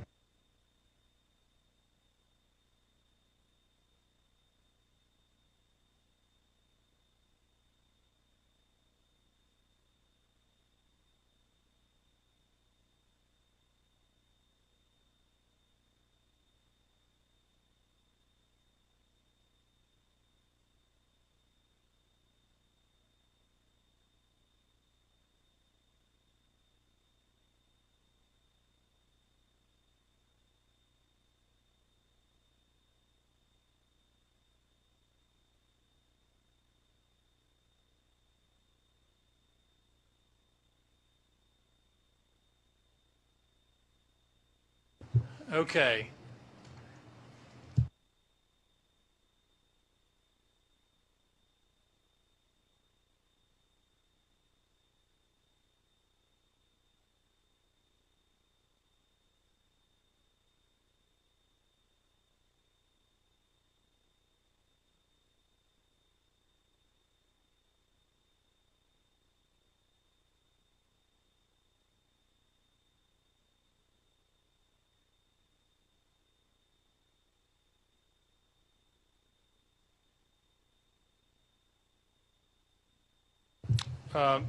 Panel 3, we'll begin with Panel 3. This is a subcommittee that we've established outside of the, within the TAC, but not TAC members. Member companies are represented here in some cases, but we've selected outside members to advise us on data standards and nomenclature. And we've broken it up into 4 separate working groups, and they are all here today, each of the working groups, and they each have papers to present. But before we start with that, Andre Karolinko, our staff economist for the CFTC, is the chairman of this subcommittee and working groups, and will give a presentation. John Rogers is our chief technology officer, and will give us an update on where the commission is in terms of data, et cetera, I believe. And then we're going to call up each of the working groups separately to make their presentation to the committee. Now, these documents, these working papers, will be recommended to the full TAC for its approval and approval to the commission. So it goes through you before it comes to the commission. This is the presentation to you. We're not going to have a decision at the end of the day, but I'd appreciate it if you take them home, think about them, provide any comments or thoughts. We'll figure out the best way to do that, whether it's directly to the working group or through Andre, or and I'll talk to the working groups on how they would like to receive the information or how you'd like to provide it. But I also need to share with the rest of the Technology Advisory Committee members who are not here today kind of what the path forward is. So maybe I'll send out a letter with each of the papers for your review, and then kind of outline a path forward. So we'll begin with Andre and John Rogers. Thank you, Commissioner. I would like to very briefly just make my remarks quite brief to give the full time to the members of the subcommittee on data standardization, which have done tremendous work. They organized themselves into 4 working groups, and you will see presentations of these working groups with preliminary recommendations that they will be making to the Technology Advisory Committee. I think that just to give it a broad perspective, the initial mandate that we got to work on these issues came from the 719B study, which was mandated by Dodd-Frank, which mandated the Commission to look into the feasibility of mandating machine-readable legal definitions of derivatives contracts. That 719B study was joined with the Securities and Exchange Commission, and we started the work on it. We completed the work, and we responded in the study that before the Commission, that it is feasible to mandate it, but we recommended that before the Commission's mandate actual machine-readable definitions of derivatives contracts, is that 3 to 4 issues are being resolved. And subsequently, the Technology Advisory Committee formed a subcommittee where these issues were contracted out to these working groups that started looking into more in depth how through sort of industry solutions, through technological solutions, or business solutions, some of these issues, including, for example, standardization of entity and product identifiers, standardization of storage and retrieval technology, standardization of machine-readable legal documents, standardization of how data is defined in the data through data dictionaries and other approaches using existing standards. And significant work has been done, and you will see sort of the results of this work today. I would like to underscore that the work does not stop here, and I would like to challenge also those who are presenting this work to think even beyond 719B, even beyond what they were doing, but think of it in the following way. How can we standardize these data enough so they become usable for search engines like Google and Bing, so you can send crawlers through this data, so the public could fully benefit from the availability of data coming from these markets, so it doesn't have to be necessarily pre-processed in some way. Maybe it's out there as something that we need to achieve in the future, but let's sort of think of it as a goal. What kind of data should we be looking at? What kind of standards should it abide to? How should it be stored? What are we looking at as a sort of a perspective? With that, I look forward to the presentations that the working groups are going to make based on the immense amount of work that they've done in a very short time. Thank you. Good afternoon. My name is John Rogers. I'm pleased to have the opportunity today to talk about the data standardization and collection efforts that are going on at CFTC and some that are planned for the future. All the statements that I make are my own and not necessarily representing those of the Commission or any commissioner. I wanted to talk about I basically grouped the types of efforts that we have going on into three different categories. One is the loading of large volumes of data, like the trade register data that we get in the futures space, position data and other market data. Data standards behind forms, which is something that we're contemplating right now, and then the incorporation of standards into existing systems, which I think will tie into the discussions that are going to come immediately after this. There are many different efforts that are happening in parallel related to all of these fronts. Just to start off with some background information, CFTC processes about 8 to 9 billion records a month in the form of the different types of data that I was just talking about, from exchanges, from reporting firms, and the like. The first group that I would talk about are the trade register data. We receive about 170 to 190 million transactions every month. We've standardized that data on FixML and actually are ingesting FixML data on a regular basis. We don't have every exchange on the FixML data standard as of yet, but expect to in the first quarter of 2012. In that 170 to 190 million transactions, there is actually some swaps data in there as well for significant price discovery contracts, but for the most part it's futures oriented. In the area of position data, we've been working very recently on data standardization relative to Part 20 of our rules, the futures equivalent swaps positions, and have begun to collect data on Part 20 data. So as of the reporting of that data began on November 22nd, we have thus far received about 3.3 million transactions that have come in, about 232,000 transactions per day. The data standard that has initially been adopted is an FPML-based standard for that data using the FPML exposure report. But we've also, for the time being, are accepting data in a pipe delimited fashion, which we hope to discontinue by March, because we really do want to have an XML-based standard for the collection of this data. The other thing that is happening in this space is that we are looking at a FixML standard for the same data, so that we will actually support the ingestion of position data both in an FPML format and in a FixML format.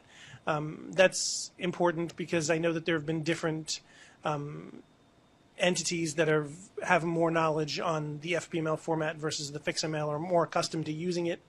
And so we wanted to have the ability to support both, to be responsive to those kinds of requirements. We will expect to use the FixML position reporting standard for that kind of data. The other thing that we're working on along with that is doing an analysis of the kinds of position, the position data that we would collect as part of Part 17, the futures side of things, and standardizing the reporting of large trader positions in the same standard format. So a FixML standard that will apply to both Part 20 data and Part 17 data is our objective, so we're doing a gap analysis on that. As far as Part 17 data is concerned, we get about 12.3 million transactions per month. All of this work is being done in coordination and cooperation with industry, actually led by different industry groups, and in particular I'd like to mention ISDA for the FPML side for Part 20, and FIA for the FixML portion of this for Part 17 and Part 20. But the industry involvement in defining the standard and working through the issues related to data standardization has been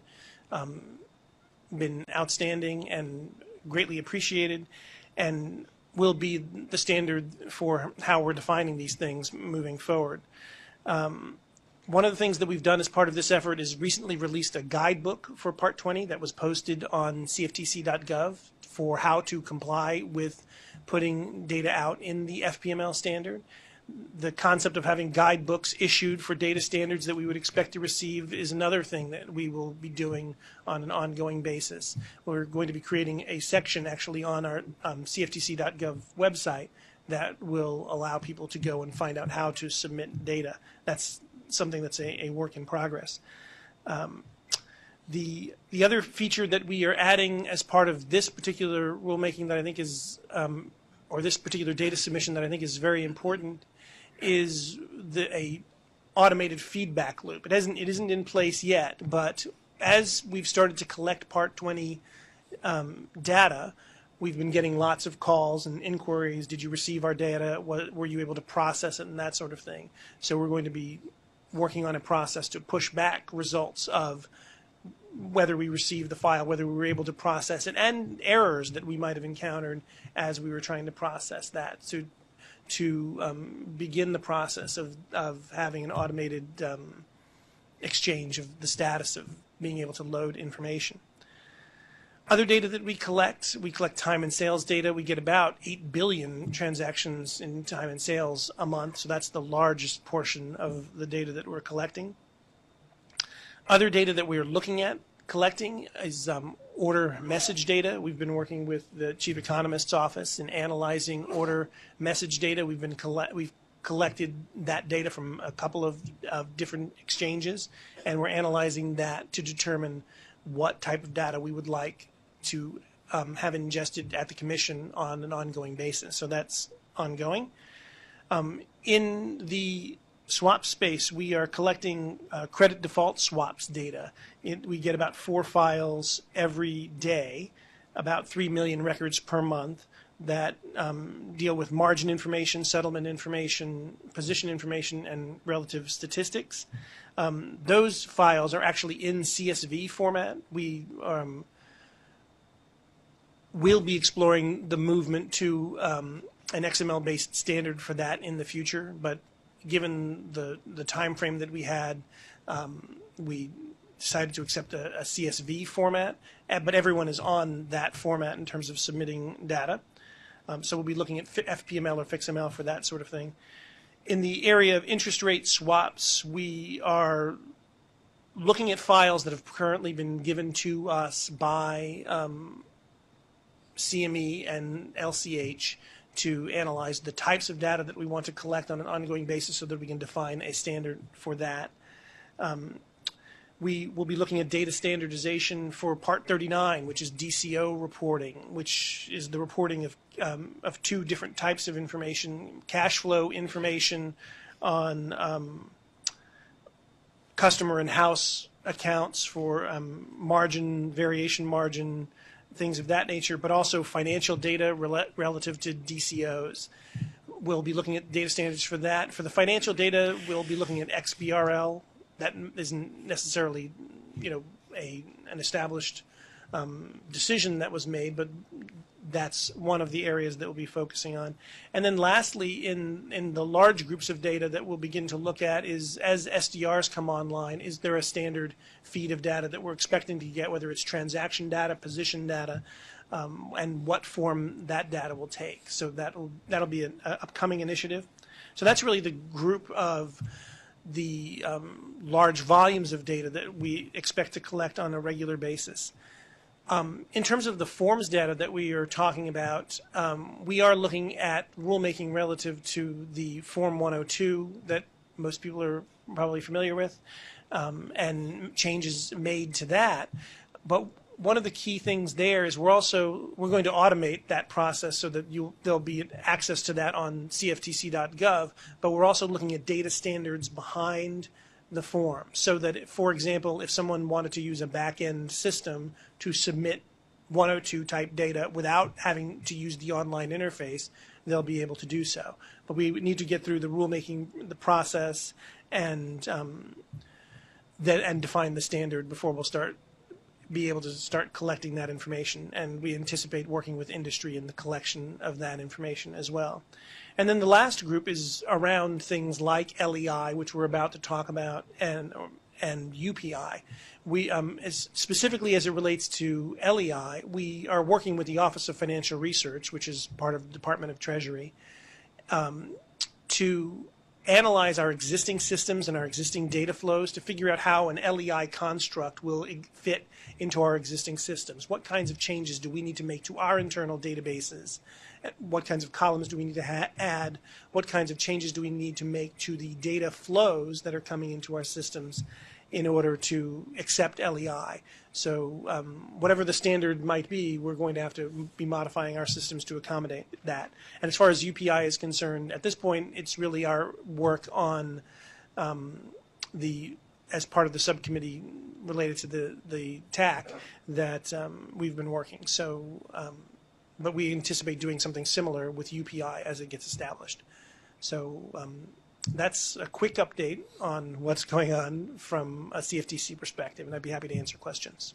Great, thank you. If there are any questions for either John or Andre, Dr. Leinweber? You want to?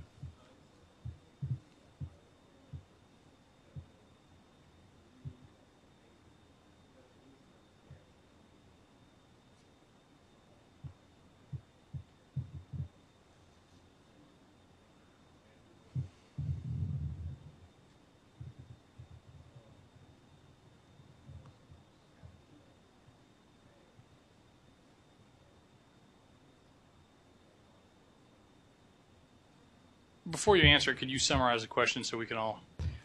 So the question is related to the previous panel. There was a discussion that the timestamps in the audit trail are sometimes to a second or millisecond, which may not be fine enough to identify high-frequency type of activity, and what kind of work is being done in that direction so that the time is much more granular. I think a sort of a simple answer, short answer, is that the data that we receive streams to us from exchanges, And so whatever granularity exchanges put on this data, and exchanges are also the frontline surveillance for us. So the DCMs, exchanges, and in the future CEFs will probably enhance their own ability to put in timestamps that enable them to conduct more effective surveillance and us to conduct more effective surveillance in that front. Anyone else? If not, let's call it panel 1.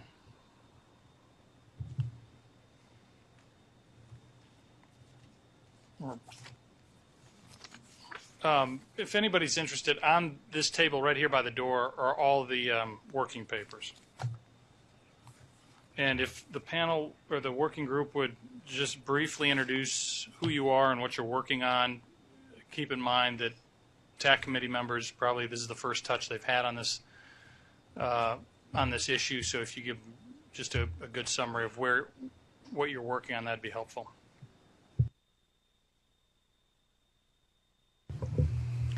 So I'm Aline McMahon from SWIFT. Our working group 1 was charged with 2 pieces of work, recommendations related to the implementation of the legal entity identifier, and also recommendations related to a unique product identifier. So we effectively broke our working group 1 into 2 subgroups, and I am going to present the results on the LEI recommendations, and my 2 colleagues will present the results on the UPI. Do we have the slides that pertain to the LEI recommendations? Okay.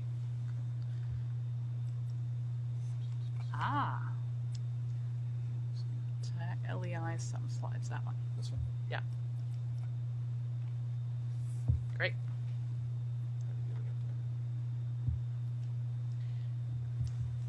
Thank you.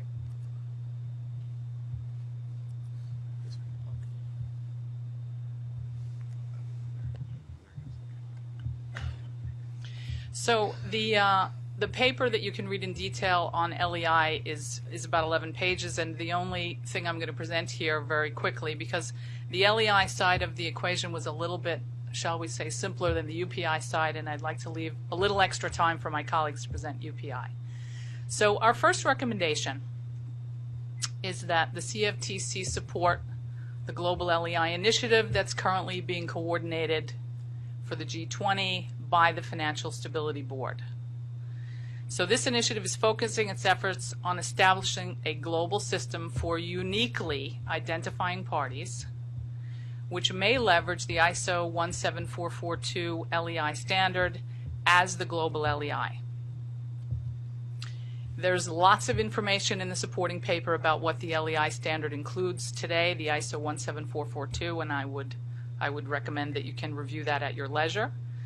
In addition, we recommend that the CFTC give strong consideration to the recent recommendation set forth by the trade associations in coordination with the Global Financial Markets Association, which includes SIFMA, the U.S. Trade Association for Securities, the Asian version of SIFMA, and the effectively European version of the same trade association. So the 3 regions of the world have come together, their trade associations, to recommend that ISO 17442 be used as this LEI standard.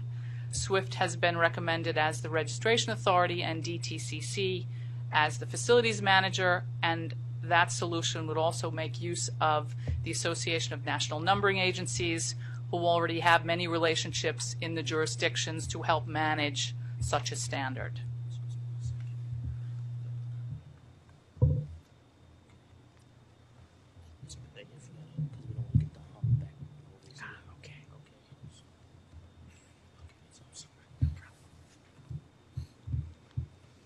Recommendation number 2, we are aware that the LAI solution already has a plan in place to deliver approximately 50,000 cleansed and validated LEI records by the end of June 2012. In addition to this deliverable, we recommend that provisional reporting identifiers are assigned as quickly as possible.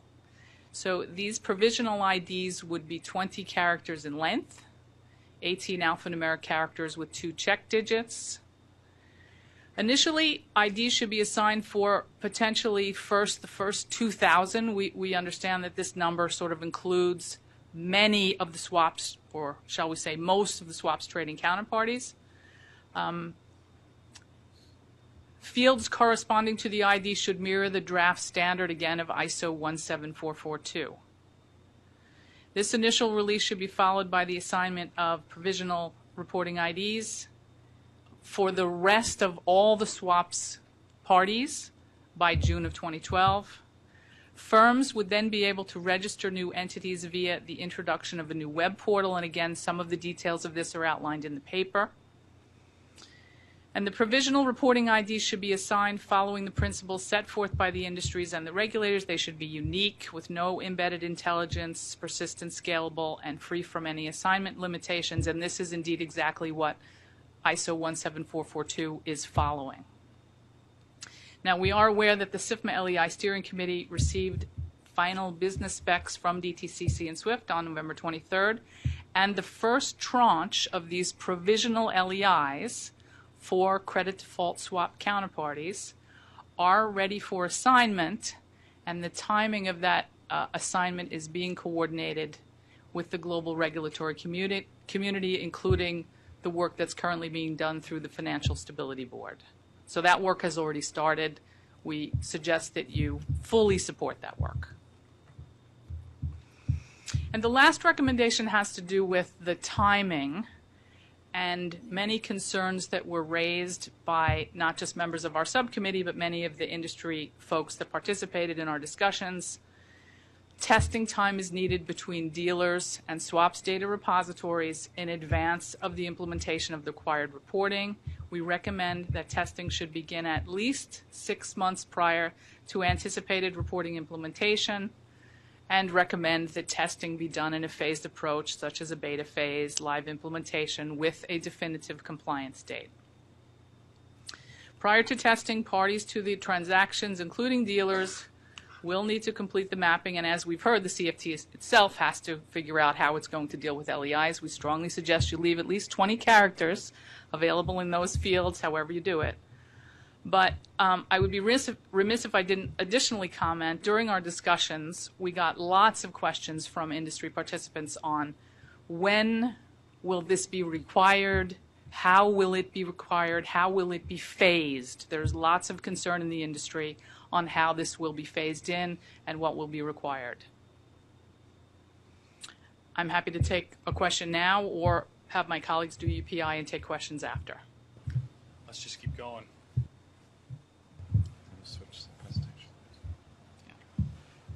Hello, I'm Neil Schnei from Barclays Capital. As Malene's bringing up the presentation, maybe RJ, just want to introduce yourself. RJ Cummings, Intercontinental Exchange.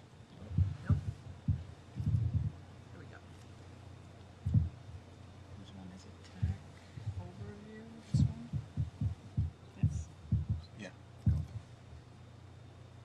Full screen.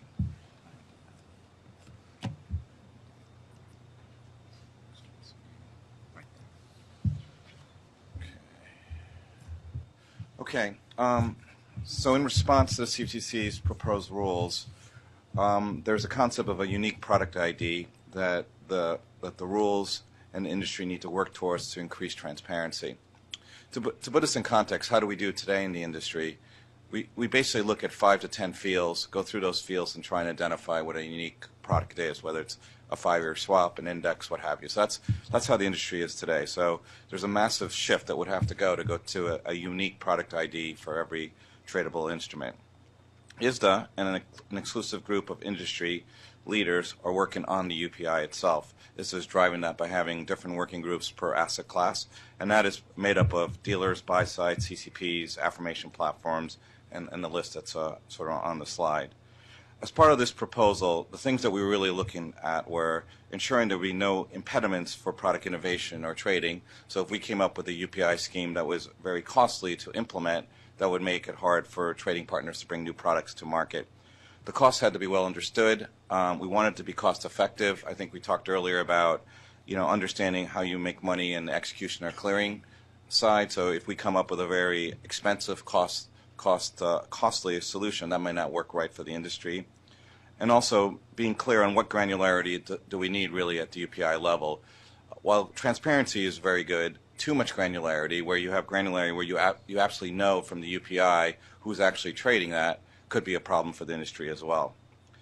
And we've come up with a creation of a full product representation, and we'll explain that in a minute, versus just a ticker-only representation. Tickers get used quite a bit in the industry, but typically tickers are not the same even by ECNs, and we'll come back to that point in a minute. I think we've made a lot of progress, but to be honest at this point, we still need a couple of months to vet through the solution we're going to go through, but the industry and the TAC are quite focused on this. So at this point, we still need a little more time in terms of vetting this solution. On the next page, I think I already mentioned, price transparency and discovery are a big part of what the UPI is about, and also aggregation and systematic risk analysis, as was mentioned, that the CFTC will be doing within their own systems. Real-time reporting for public dissemination to tape is quite a big issue. Without a UPI or a way of having that, it'll be hard to, on a tape, be able to see who's traded, what product was traded. The proposed solution should be really extended beyond vanilla products, but it's important to note that UPIs work very well for liquid products, and they work really very badly for exotic products. And so when you get to the exotic side, our recommendation is per asset class to have one UPI that kind of rolls it up, because basically every exotic is its own UPI, its own product. So we felt within the TAC we were actually spending a lot of time on that last 10 to 5%, and we should really focus on the liquidity side first. That's where the UPIs really apply best. On the next slide, what is a full product representation? Well, it starts with an asset class taxonomy, which is, for example, for rates, there's a particular product scheme, and what is that taxonomy, as ISDA has already defining.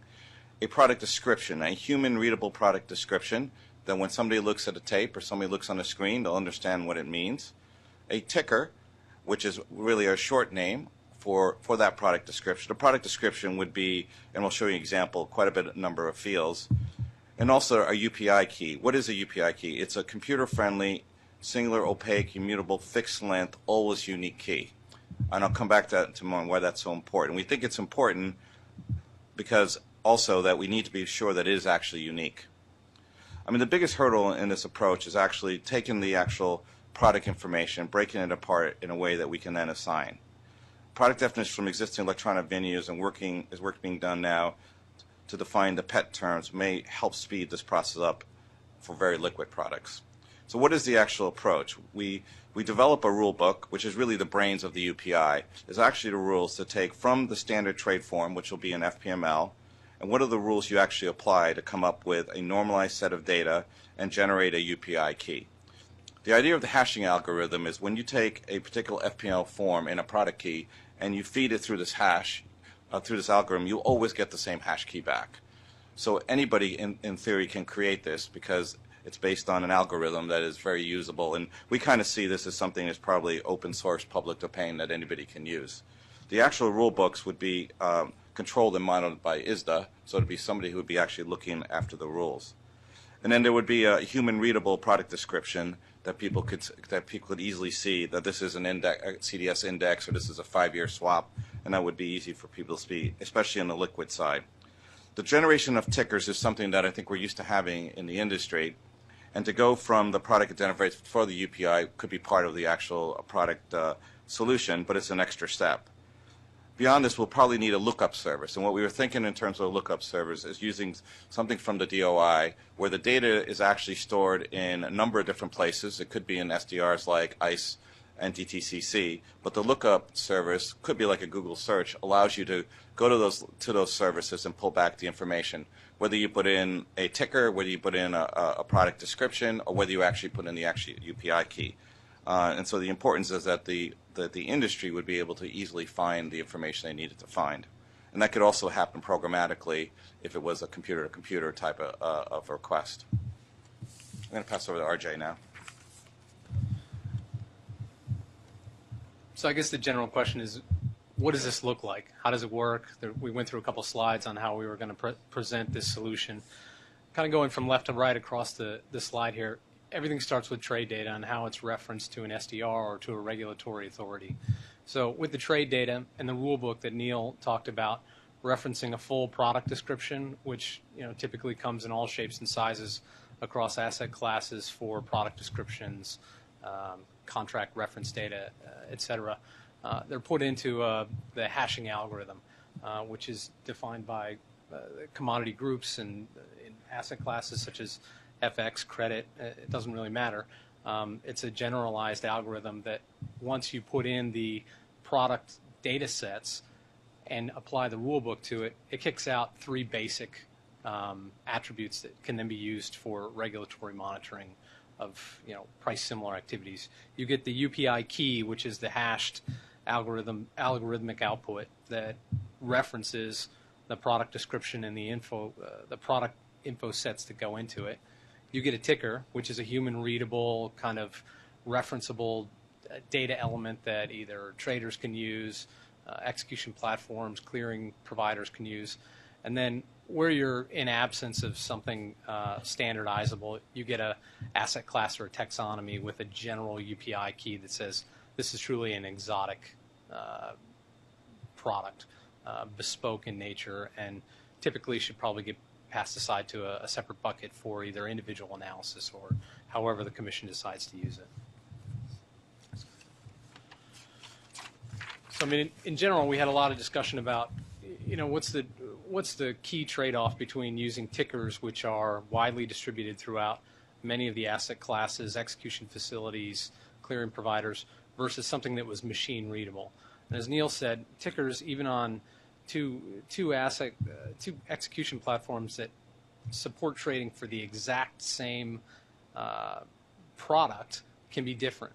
And once they get to data distributors and other infrastructure providers in the industry, those tickers can then change as well. They kind of pick up a proprietary nature. So the trade-off between using a ticker and using a computer-readable UPI that was the result of a hashing algorithm really satisfied both deliverables in our mind. That one, you had this immutable key that could be used for surveillance purposes, but you also had a human-readable ticker that someone on a front office could look at and say, I know what this is. I don't understand what 30 characters of numbers and letters is, right? It means nothing to me. It's a back office process for reporting purposes only. So we're working through the working groups in each one of the asset classes to develop a rule book, as well as to take that rule book and define the product sets in detail that will cover all the products that will eventually need to be reported to SDRs. So there's been a lot of work that's gone into this in defining the UPI frameworks. As Neil mentioned, we need to continue to work through some of the asset class specific issues. But again, it's expected that we'll probably take the most liquid products in each asset class first. As a first pass, we talked a lot about flow versus tail or 80 versus 20, and worked with the commission to figure out what was the best approach to get reportable data sets to you guys early rather than later. But I mean, I think our approach is to have a solution in place for most asset classes by Q3 or Q4 of 2012. Just one last point is I think the framework we put forward is really something that could work from a harmonization point of view anywhere in the world.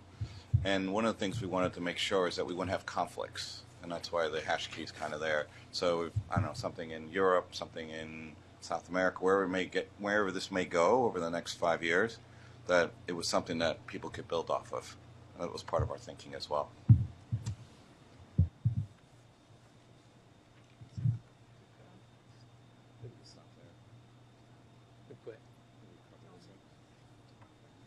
I think we're done. I think we've covered the slides at this point. Thank you. Any thoughts or concerns, those of you who might have to implement these things? All right. Thank you very much. We will go to Working Group 2.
Good evening.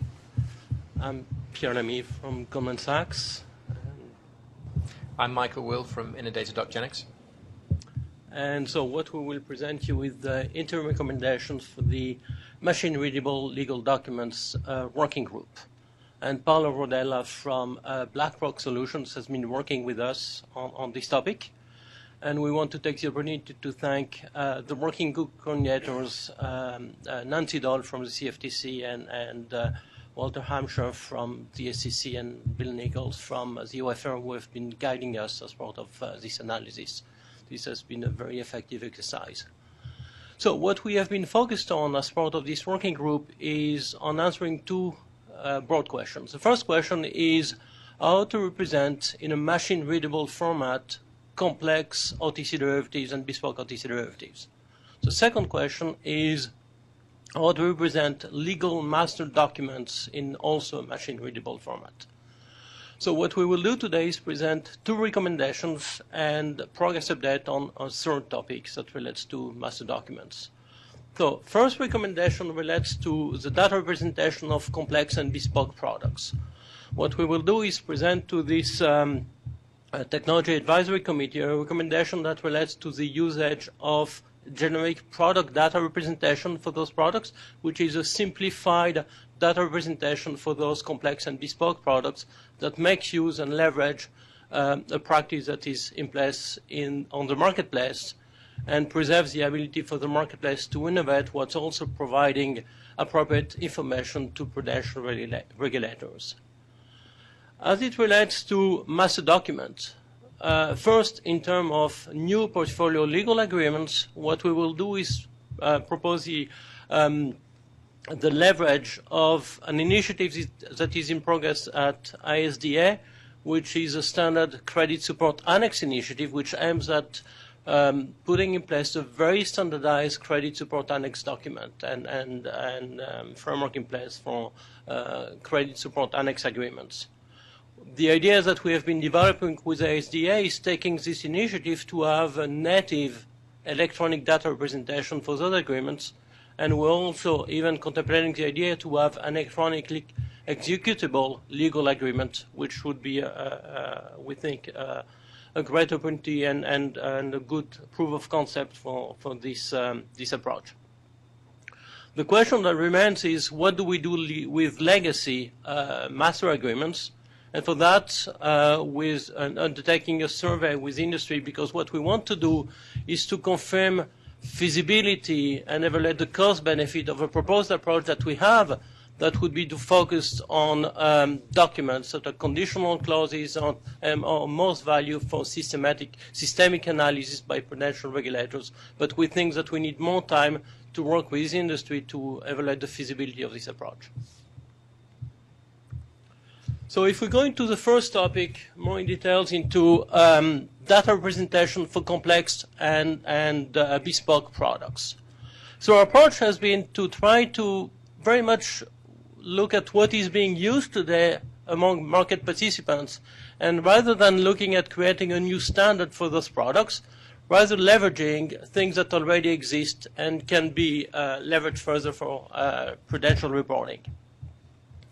So, in fact, the general idea of this generic product representation is to have simplified data representation for those very bespoke and complex products for which there is no data standardization per definition, because they have not reached the right level of maturity at that point in time.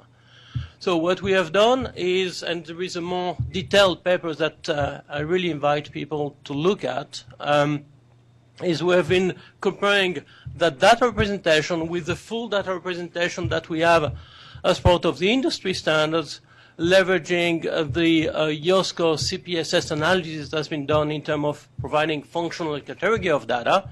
And what we outline is that in terms of, we think it will equip regulators in the foreseeable future with meaningful way to analyze the data, because in terms of when you look at operational data, counterparty information, valuation data, all the key information that is essential for systemic risk analysis, you have about the same level of data than the more standardized and fully represented products.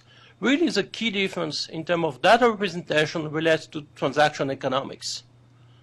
And until prudential regulators will want to independently value and risk manage those products, we think that there will not be a need for such information, and having this generic data representation will represent a very meaningful path to equip regulators with meaningful data. As part of this paper, we have also developed a quite detailed cost-benefit analysis in which we compared what is the cost-benefit if we would use this generic data representation versus a full data representation. And we come with quite some interesting analysis in terms of reduced time to markets as part of the product innovation, which would preserve the ability for a marketplace to innovate.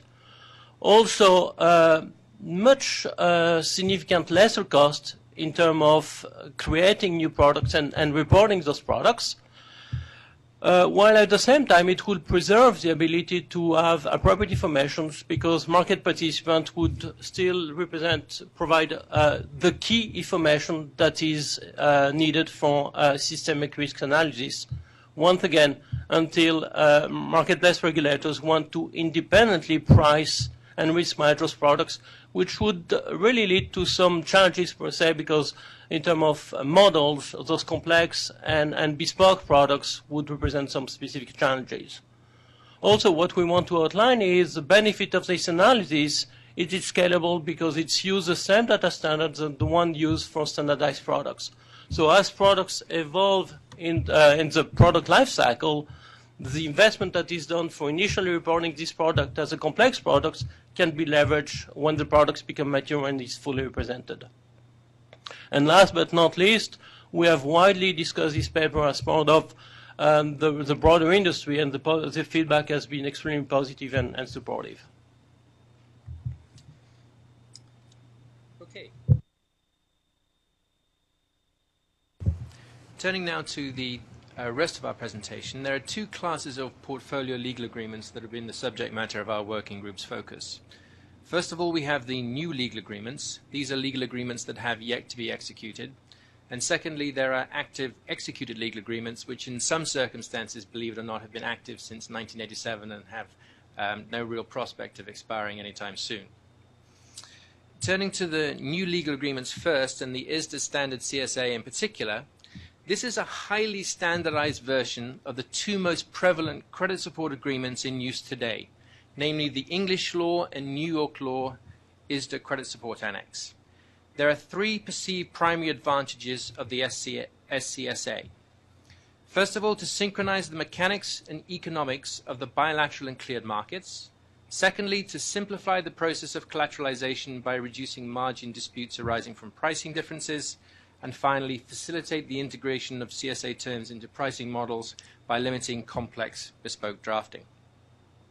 Our interim recommendation as far as new portfolio legal agreements is concerned is to aim for a native electronic representation of the CSA from the get-go. In order to do this, we must accomplish the following. Take care of the legal paperwork first. Lawyers need to be instructed to draft and opine on the paper document. The current target date is early in the second quarter of 2012. Once the lawyers are well on their way, we'll commence work on an electronic translation of their work via an FPML working group. In an ideal world, as Pierre said, we'd like the document to be electronically executed so as to limit the possibility of bespoke clause creep. However, there are some complex legal issues relating to electronic execution that will have to be thoroughly examined first.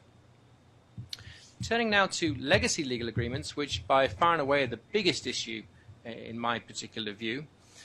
The problem in a nutshell is that lawyers somehow seem to find an ever-expanding number of ways to express the same legal concepts. These complex are difficult, but not impossible to represent electronically. On the slide here, you can see a small subset of the ways an S&P ratings downgrade trigger of BBB might be expressed. The first two examples on the left-hand side show the limits of regular search engine technology and inline markup. Neither example mentions the letter B or the sign plus. The subtlety in the drafting means that the actual trigger is not actually mentioned in the agreement text. Believe it or not, it has to be inferred. The arena of legacy legal agreements is complex, and will need to be addressed with great care. This information is much more complex than the economic trade data typically found in confirmations. Make no mistake, the information of interest to regulators from a systemic point of view will inevitably be of interest to market participants from a counterparty credit risk perspective. There will be substantial internal benefits to market participants. The initial scope should be phased, well-defined, and limited. The legal concepts are multidimensional and involve many data points. To summarize, our interim recommendation as far as legacy legal agreements is concerned is to first educate ourselves as to the size of the task. With this objective in mind, we are finalizing a survey to be issued by ISDA in the first part of 2012. This survey will identify the most important information within these agreements likely to be sensitive to a systemic event. The information we will also assess the current capabilities of market participants with regard to this information. In other words, how are they storing it? What kind of access do they have to it? And also evaluate the feasibility of representing this complex information in a machine-readable format. In other words, is it just too big a task to accomplish? Finally, we will collate information relevant to a cost-benefit analysis. Are there any questions? Thank you. In light of the time, I think it's probably better we forego questions and just be able to have the groups, the other two groups present. So thank you very much. Let's have Working Group 3 get up here and get to it.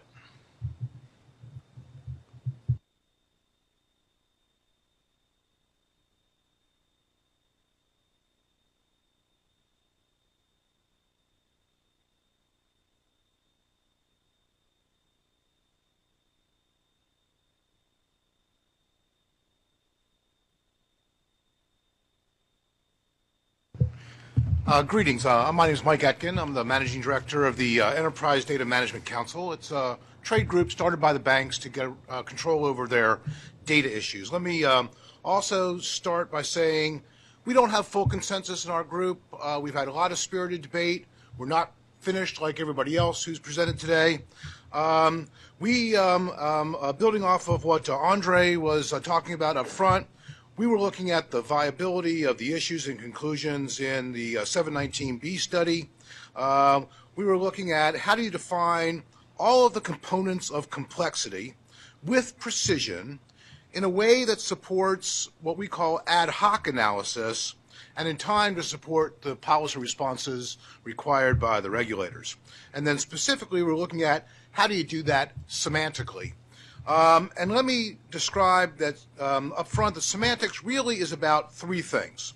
The first thing is the language of the contract and the ease of understanding of that contractual meaning. The second is the relationships among the components of the contracts. That together, the terms, definitions, and the relationships define what we call an ontology in our industry. And then third is the processing capabilities. So once you have precision, how do you take advantage of that from a processing perspective? Embedded in all this conversation is comparisons against other things that exist. And in this case, the other thing that exists, as you've been hearing all day today, is XML schema, and specifically FPML for derivatives. So if there's one point that I want to make sure that everybody understands is that semantics and XML schema are not either or, they are and. These are designed to be synergistic and they're designed to work in conjunction with each other. So no question in anybody's mind in our group whether XML schema is the right mechanism for the transport of data, but there is an open question about whether XML schema is the best way of doing analytics and classification.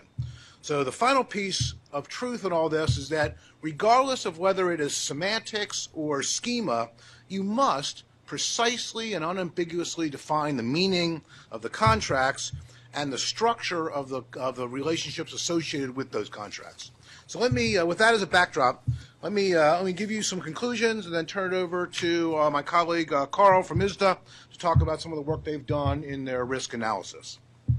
So the first thing that we will acknowledge up front is that FPML can do everything that you need to be done in terms of meeting the analytical requirements. There's a lot of divergent views on how to do semantics. The one thing that you will not find anybody saying in the semantic community, however, is that the best way of doing semantics is via XML schema or via FPML.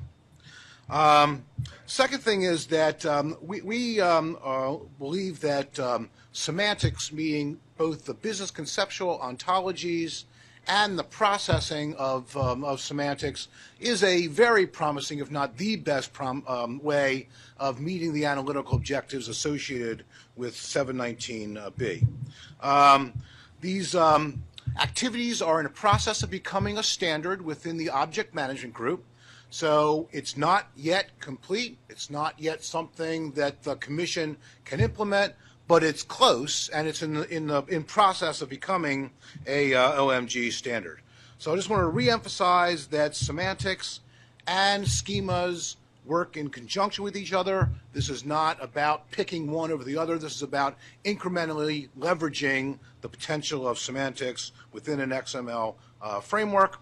And that our ultimate conclusion is that it is so important and the potential is so obvious that we should be working together to finish this ontology, figure out how it works in light of the applications requirements for the regulators. So that's our kind of our basic executive summary. Let me tell you about the value prop of semantics before I turn it over to Carl. So the first thing that semantics does is provide a unambiguous and clear way of understanding the contract. It is based on legal facts. It is a formal and factual representation of reality rather than elements that are constructed in a message. It also describes it in natural language. It uses an English syntax. It uses subjects, predicates, and objects to describe complex ideas in a way that is understandable to both humans and that can be processed by computers. So it's interoperable, and it reduces your reliance on legacy environments that exist within most financial institutions. Third, it facilitates classification based on the attributes of the contract. So rather than a classification based on the structure of a message, you look at the component of the contract and you can understand what it is, and that allows you to address new things as they occur without being restricted by the current construct. So it allows you to change your assumptions. As new things occur, you can figure out what they mean without reprogramming all of your underlying infrastructure, so it's a little bit more flexible and less brittle than XML schema. And it can be implemented incrementally, so you can start with your schema and you can add to it. So we think that semantics is highly promising for the task, not only of the CFTC, but for systemic risk throughout the regulatory process. So with that, let me turn it over to Carl. Thank you, Mike. Good evening, everyone. As Mike kind of outlined already, we had a lot of healthy debate in the semantics working group. We don't necessarily agree on all the points, but that's why we have the debate, I guess. In September, we agreed to do a gap analysis, and going back to the point on the 719B study, what we basically were interested in was to see what is it that regulators are looking at and how can we get that to them. And can we get that today, or is there something additional that we need? That was kind of the purpose of the gap analysis. So we developed, we did a little study, and then we wrote a paper around that. So that's the paper that's available. And what we essentially did in that paper was look at different consultation papers that are out there in the financial industry, and see what kind of questions regulators have. And we found a very interesting paper, which was the paper from the Canadian Securities Administrator. And in that paper, they had a set of 9 questions. And to give you an example of a question, So the first question that I had was, how do we get, for example, the aggregate notional data for all contracts traded or settled in Canadian dollars, including a breakdown by reference entity and or sector? And so they had 9 very specific questions like that. What we did was we said, how can we solve this question with technology that we have today, with data that we have today? Data that we have today, a lot of data is stored already in the different swap data repositories. For example, for credit derivatives, that's there already. And for the other asset classes, the industry is working on that. So we took those 9 questions, we implemented them in FPML using open standard FPML, using open source technology such as xQuery, and basically looked at how can we get the answers to the 9 questions. And the results were very positive. So all of the 9 questions, we were able to get the answers without a problem. It was obviously based on test data, and the test data that we used was the test data that we have as part of the FPML standard. But essentially, there was no question that was too difficult to solve from that perspective. We also considered the developments that the other working groups talked about, so the use of UPI and LEI, and kind of found that they would certainly be helpful. For example, in the case of LEI, there were a fair amount of questions that link the question to the territory, so Canadian companies, business done in Canada. So that's where LEI comes in, and where LEI would be very useful, because obviously that's information you could find there. We also integrated the idea of the bespoke product that the other working group talked about. We integrated that as well. So all in all, the conclusion of the paper was that with the data that is there today and with the technology that is there today, you can find the response to all these questions, which kind of brought us back to what is the next step for the discussion on semantics in the working group. And the next step, certainly from my perspective, is look at what is really the use case. What is it that we try to solve here? What is it that we think we're not having? I think the last thing that we would want to see happening is that regulators get the impression that with all the data that they're collecting, with the tools that are out there, the tools the industry has invested a lot in, that they cannot get the answers already today to the questions that they have. If they have questions that they cannot get the answer to, we're happy to hear what those questions are and help them out with that.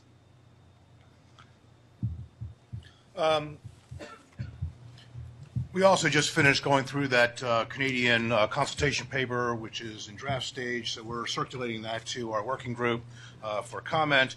And I agree that there is nothing you can't do in FPML from an analytical perspective. The question is it the right way of doing it, and is it extensible for the future? So when I look at the challenges we have from an XML schema perspective, the big problem is that the XML tags are they associate data with labels, but the meaning of the labels is not understood. It's not inherent in the schema. You have to program it and do a lot of customized programming logic applied to it in order to extract it. And that makes it a little bit brittle and difficult for laymen to work with. It's also that you classify against a hierarchy, and right now the hierarchy for FPML is in debate. It's not finalized. It's not something that is locked down, various interpretations of how you do that schema. The XML schemas wind up being fixed. They wind up being hard-coded into their messages. It is hard to add new attributes as required. Requires a lot of programming and a lot of specialized knowledge. We think it is smarter to do this in English, if at all possible, and that's why semantics holds a lot of promise. What happens is XML is good for communication. Then you take that XML and you ingest it into relational databases. They wind up being very complex databases with lots of tables, hundreds of data relationships, and it's hard to extract the data you need from that kind of structure. And that's fundamentally the problem that we have. We are fans of XML. FPML is a very good XML schema, but XML by itself is really not structured for data analytics or classification. So what we're recommending overall is, as Carl suggests, make sure that we can document the overall semantics business case, including the relationship between XML schema and semantic processing, make sure that the value proposition is there. Second, there is a lot of organizations that are working on semantics. XBRL is working on it, OMG is working on it, MISMO is working on it for loans. We've been working on it for financial instruments and legal entities. The goal is to bring these groups together to see if there is a common way of approaching this and one that can be added to the XML schema. So we think that there is a good pathway forward, a partnership between public sector and private sector to take a look at what has been done and extend it into the CFTC use cases. There's some metadata examples that are currently underway. There is some proof of concepts that have been completed that show how this works and why this works, and that's available and can be seen. There are a lot of other industries that are doing exactly the same thing. So we've been invited by the Department of Defense to see their semantic implementations. There's a lot of activities within the scientific communities. We've been in conversations with NIST about the extension of these things. So I guess bottom line is semantics and schemas are collaborative technologies. Semantics holds high promise, and it's worthy of investigation. Thank you. Do you have a timeline for when you hope to wrap that up? The business conceptual ontology is complete. The OMG standard will be released in 3 steps. The first step is the legal entity standard. That'll be done first quarter, probably January, February of 2012. Instruments will probably be mid-year. After that is loans. Carl? I think that's a fairly simple test. The 9 questions that we solved looking at the Canadian paper, I think the test is solve these 9 questions using the semantics technology, and by when can this be done? Right. Oh, that's a little easier. So I thought you meant the standards. Thank you very much. Let's get the final group. Thank you very much, gentlemen.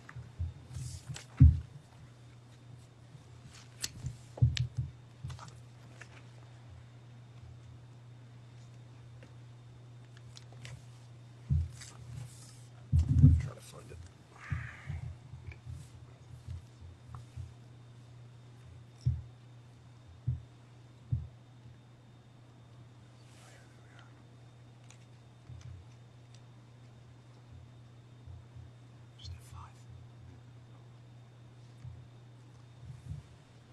Hey, I'm Adam Litke and Jim Moran. And we do not have our third colleague with us, who is Mark Donner from Google. He was unable to be here today, but he was a very important part of this, being our computer science expert, among other things.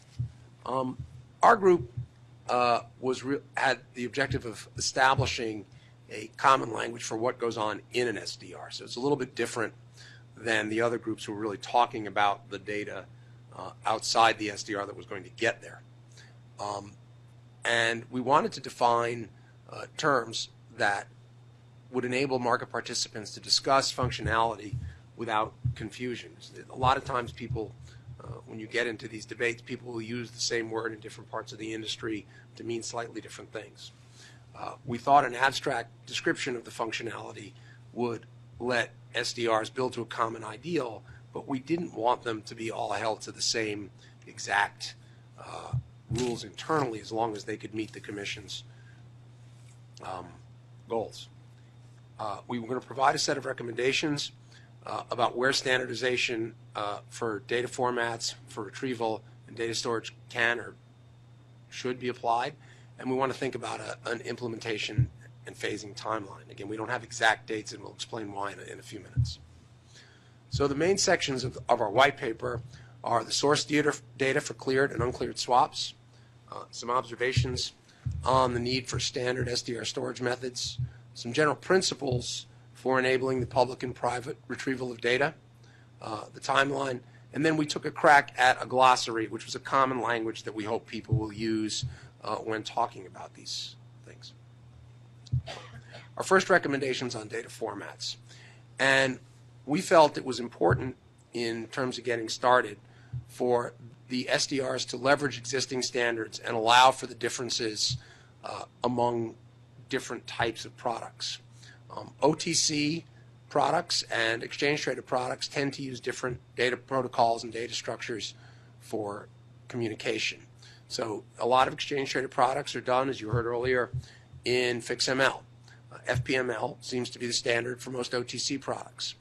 We think if an entity is already doing reporting in a standard that meets what the regulators want, that the SDRs should try to accommodate this rather than forcing one side or the other to adopt each other's standards.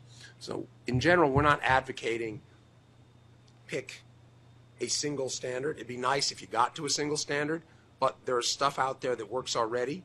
It doesn't make a lot of sense to force people to spend time and money to solve a problem that's already been solved when you can go on to the parts of the problem that haven't been solved.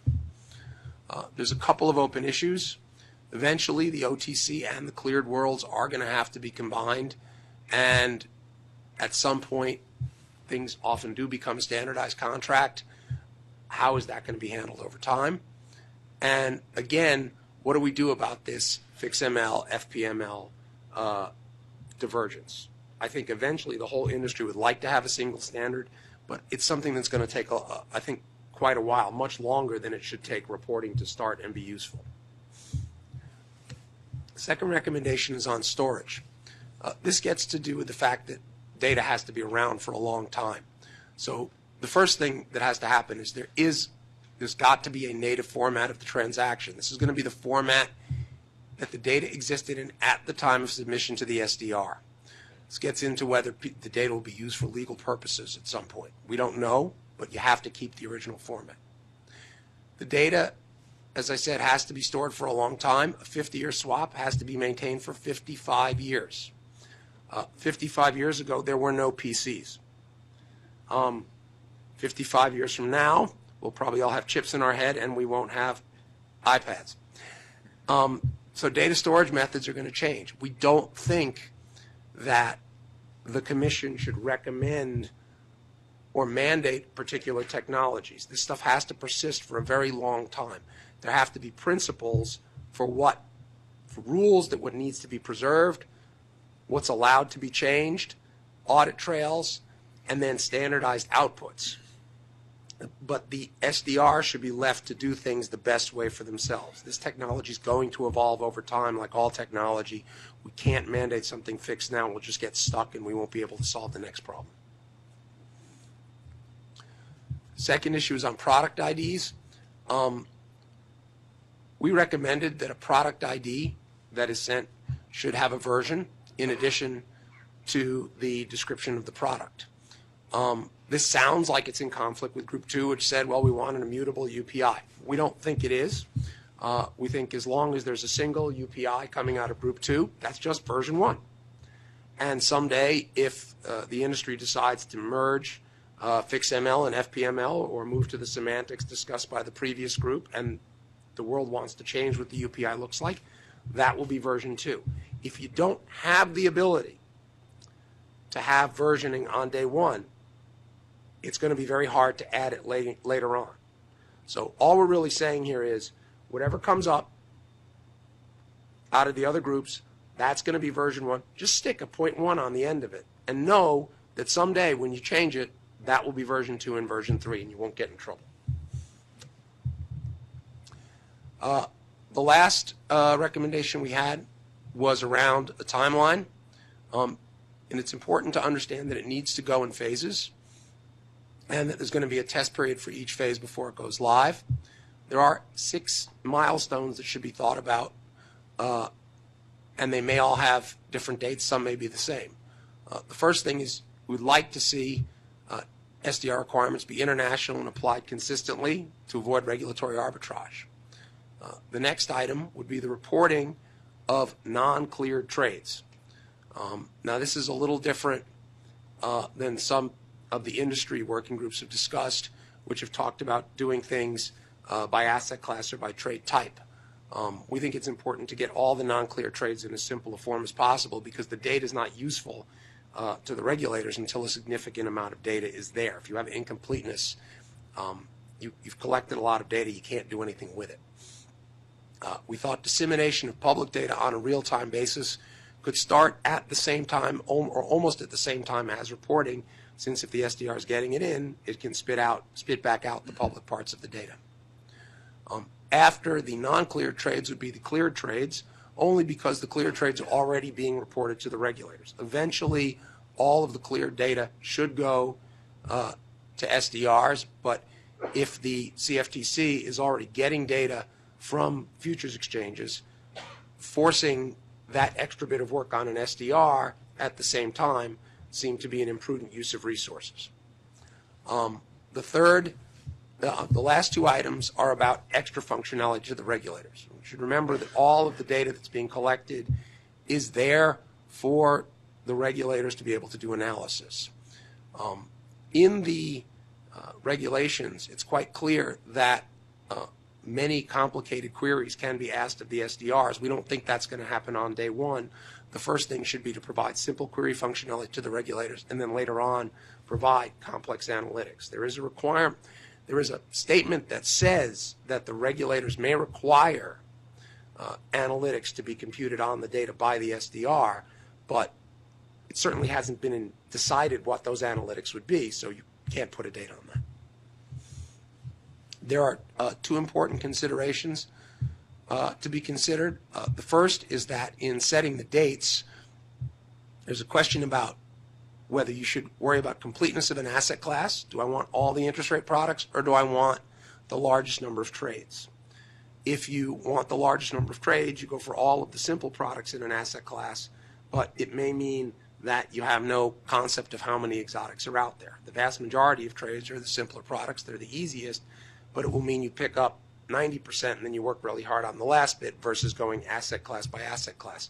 We didn't feel competent to make a recommendation one way or the other on that. It really depends on the type of analysis the Commission wants to do. If you think you're going to be analyzing CDS, then you want to collect all the CDS data, including the complex stuff, as soon as possible.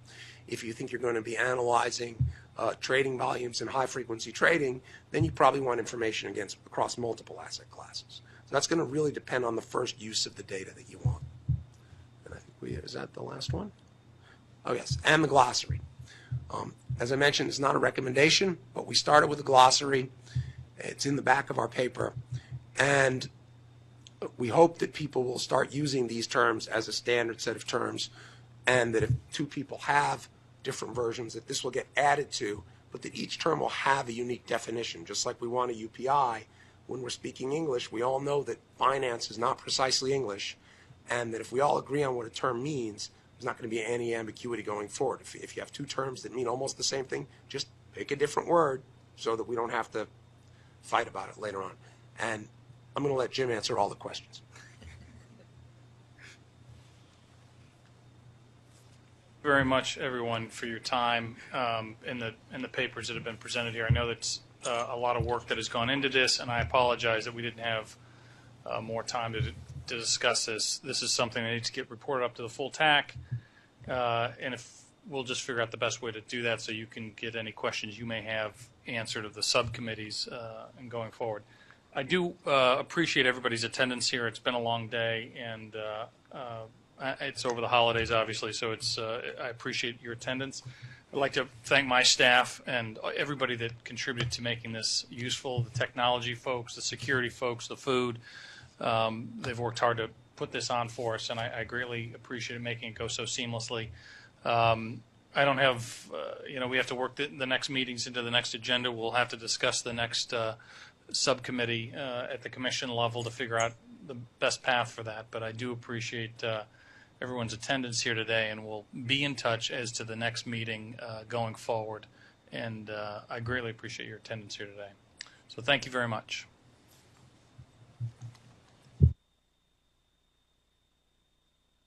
Thank you for your participation today. You may disconnect at this time.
Once again, today's call has concluded. All lines will be disconnected.